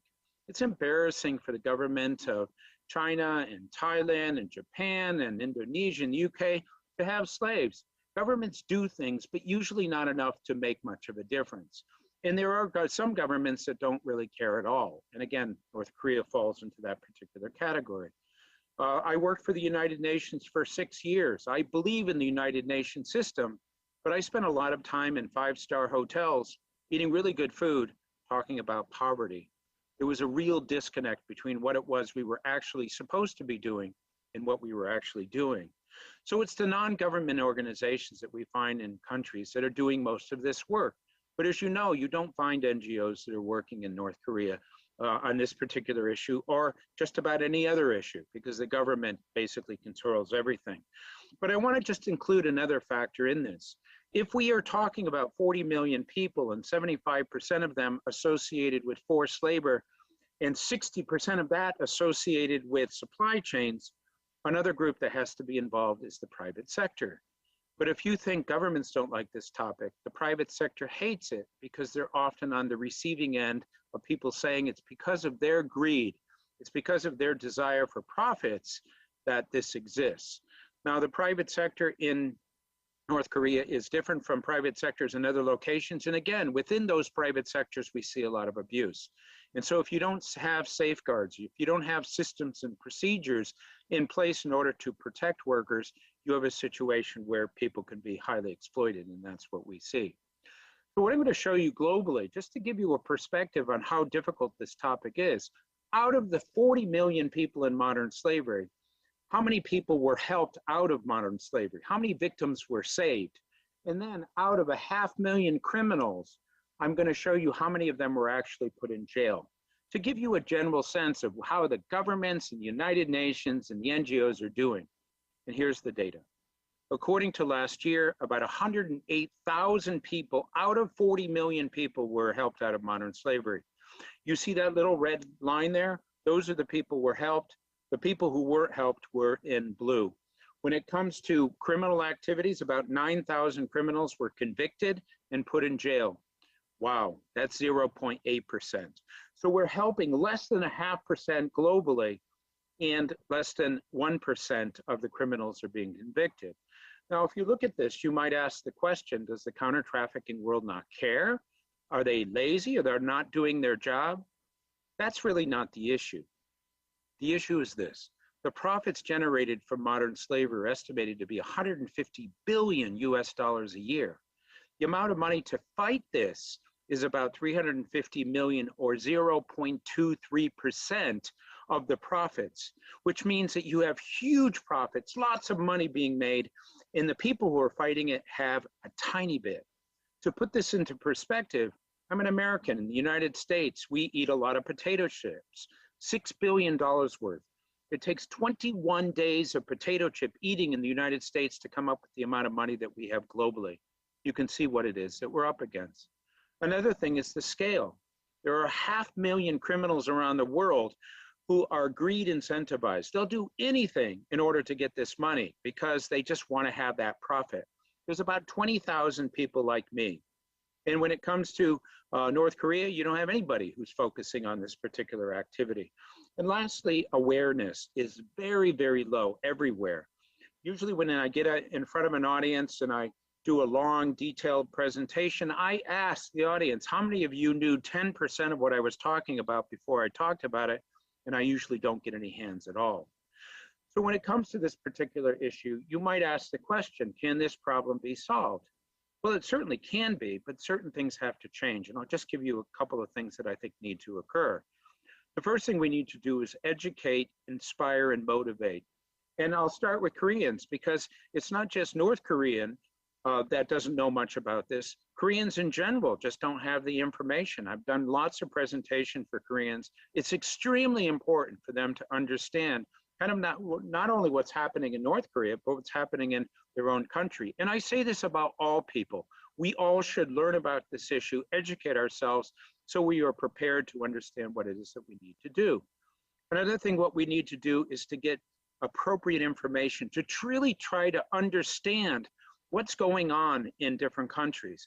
When it comes to North Korea, there's very little information that comes from within the country, obviously, because everything is controlled. But the people who are able to get out, some of the people who even talked today, have the information. And because you are voicing out, because you're getting in front of audiences, because you're participating in events like this, now we can begin to understand what's going on in North Korea. That's an extremely important part of the process, is to be able to understand that. And lastly, in order for the world to really address this issue, the 20,000 people around the world who are working on this are not enough. Everybody has to kind of take a stand. Everyone needs to understand this and get involved and participate in the process. And so one of the lessons that we've learned is that all of us as human beings have to kind of decide what it is that we can do. And even if it's just learning about this and sharing this information with your friends, or donating to organizations that are focusing on this particular aspect, or volunteering for organizations that work on this, all of these things are relevant, important, and useful, and this is what's needed in order to address the issue. So I'm going to end with kind of a story. And it kind of defines my feelings on human trafficking in general. So years ago, I was living and working in Nepal. I desperately wanted to do something to help to address the issue. So I decided I was going to write a book. As part of that book process, I would go from shelter to shelter to interview the women and the girls. I went to one shelter and there was a girl named Gita. And Gita didn't want to tell her story, but she sat and listened to all the other interviews. When I finished and I was leaving, Gita comes running up and says, "Okay, I changed my mind. You can have my story." She sat on one side of the table. The rest of us sat on the other side of the table. And over a 3-hour period, she told the worst story I'd ever heard of rape and torture and disease and everything times 10. I honestly did not know what to say to her. Finally, I turned to her and I said, "Wow, Gita, you must be so angry at the traffickers for the horrific things they did to you." She paused, and then she said, "No, I'm angry at you and you and you." She pointed at us. She said, "Where were you?" Said that every single day she woke up praying for somebody to come and help. Nobody came. She said she basically went to school till she was 12. She knew that everything around her was right out in the open. She said she wasn't angry at the traffickers. She said they're just bad people being bad people. She said she was angry at the good people, at society, for not caring enough to allow a 15-year-old girl to be commercially raped 7,000 times only to eventually get HIV/AIDS.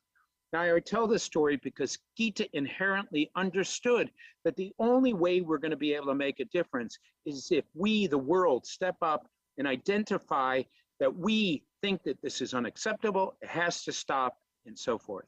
So this is a metaphor for the point I'm trying to make. It's a sand dune that is the size of a pyramid made up of tiny bits of sand. But you see from this, something even as small as a bead of sand in large numbers adds up to something amazing. If we could get everyone to do one thing, if we could get 10 million people to do one thing, that would add up. Then we would be able to address the issue of modern slavery globally. We could be able to address the issue in North Korea and various other locations. We, the people, have to take a stand. We, the people, have to have the responsibility of knowing that this is a bad thing and it has to stop, and we have to make that case. And so this is what I wrote about in my book, Where Were You? A Profile on Modern Slavery. Thank you very much.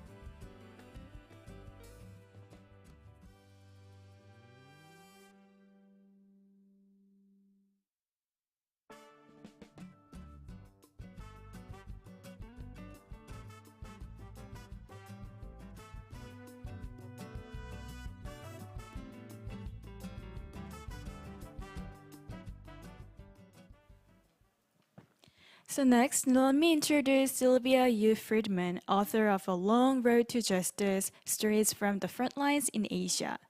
Sylvia Yu Friedman is a Hong Kong-based Canadian author, journalist, filmmaker, philanthropy advisor, and anti-slavery campaigner.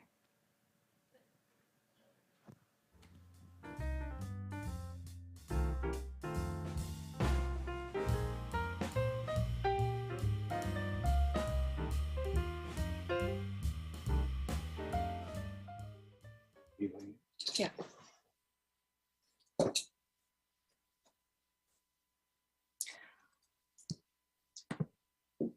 Hello, my name is Sylvia. Thank you. It's such an honor to be speaking at this conference, Healing Their Hearts.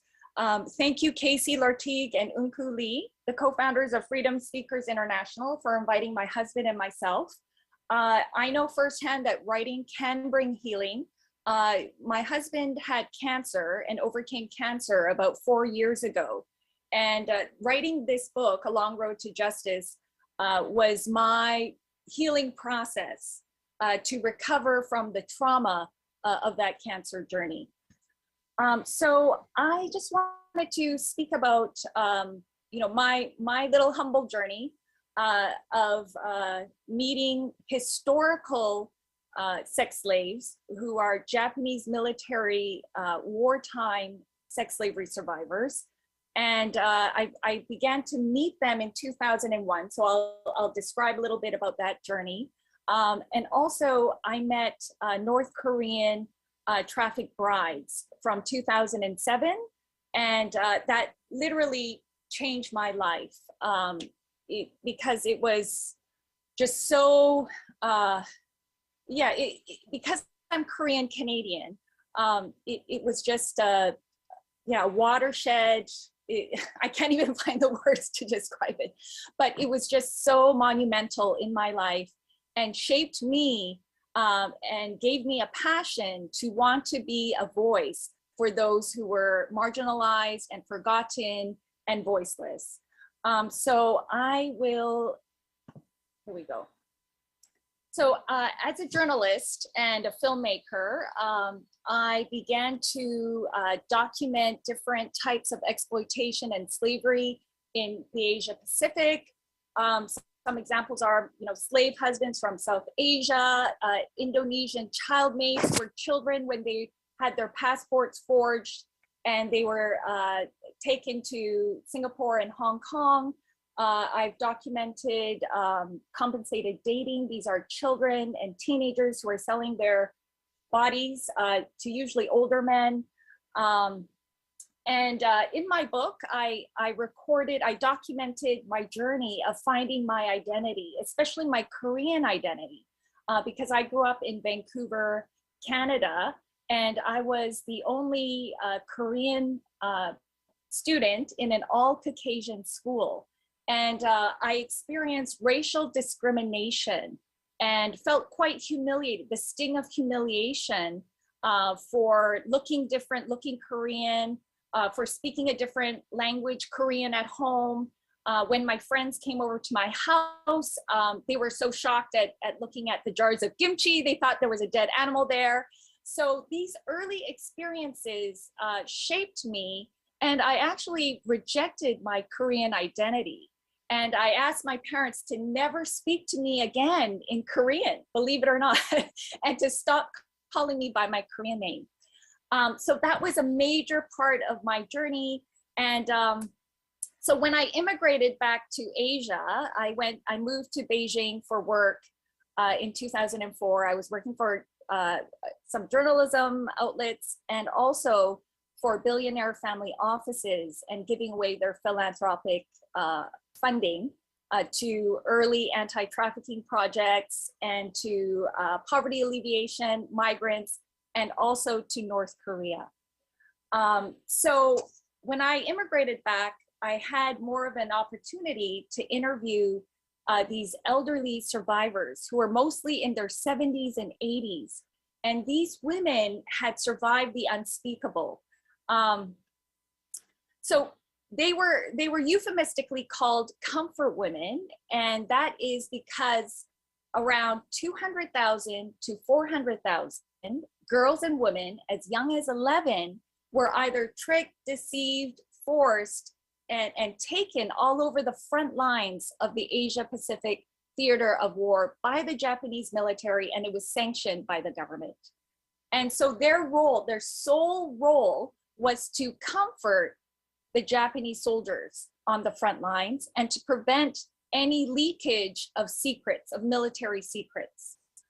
So in this iconic archive photo, the pregnant woman at the far right is from the northern part of the peninsula, which is now, the DPRK. And her name is Pak Young-sin. And I never met her personally, but her story and her pilgrimage has led to the building, the Comfort Woman Museum in Nanjing. So in 2003, when she was 83 years old, Pak Young-sin, with the full support of the North Korean government, made a pilgrimage to China, to the different spots where she was sexually enslaved. And she was forced by Japanese police into this comfort woman, into this wartime military sex slavery system. And in the accounts that I've read, it was a very emotional thing. She wept. And this photo was taken in Yunnan province, where the Chinese military had found her. She was forced to have an abortion soon after and was never able to have children again. But it's stories like these that motivated me to want to document and preserve this history. Otherwise, history will repeat again. And I argue in my book that that is what is happening, just a repeat of the sexual exploitation and trafficking of women all over Asia. So the magnitude of all these women, and this is what I share in to my audience in Hong Kong. But if all the highways were stretched out, the women would be standing shoulder to shoulder. And they were almost forgotten indeed. And the UN has called this one of the worst human rights violations against women and girls in the 20th century.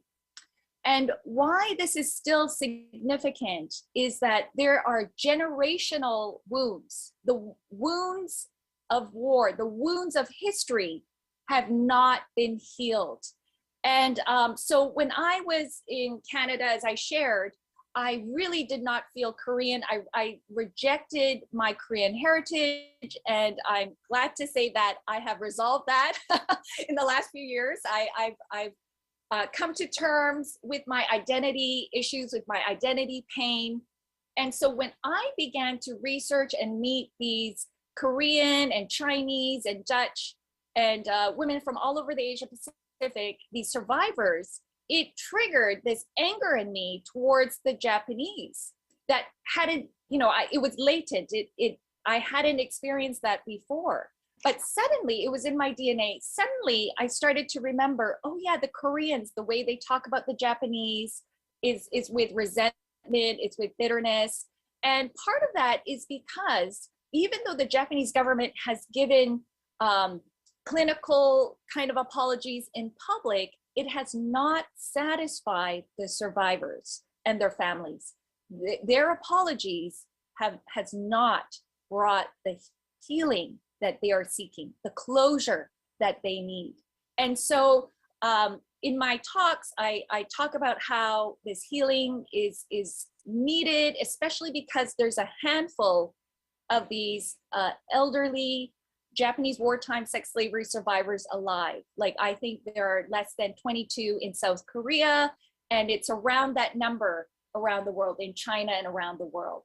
And so we do need to have these wounds healed. We do need to learn from this chapter of history, or else it will continue to repeat again and again and again. So, I talked about the generational pain and grappling with that. And another thing that I just want to quickly add before I move on to the China part is I I had the honor of meeting this Japanese reconciliation team, and they gave personal apologies to some of the survivors of Japanese wartime sex slavery in China. And it was a very profound and beautiful thing.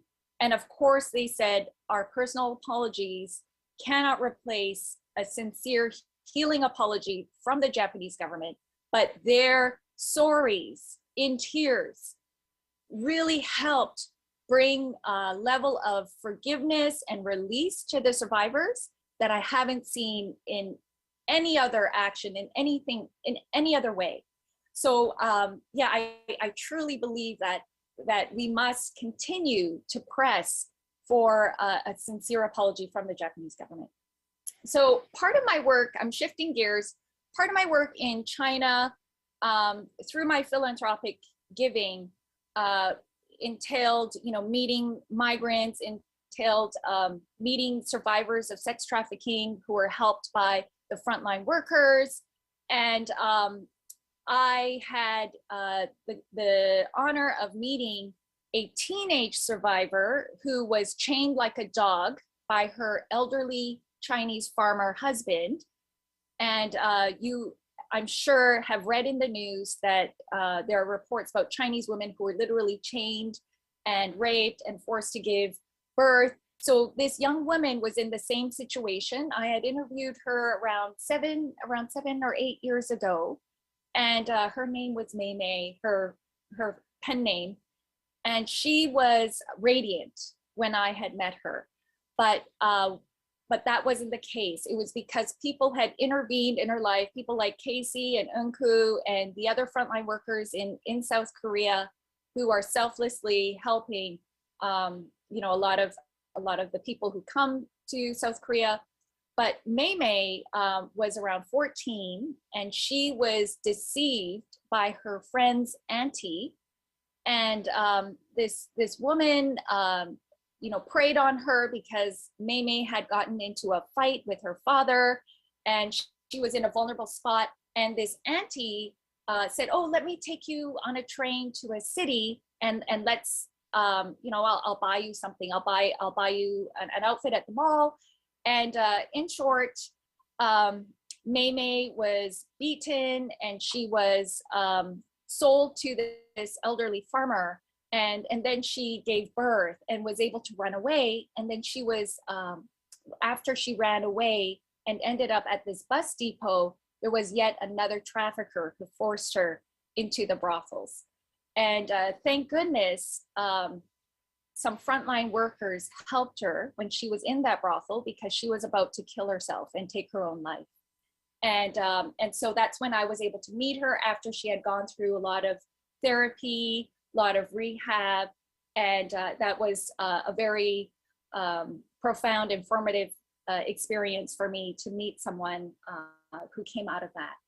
And so I mean, my story cannot compare to the authors who have shared, and thank you so much for your vulnerability. It was so powerful. I can share about one woman I met. Her name was Sujin, and she had just recovered from cancer, and she had been sold several times by a trafficker and then by the husbands themselves, who were, I guess, trading these North Korean women. She had left behind her children countless times, I think three times. And when I met her, what I was struck by was her resiliency, that despite the trauma, despite the pain that she had experienced, she had this inner strength that was just so surreal. It was beautiful. And it reminded me of the pine tree, the sunnamu, which is a symbol of the peninsula. And the pine tree, it never changes. It's unchanging. It's evergreen. It goes through, all the seasons. And but Sujin, her resilience, her strength, and even her willingness. Actually, she was willing to go back to North Korea. That's what she was grappling with when I met her. She was willing to go back to North Korea to share about her newfound faith. So what have I learned over my last 20-year journey that I encapsulate in my book? That there's hope, even in the darkest places. There's hope, there's joy. We've got to couch it in hope. Otherwise, it's just so bleak. And I was so encouraged by the frontline workers who were carrying a light in the darkness. And we each have that ability to light one candle. And there's that saying that it's better to light one candle than to curse the darkness. We can use our privilege to help other people. We can use our talents. We can use the power of our decision making to help those who have had their choices stolen from them. And then lastly, identity. Identity is so key. If you don't know your identity, then it's really hard to understand and to walk out your destiny. And it was in fact Dr. Edward Chang, a Korean American professor at UC Riverside, who shared that quote at a conference I attended, I think in 2000 or 2001. So one of the things that my husband and I are mobilizing people to is the Be the Hero campaign. And that is to encourage everyone to do one act of kindness or to volunteer, do one thing even. And this is one of my favorite quotes, that small acts multiplied by millions of people can transform our world. And so we dream of seeing 100,000 volunteers to address the global issues of our time. And I'm producing a movie right now based on my book. And I have a wonderful Korean entertainment executive who is helping me, Mr. Kim. And I hope that our movie can also help mobilize in South Korea. I also have a heart for unification. And that's something that a lot of us in the Korean diaspora, we wish for, we long for.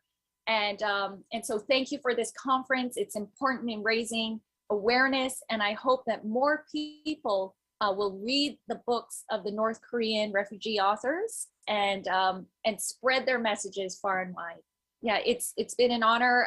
Here are some Instagram, Facebook handles where you can reach myself or my husband. Feel free to stay in touch, and thank you again.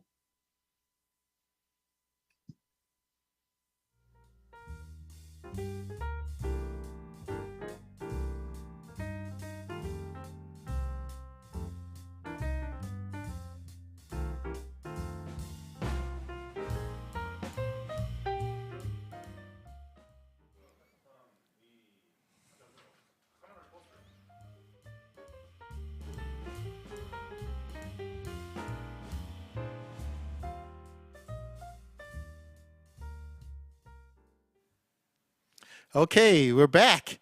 Thank you so much, Sylvia. It's a real honor that you were able to join us, you and Matt. Really, really appreciate it. And let's see, we got a comment from Max Kelly that was very inspiring. We have a comment from, or a question from Kang Da-hye. She asked, many comfort women survivors have passed away, and only a few of them have survived till now. Do you think that the Japanese government is just playing the waiting game, just waiting for all of them to pass away? And how can we make change before it's too late? Absolutely. That is something that many activists have said, and the survivors themselves have felt that the Japanese government was dragging their feet. I do have hope in the younger generation in Japan. And even about 10 years ago, when I interviewed some female lawmakers, they were very sympathetic. And so there are liberals in the Japanese government over the years, over the decades, who have been quietly supporting this Japanese wartime sex slavery issue. And when I started researching this in 1999, I had no idea that this would be front and center of foreign affairs between Japan, China, and Korea, this issue. So it's an issue whose time has come. And I'd say grassroots activism. If there is a mass movement of support in Japan, but also in Korea, and even North Korea. This is one of the few issues that North and South Korea rally together on. It's incredible. And in North Korea, they actually have preserved the comfort rape stations, and they have anti-Japanese slogans as well. But what's really needed is, in tandem with pushing for an apology for the Japanese military sex slavery survivors, we must stand for racial reconciliation, for racial healing between Koreans, Chinese, Japanese, and any other people group that has been affected by Japanese war crimes. We've got to heal the wounds of history. And that's not something that is out there yet, but I hope that we will have a campaign, even in Korea, to talk about these issues and to address the discrimination that exists, towards the Japanese, and also address any discrimination that North Koreans may experience as well in the southern part of the peninsula. Okay, and then we'll just take a final question here from Max. He asked, do you know how people become frontline workers, such as the people who saved that young girl from the brothel? Absolutely a great question. My husband, he has resources, he has contacts. He can also answer that question in detail by email, because my husband used to be a frontline worker. But in short, if you look up NGOs, and I'm sure Casey will know which NGOs in Korea where you can help sex slavery survivors. So find NGOs where you can help. And my husband used to be involved in breaking trafficking rings with law enforcement. Matt, do you want to quickly jump in on that? Yeah, I mean, there's quite a few NGOs in South Korea that focus on this particular issue. A lot of them will do rehabilitation and prevention work, not as much law enforcement as we would like. But, as Sylvia said, just simply Google human trafficking, wherever it is, your location. And usually those websites will tell you what it is that you need to do, how you can help. Sometimes it's donations, sometimes it's volunteering. As we both indicated, it's extremely important to get as many people stepping up and being a part of the solution. And that's what we're really trying to get across in these two books. So lastly, I want to add that how myself and Matt, why we ended up dedicating our lives to human rights and to fight for slavery victims and survivors is because we met these survivors ourselves. And that's why in conferences like this, it's vital. And I was just so moved by the stories of these authors today. And so this is the first step, because that just radically changed and altered the course of my life and my husband's. All right, excellent. Thank you so much. We got like the superstars finishing up our conference, so it's really a great thing. So, and thank you so much for your work. And then we'll go ahead and wrap up the conference now. We'll have closing remarks from the co-founders of FSI. Co-founder, you can come to me.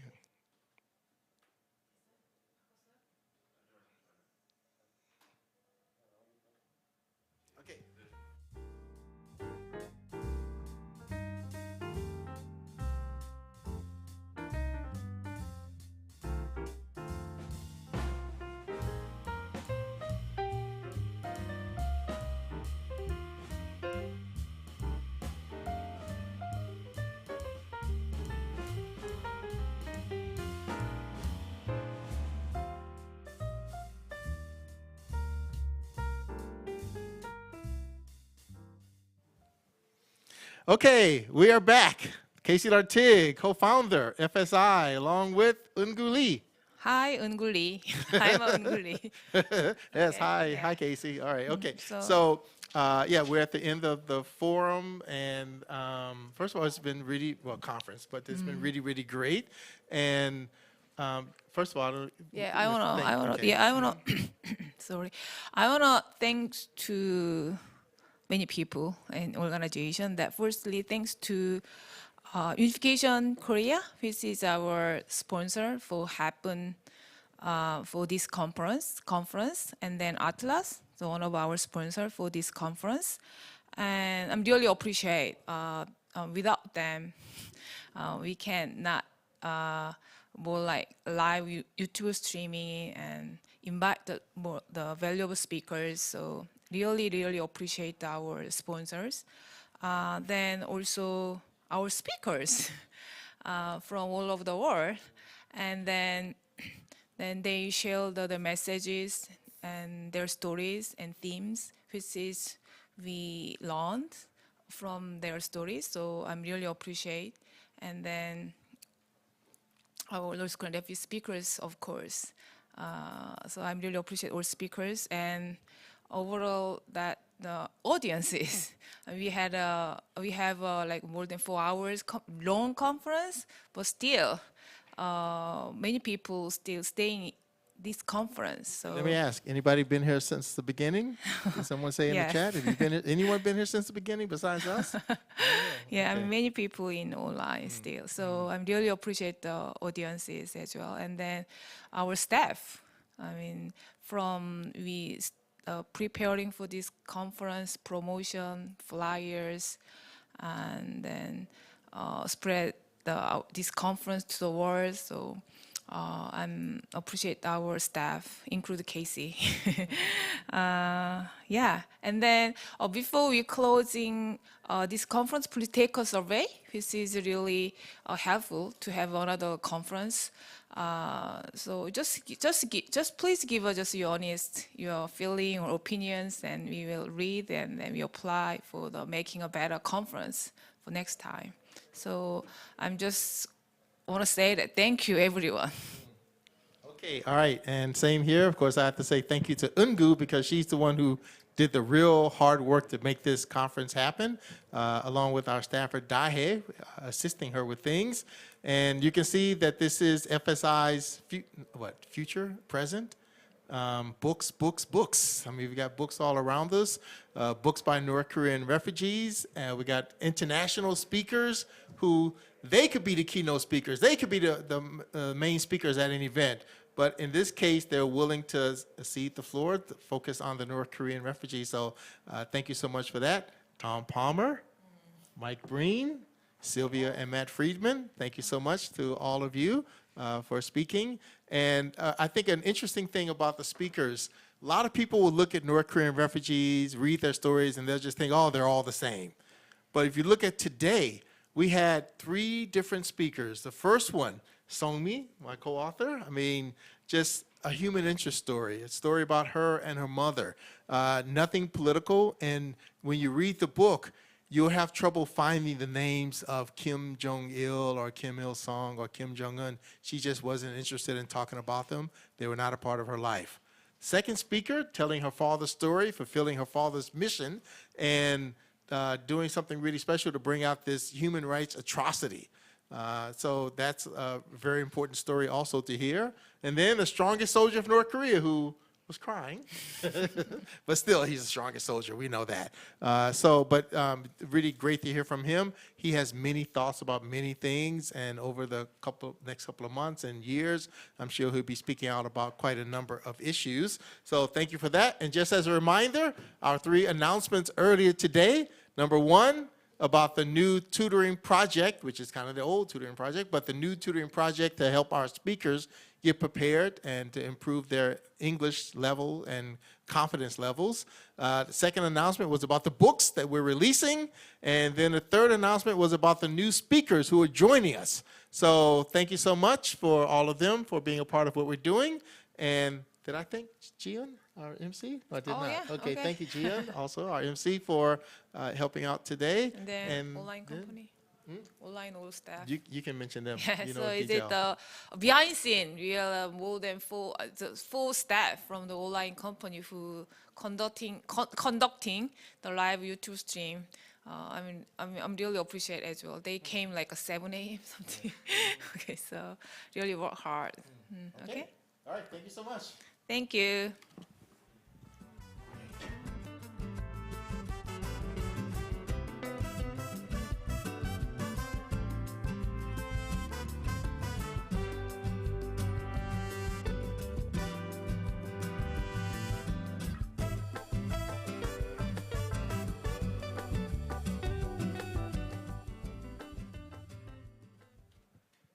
This is the end of the conference. On behalf of the FSI, I'd like to express my deepest gratitude to everyone in this room today and online participants. Thank you for joining us, and I hope the conference was helpful and made you be interested in the books introduced today. Thank you very much once again.